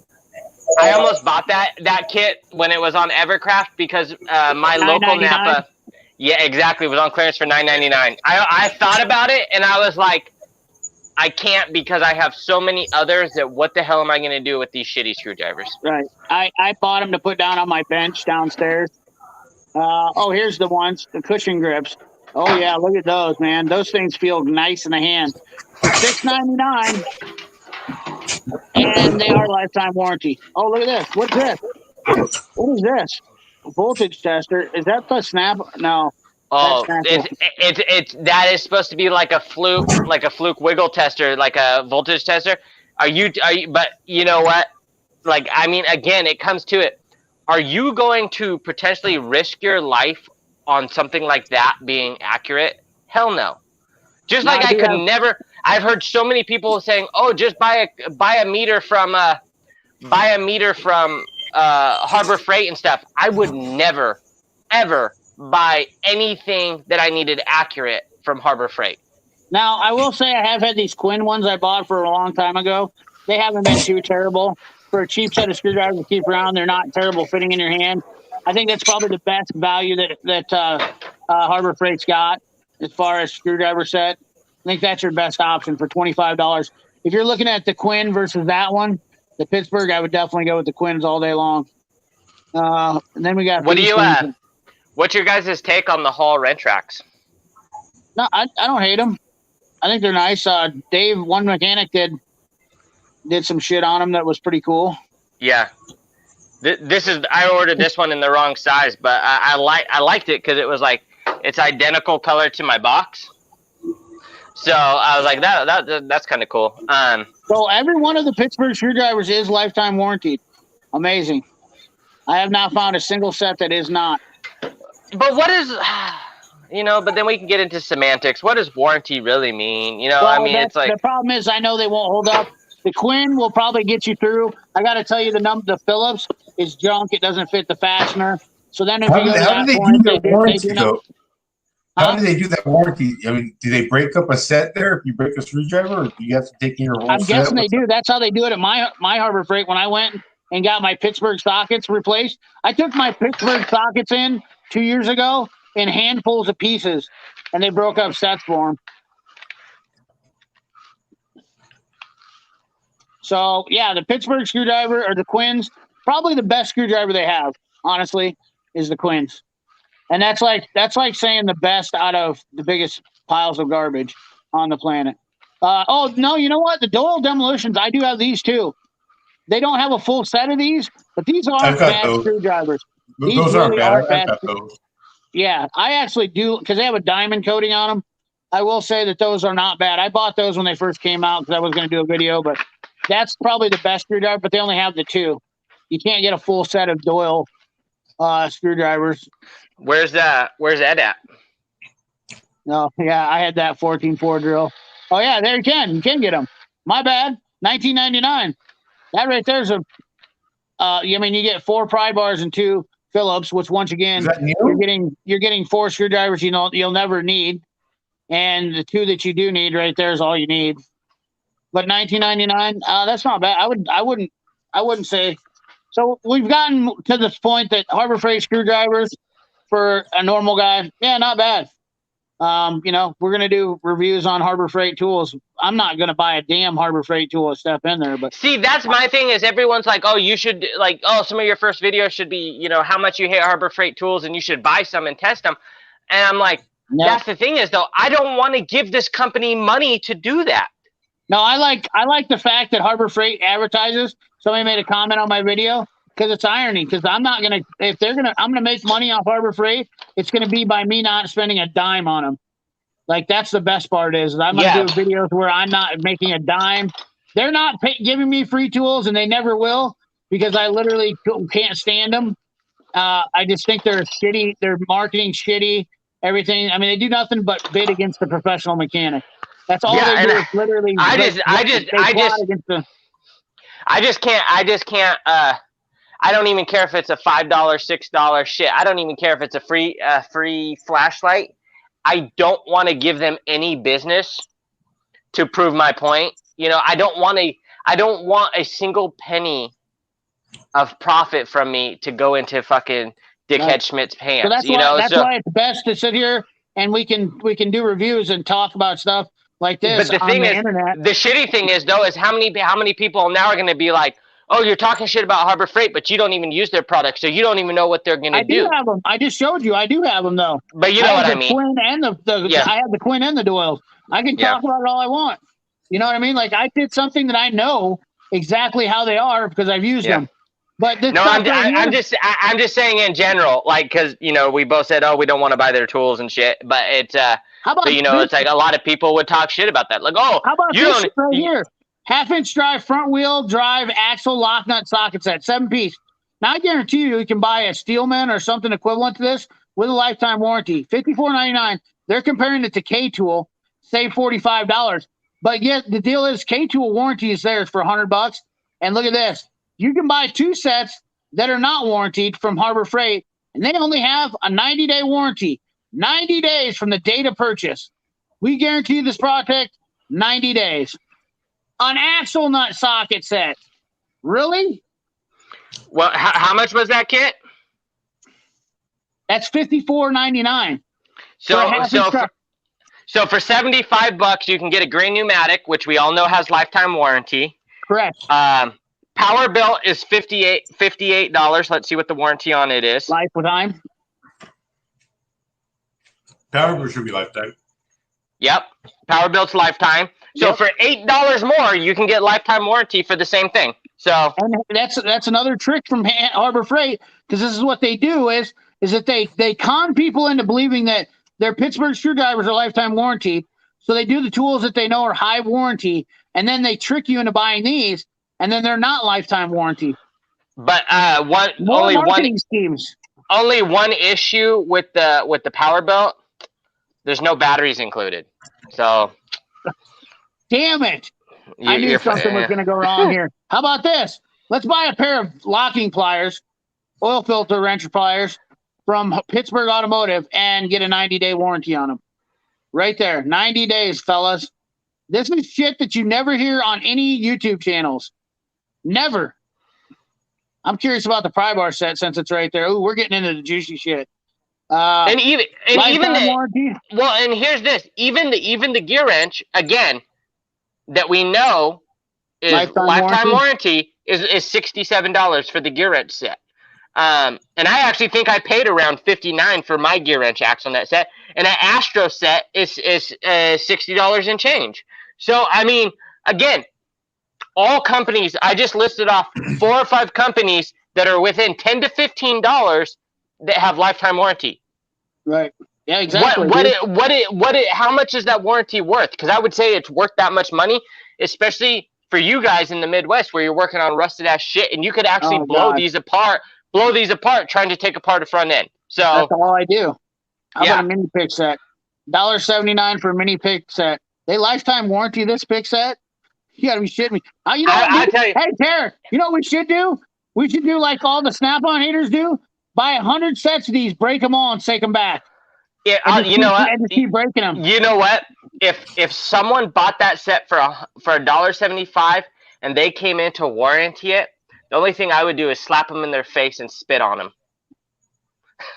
Like if you were warranting a product that's under $2 and you're so cheap you can't just rebuy it, like you need a fucking a foot up your ass sideways. You know what I mean? This is great. Chris Koss said, when shopping at Harbor Freight, do you know what item has a warranty or not? No, because that's what Harbor Freight wants you to do. No. They want you to believe that everything's got a warranty because that's what everybody tells you on YouTube. But the reality of it is that they're not going to warranty something that's a high value item. Well, and that's what they've done with their marketing and stuff is they have put it in everyone's head that Pittsburgh Pro has lifetime warranty. Pittsburgh has lifetime warranty, you know, but then you go into it and it doesn't. And it's limited things, but everyone is so used to these normal items, like some of their sockets, like their screwdrivers. So they assume that it is across the platform. How about this right here? Project Farm's done videos on these, and they're junk.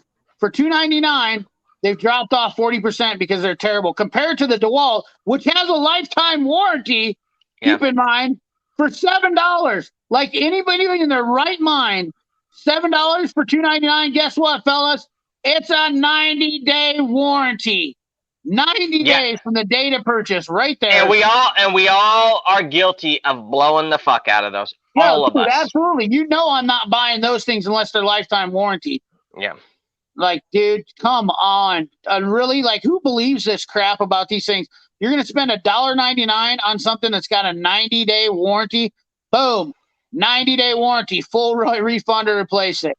And I know it sounds, and again, because then people will be like, "Oh, Tarek, if you wouldn't warranty those picks for $1.75, why would you warranty out the bit adapters?" Well, I'll tell you, because number one, the bit adapters is something I would use every single day. Right. And that is a high break item. Picks should not be, if you're using the picks correctly, that should not be a high wear or high break item. The thing is that I know for a fact, because I've had many sets of those Pittsburgh ones, they are a high break item because the steel they use is fucking garbage. Look at this. A magnet. Okay, I can buy these for $15 off the Snap-on truck. Compared to I can't even tell you how many of those that the Snap-on guy has just given me. Right. With my orders, you know, with buying stuff. Still, if I break one, I get it warranted. $4.99 from here. You're going to get it for a 90-day warranty from Harbor Freight. Yeah, and you know how many of us are guilty about leaving it extended and dropping it or stepping on it, shutting the hood on it. You know, an extendable magnet is something that we've all broken 500 of. Here's another good one. 90-day warranty. Merlin Air right here. 90-day warranty. Oh. You know how many of these I've broken over the years? And the reason why they're expensive is because they're high-value items. And you buy them off the tool truck. But the thing is, though, you buy a Milton or an Astro for $11. You'll never buy it again. And the pistol grip portion on it, the trigger, those always get brittle. They always break over years. The one I have now is the longest one I've ever had, which is a Blue Point, and I've had it about 10 years, but it's starting to get weak. Man, you go to O'Reilly's and get yourself a Flexzilla.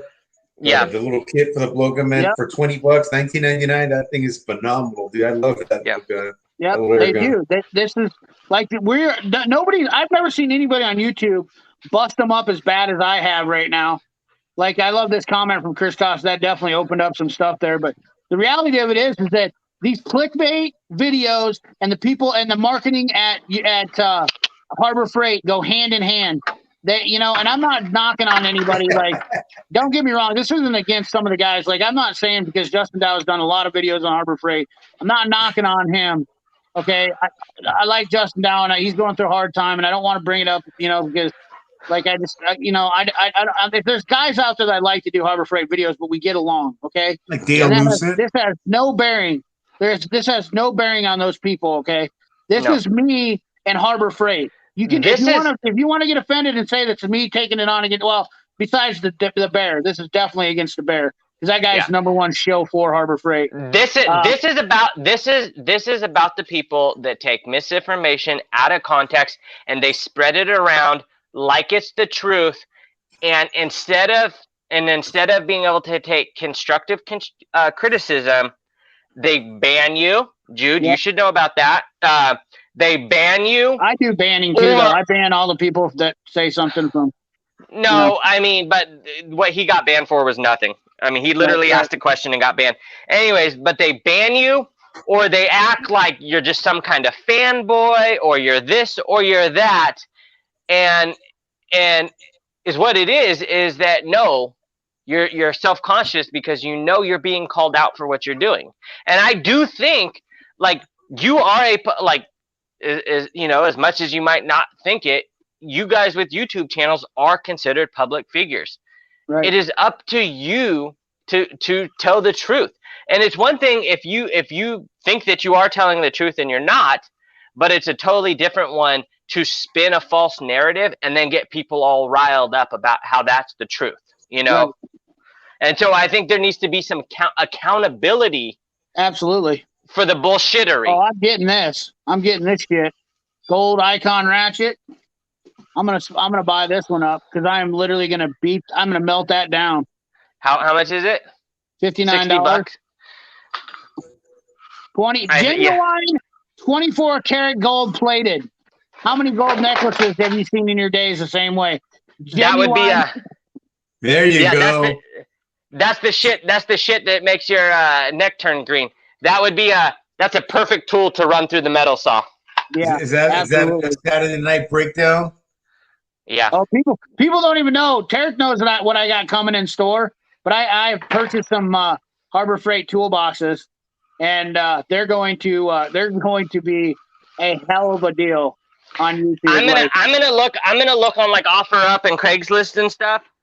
I think maybe my first video should be a Gallagher style. The big trusty cooks against some maybe some used Harbor Freight tool carts or something. Yeah. The Icon line is literally the same as Carlisle, so I really can't knock on the Icon line too much. I don't knock on the Icon line. The toolboxes are shit. Well, they're way overpriced. The toolboxes are shit. I do knock on like some of the design element, you know, because some of the design elements are obviously not identical to the Carlisle. I do get that they're made in the same facility and shit. Junk here. These are junk. $139. I knock the knockoff. I knock the mimicry. You know, I knock the gimmicks. That is what I knock. Yeah. Oh yeah. You are, you know, and that's the thing is like people say like, oh, it was designed. It was designed. They stole an engineer from Snap-on who designed it. No, they hired a dude that was fired like a fucking decade ago, and then all he did was basically redesign the shit that was coming out of the same place that was making the Carlisle stuff, and to look like this, to mimic the Snap-on, but to have it different enough that they wouldn't get sued for copyright, you know, and that basically the cases and everything about them were to mimic the Snap-on. You know, that is all he did. He didn't design Snap-on tools for fucking Harbor Freight. No, that's not what happened. They took a tool line that was already available and they just changed up some of the tooling to make it mimic a product that was already out on the market. So we got to find a 1/2-inch swivel sockets, 1/2-inch impact swivels. It's hard to do this. I'm reaching around this. I need to learn how to 1/2 inch swivel head impact socket set. So You want a we whole got. set? Well, I want to see. I want to compare a price. So here's a gear wrench, which these things are absolute garbage on Amazon.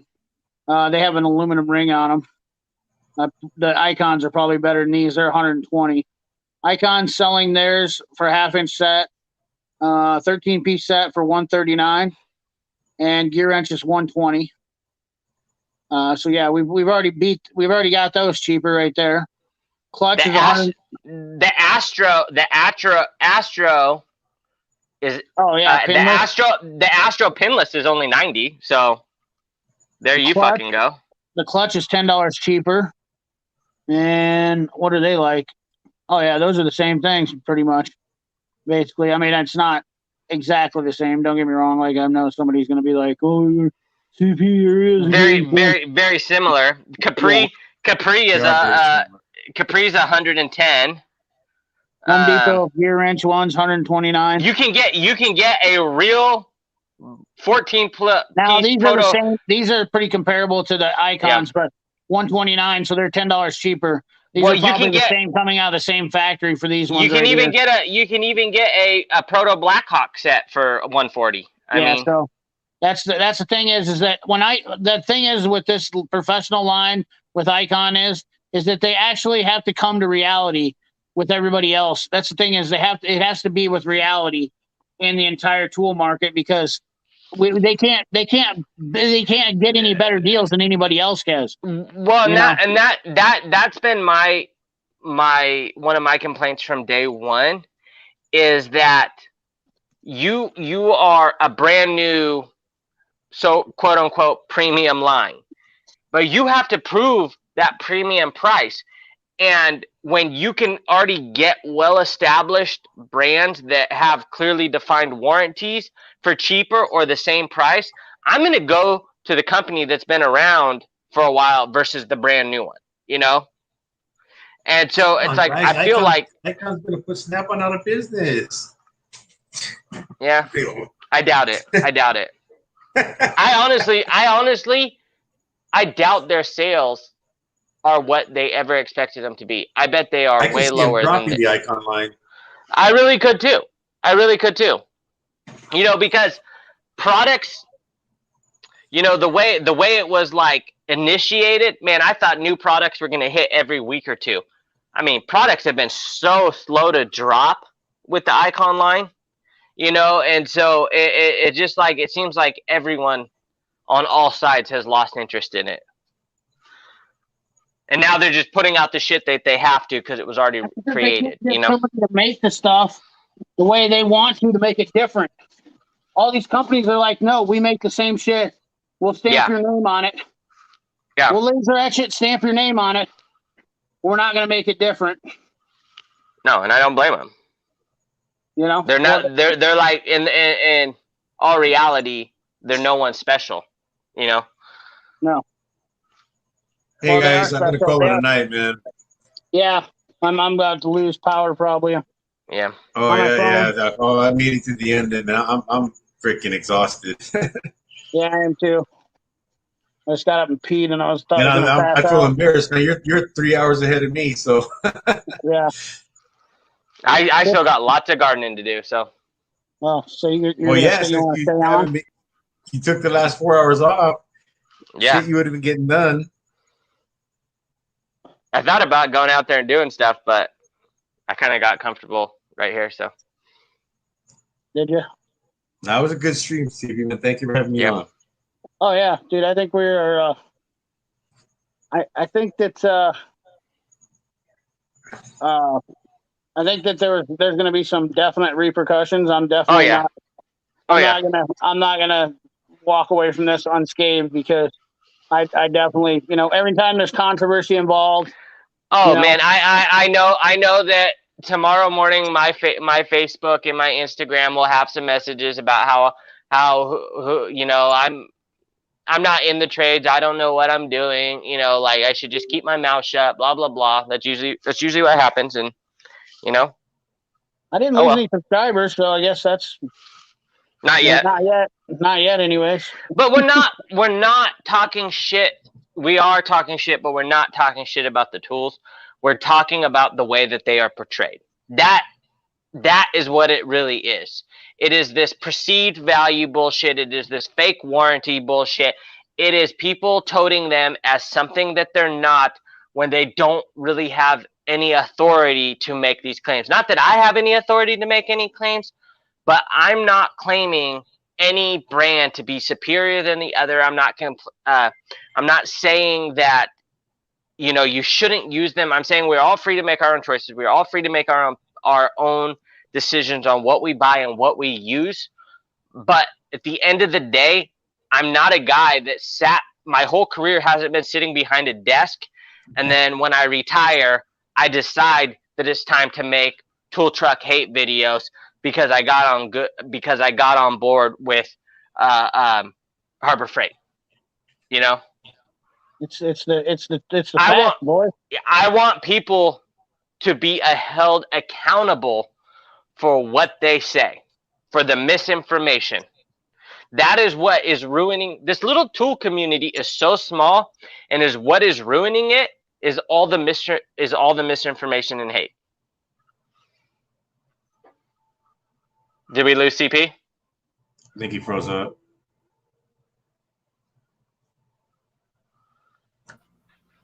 I had to switch. I was Your switching. phone die? Yeah, I was switching while you were. Talking.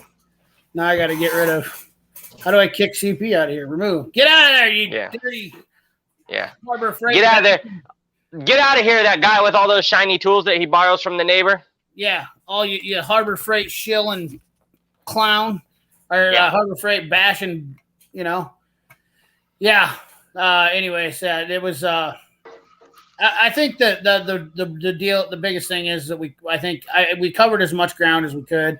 I don't know if I can do it all in a video, but my thing is I would encourage people to make more videos on showing Harbor Freight's warranty process. I think everybody that can do it on channel. I can't make one video that can show it, but I can have 30 guys on my channel that have their own channels make videos on this and show the warranty differences of what you're paying for. And those 30 videos are going to blow up all over YouTube. And that stuff is what's really going to show the differences. And you don't have to be malicious. I think I got some Snap-on stuff and some Cornwell stuff that needs to be warrantied out. And I'm going to ask my guys if I can record some videos. Yeah. And I'm going to show the process of number one, what a good working relationship with your dealer is. And when you have a real relationship with your dealer, how you get taken care of. Not a guy that has never seen these people before, but a guy that is tried and true with them. And then I'll show you how the warranty process works, because that's what it boils down to. Half these people that had issues had never seen that guy before. And then you're mad that he won't take care of you. Yeah, I wouldn't take care of you either, jackwagons. Hey, so you guys were talking about Snap-on box warranties earlier. Before I jumped on, I don't know if you saw my comment. It might have been like one of my first videos with Roscoe, but I was talking to him, and I remember him talking about, and he showed that he had a set of casters for some dude who had it was like a 1980s Snap-on Toolbox, and he said, "Yeah, man, full warranty, 100%." It was like $600 or $700 worth of casters. He's like, "Yeah, they're not cheap. Yeah, they're not cheap." Well, when I bought this box I bought it through my dealer, this big orange box, and it's just a 73-inch classic with a top box and locker. It's nothing special, but it's paid for and it's mine. But the guy, so I am the second owner of it, but my dealer jumped through hoops to have the serial number changed. So I appear at Snap-on, I appear as the original owner. So I still have full warranty on this box. And again, if you have a good relationship with your dealer, and your dealer isn't someone that's a piece of shit that's on credit hold and is with a good standing with the corporation, they can make that happen for you if you buy it through them. And that is one reason I chose to buy it through my dealer versus buying one off of like OfferUp or Marketplace, because he already told me he could make that happen. So You know, there is a lot of things that I'm that not you can do. I'm not out to ruin anybody's channel. First of all, that's the thing is people No. will instantly take it the wrong way. Then I don't give a shit what you do on your YouTube channel. But if you're gonna throw shade at something and you're literally gonna drive people to my channel to talk crap and create drama, like I'm gonna definitely do it, but I'm gonna do it a smarter way, and that's why I'm telling the truth. I'm just gonna literally use the truth to set you free. Yeah, he's like, don't use deceptive practices. You know what I mean? Like just be honest. But you know, I think that there's some of these channels that have really like falsified who they are and what they were, and so that they think like they have some kind of authority to tell you what the hell's going on, when in reality they're a nobody paper pusher. That, like I said, they just started doing this in their free time. They were doing woodworking projects in the garage, and then they realized like, oh, I can make something out of this, and then over time they changed. But you know, that's the thing. Guys, have you seen that tried to destroy Harbor Freight? That's the funny part about it is that you never see anybody on YouTube that doesn't like. Most of us guys don't give a shit. We usually just kind of like I've been after Harbor Freight. I've been the biggest advocate of being negative towards Harbor Freight. But how many guys that are Snap-on dealers? How many of you said that literally go after on Harbor Freight? Nobody does. And you know what? It's high time. I think it's time to push the envelope. Like the thing is, guys want to push on Snap-on. Let's just give them what they're dealing out and see how they like it. But the thing is too is like we're all guilty of hating on Harbor Freight here. But the biggest thing is that the hate is that you want accountability. You're not like just totally shitting on the company. It's like it's high time for accountability for actions, whether you are the corporation or you are the person making false statements and false videos. You want some accountability, and that's what it's about. Be accountable, be a man, and step up and be accountable for your friggin' actions. Yep, I agree. I mean, if you're gonna put out, I think that the thing is, but we've already said this. I don't know why. Yeah, if you're gonna put out shit talking videos, have real proof to back it up. Have some interviews with the people that have some interviews, or at least email correspondence that you can show with the people that it happened to, and then you should call Snap-on customer service, or you should find a dealer and get his side of the story. Okay? Or be funny as hell. If you're gonna talk about Snap-on, be funny as hell. That's another. That's what I'm tired of, is all this one-sided stuff. You're paying all this money for a dying company. Oh, you think SK was bad and just built on nostalgia? What do you think Snap-on was? Is ever since that company went public, it's nothing about bean counters being accountable to their stockholders. And the sad part about it is we're not even getting paid by Snap-on or Harbor Freight. Like this, some people would actually say at the end of the day we're idiots because we're sticking up for a company that does nothing for us. But I think the bigger thing is that we're just sticking up for blue collar people. And when people want to say that, I want people to understand is that this is all for the working man. These are working class guys that are doing working class things, and I'm bringing the truth to the people that are getting bamboozled. That's all this is. To me, I want you to show integrity, and I want you to be honest about what you're saying. And I'm sick and tired of these guys making a good buck, not a single buck, a good couple bucks off of lies and deceit, and then they rope people into clicking on their bullshit affiliate links that then bring them in more money. And and it's all a dog and pony show. It's all a dog and pony show. And I wish America, as soft as they are, would open up their eyes to realize, like, everyone is so worried about mainstream media and political and all of this. It's the same shit, just in a different avenue. Exactly. And the best part about it is these guys are making $5,000 to $7,000 a month. Yeah. On YouTube by talking crap about Snap-on and putting out clickbait views. Why do you think they have all these catchy thumbnails, all this fancy editing? It's all about getting those clicks and getting that AdSense. Who's some honest channels, and the sad thing, not every one of these channels are. Because like No. Project Farm, great channel. Torque Test channel, great channel. Yeah. Tool Review Zone, great channel. Yeah. Man Saver Tools is pretty good channel too. Because you know what? They are showing a truly unbiased opinion towards these tools. Yep. Okay. These other channels are Even I have to say I'm slightly biased because I prefer tool trucks. So even I have a slightly biased opinion. I'll be the first to admit that. I'm all for a good quality economy grade tool. I'm not gonna say cheap. I'll say economy tool. We're all for that. But at the end of the day, I love good old American virgin steel, and I will pay that penny. I will pay that pretty penny for it. But I will sit there. I will not tell you why you're stupid because you bought another company, why you made your choices. You made your personal choices for your personal reasons, just like I made my personal choices for my personal reasons. And if it's a waste of money to you, or that, I'm sorry that you didn't make choices in your life where you could afford that and where I can afford that, where it has not greatly affected me. Okay. Yeah. Where I'm not buying tools that put me in a bind. I owe $0 on my tools. Right. I truly own all my stuff. And if you're making tool truck payments, I have zero issues with that because we have all been there.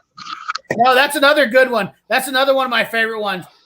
You don't own your tools, you're making payments. Well, guess what, buddy? You don't own your house. You don't own your car. You don't own your cell phone. You're making payments on them. Guess what? Hey, your credit cards. But guess what? Zero. Payment, a house payment, or a car payment. I may have a tool payment, but that's all I have. 0 interest payments? Why wouldn't you take the money? Exactly. 0 interest payments. Why wouldn't you use their money at 0% interest? Exactly. Any money guy will tell you that anytime you can get free money for free, you better take it. And it's not layaway where you have to buy the tools, where you got to pay for the tools and you get them once they're paid for. You get the tools up front. Exactly, dude. That's the best part. You know what? We never really talked about that on channels either. Good thing about tool trucks is 0 interest. I've said it before.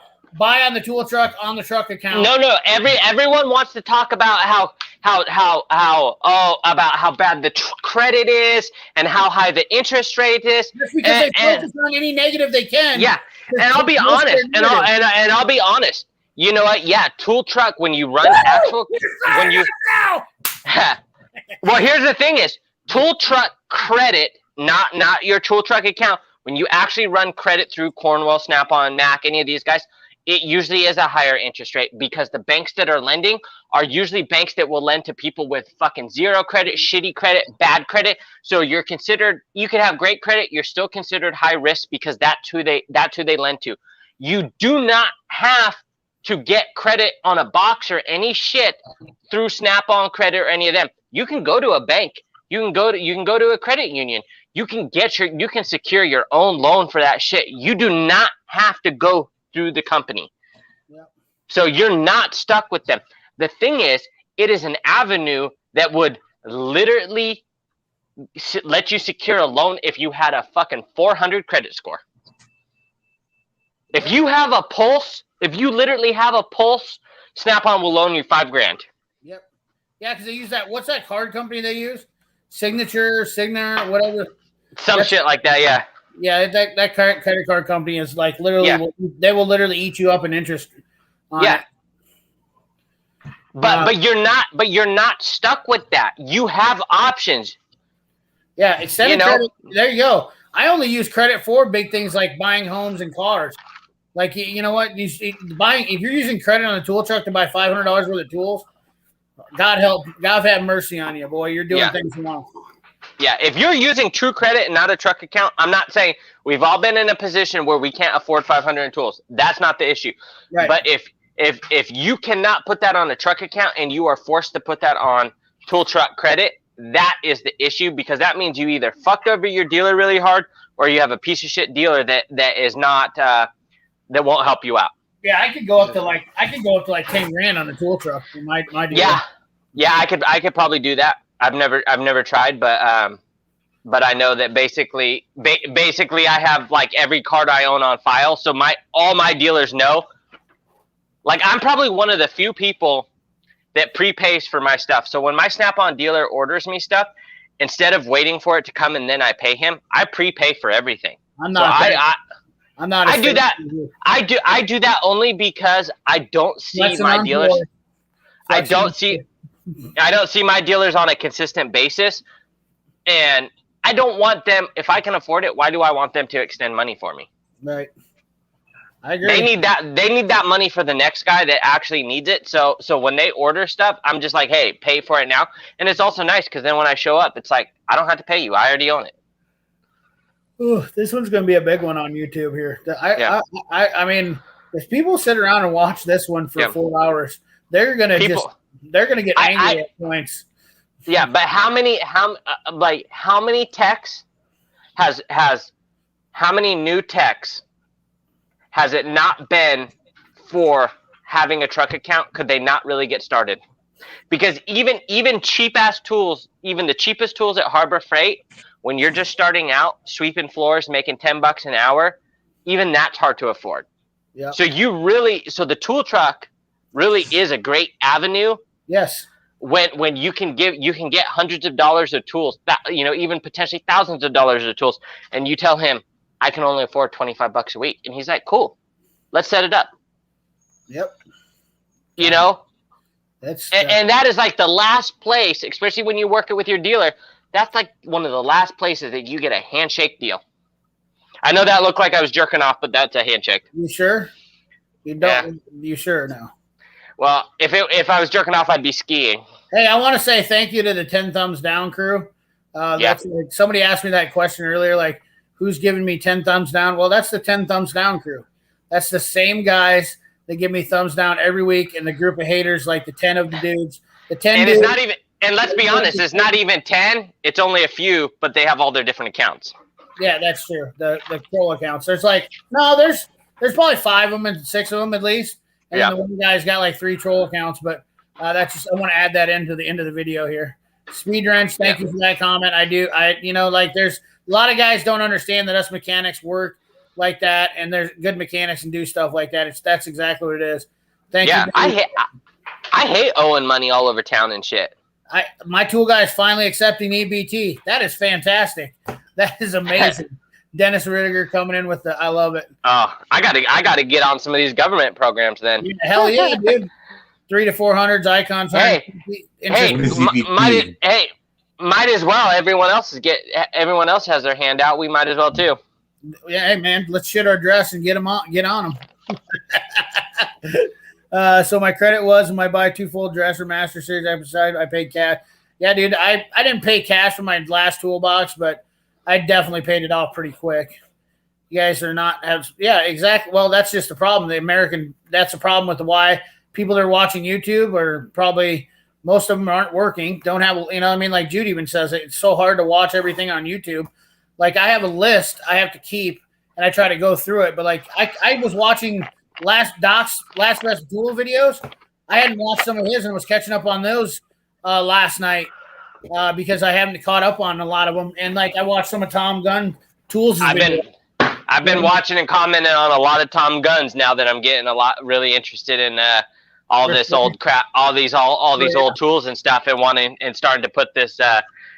That's another good thing. There's a viable force of old tools out there that aren't being touched. Well, and it's crazy. I did not realize Miguel. I didn't realize how much like good old shit like that's considered good in the market, like old good shit I actually had. Oh God, I watched the whole stream at my night shift at Pizza Hut. Wow, this guy's a dedicated man right there. We had a couple of guys, thumbs down, still benefit CP. Yeah, oh yeah, absolutely. That's right. Hey, you know what? Hey, watch this. It's about to go to 11 thumbs down. Bam. Yeah, thank you. There Tarek. you go. Thank you, Tarek. I do what I can for you. And look and watch how much. And watch this. I'll even thumbs down myself. It went to 12. Ooh. Yeah. Oh my God! I'm so broken. So broken. Oh, somebody else did 13. There we go. Lucky 13. Yeah, I don't give a shit about those. Those thumbs down are all engagement, and people are they're literally so mad they give a thumbs down. Like, press it hard, fellas. Press it hard when you press it. Like nobody on YouTube knew that, and I was starting to tell people that, and they're like, "Jose Lopez, what's up, buddy?" people are coming in that haven't been on the chat for like. What's up, Jose? They're Yeah, house payment is the only real payment around here. All cars are paid for. No credit card debt. I don't drive new shit, so let me understand when I say my cars are paid for.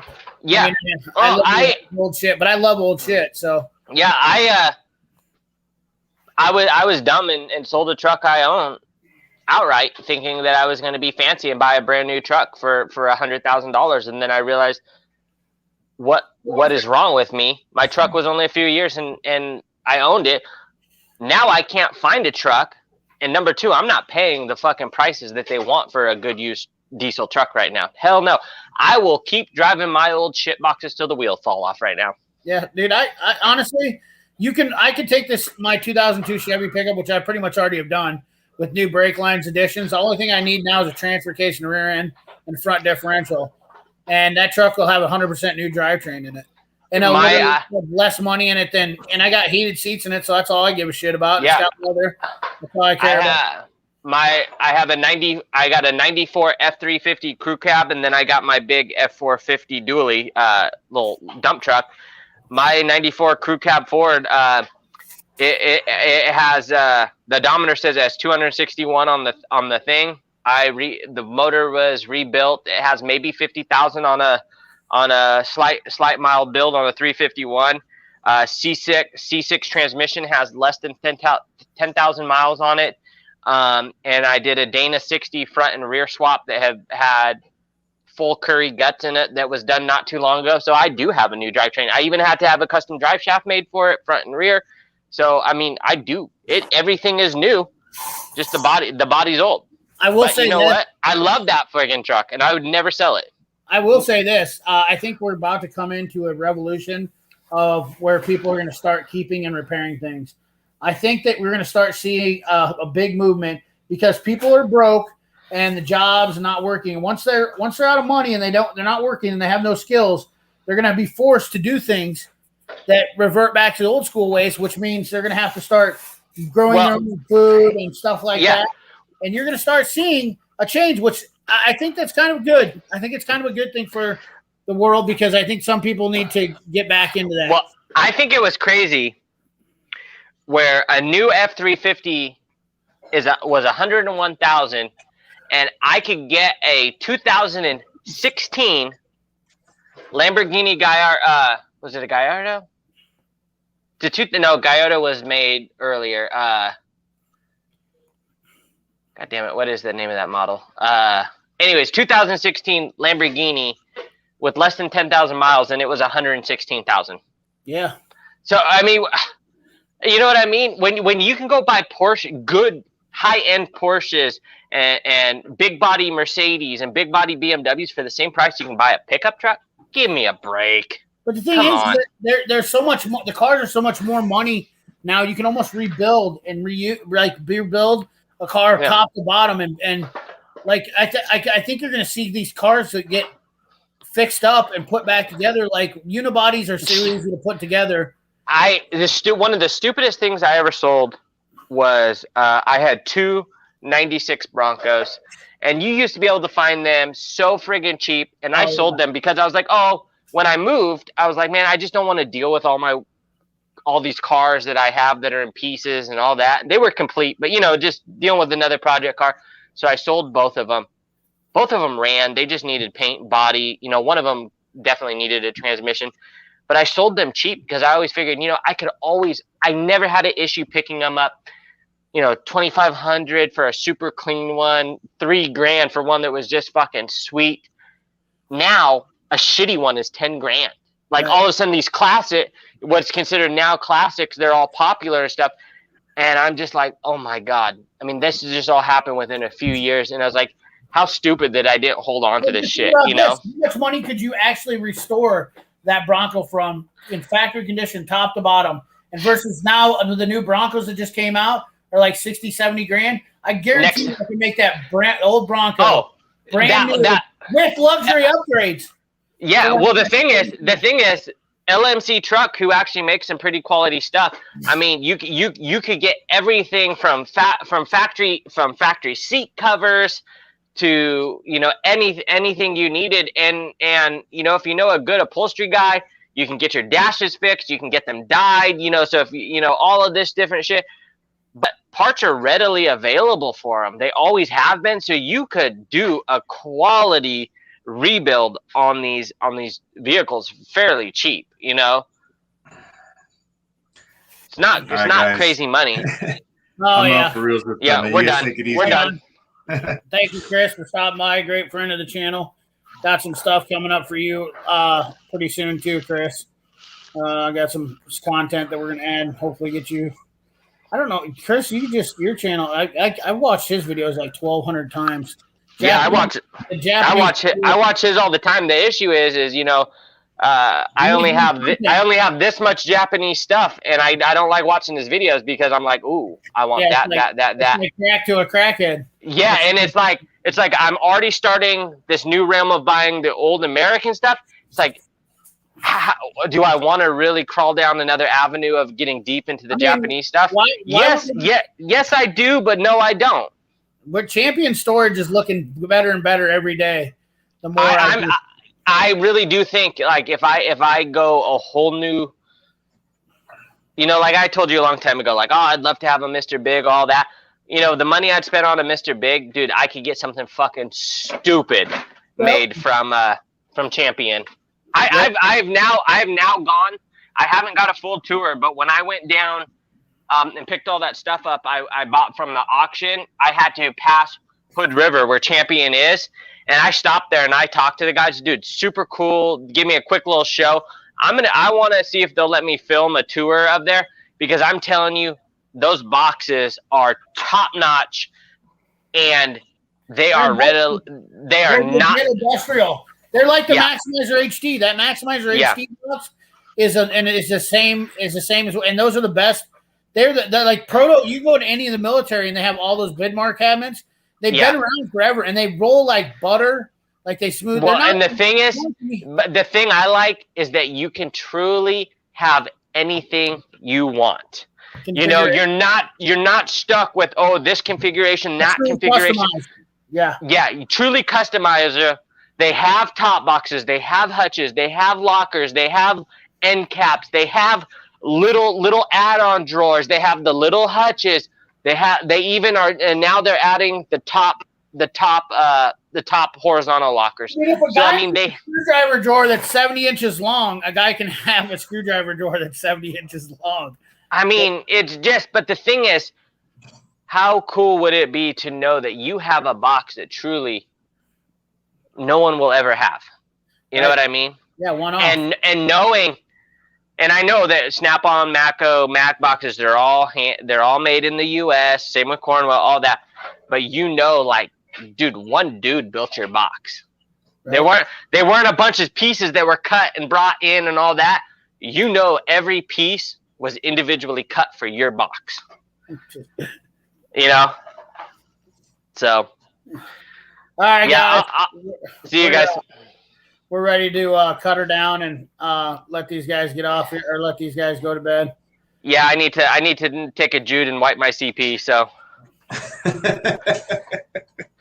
So rude. Oh, so rude. Anyways, guys, remember, like, comment, share, subscribe. If you're offended, I'm sorry.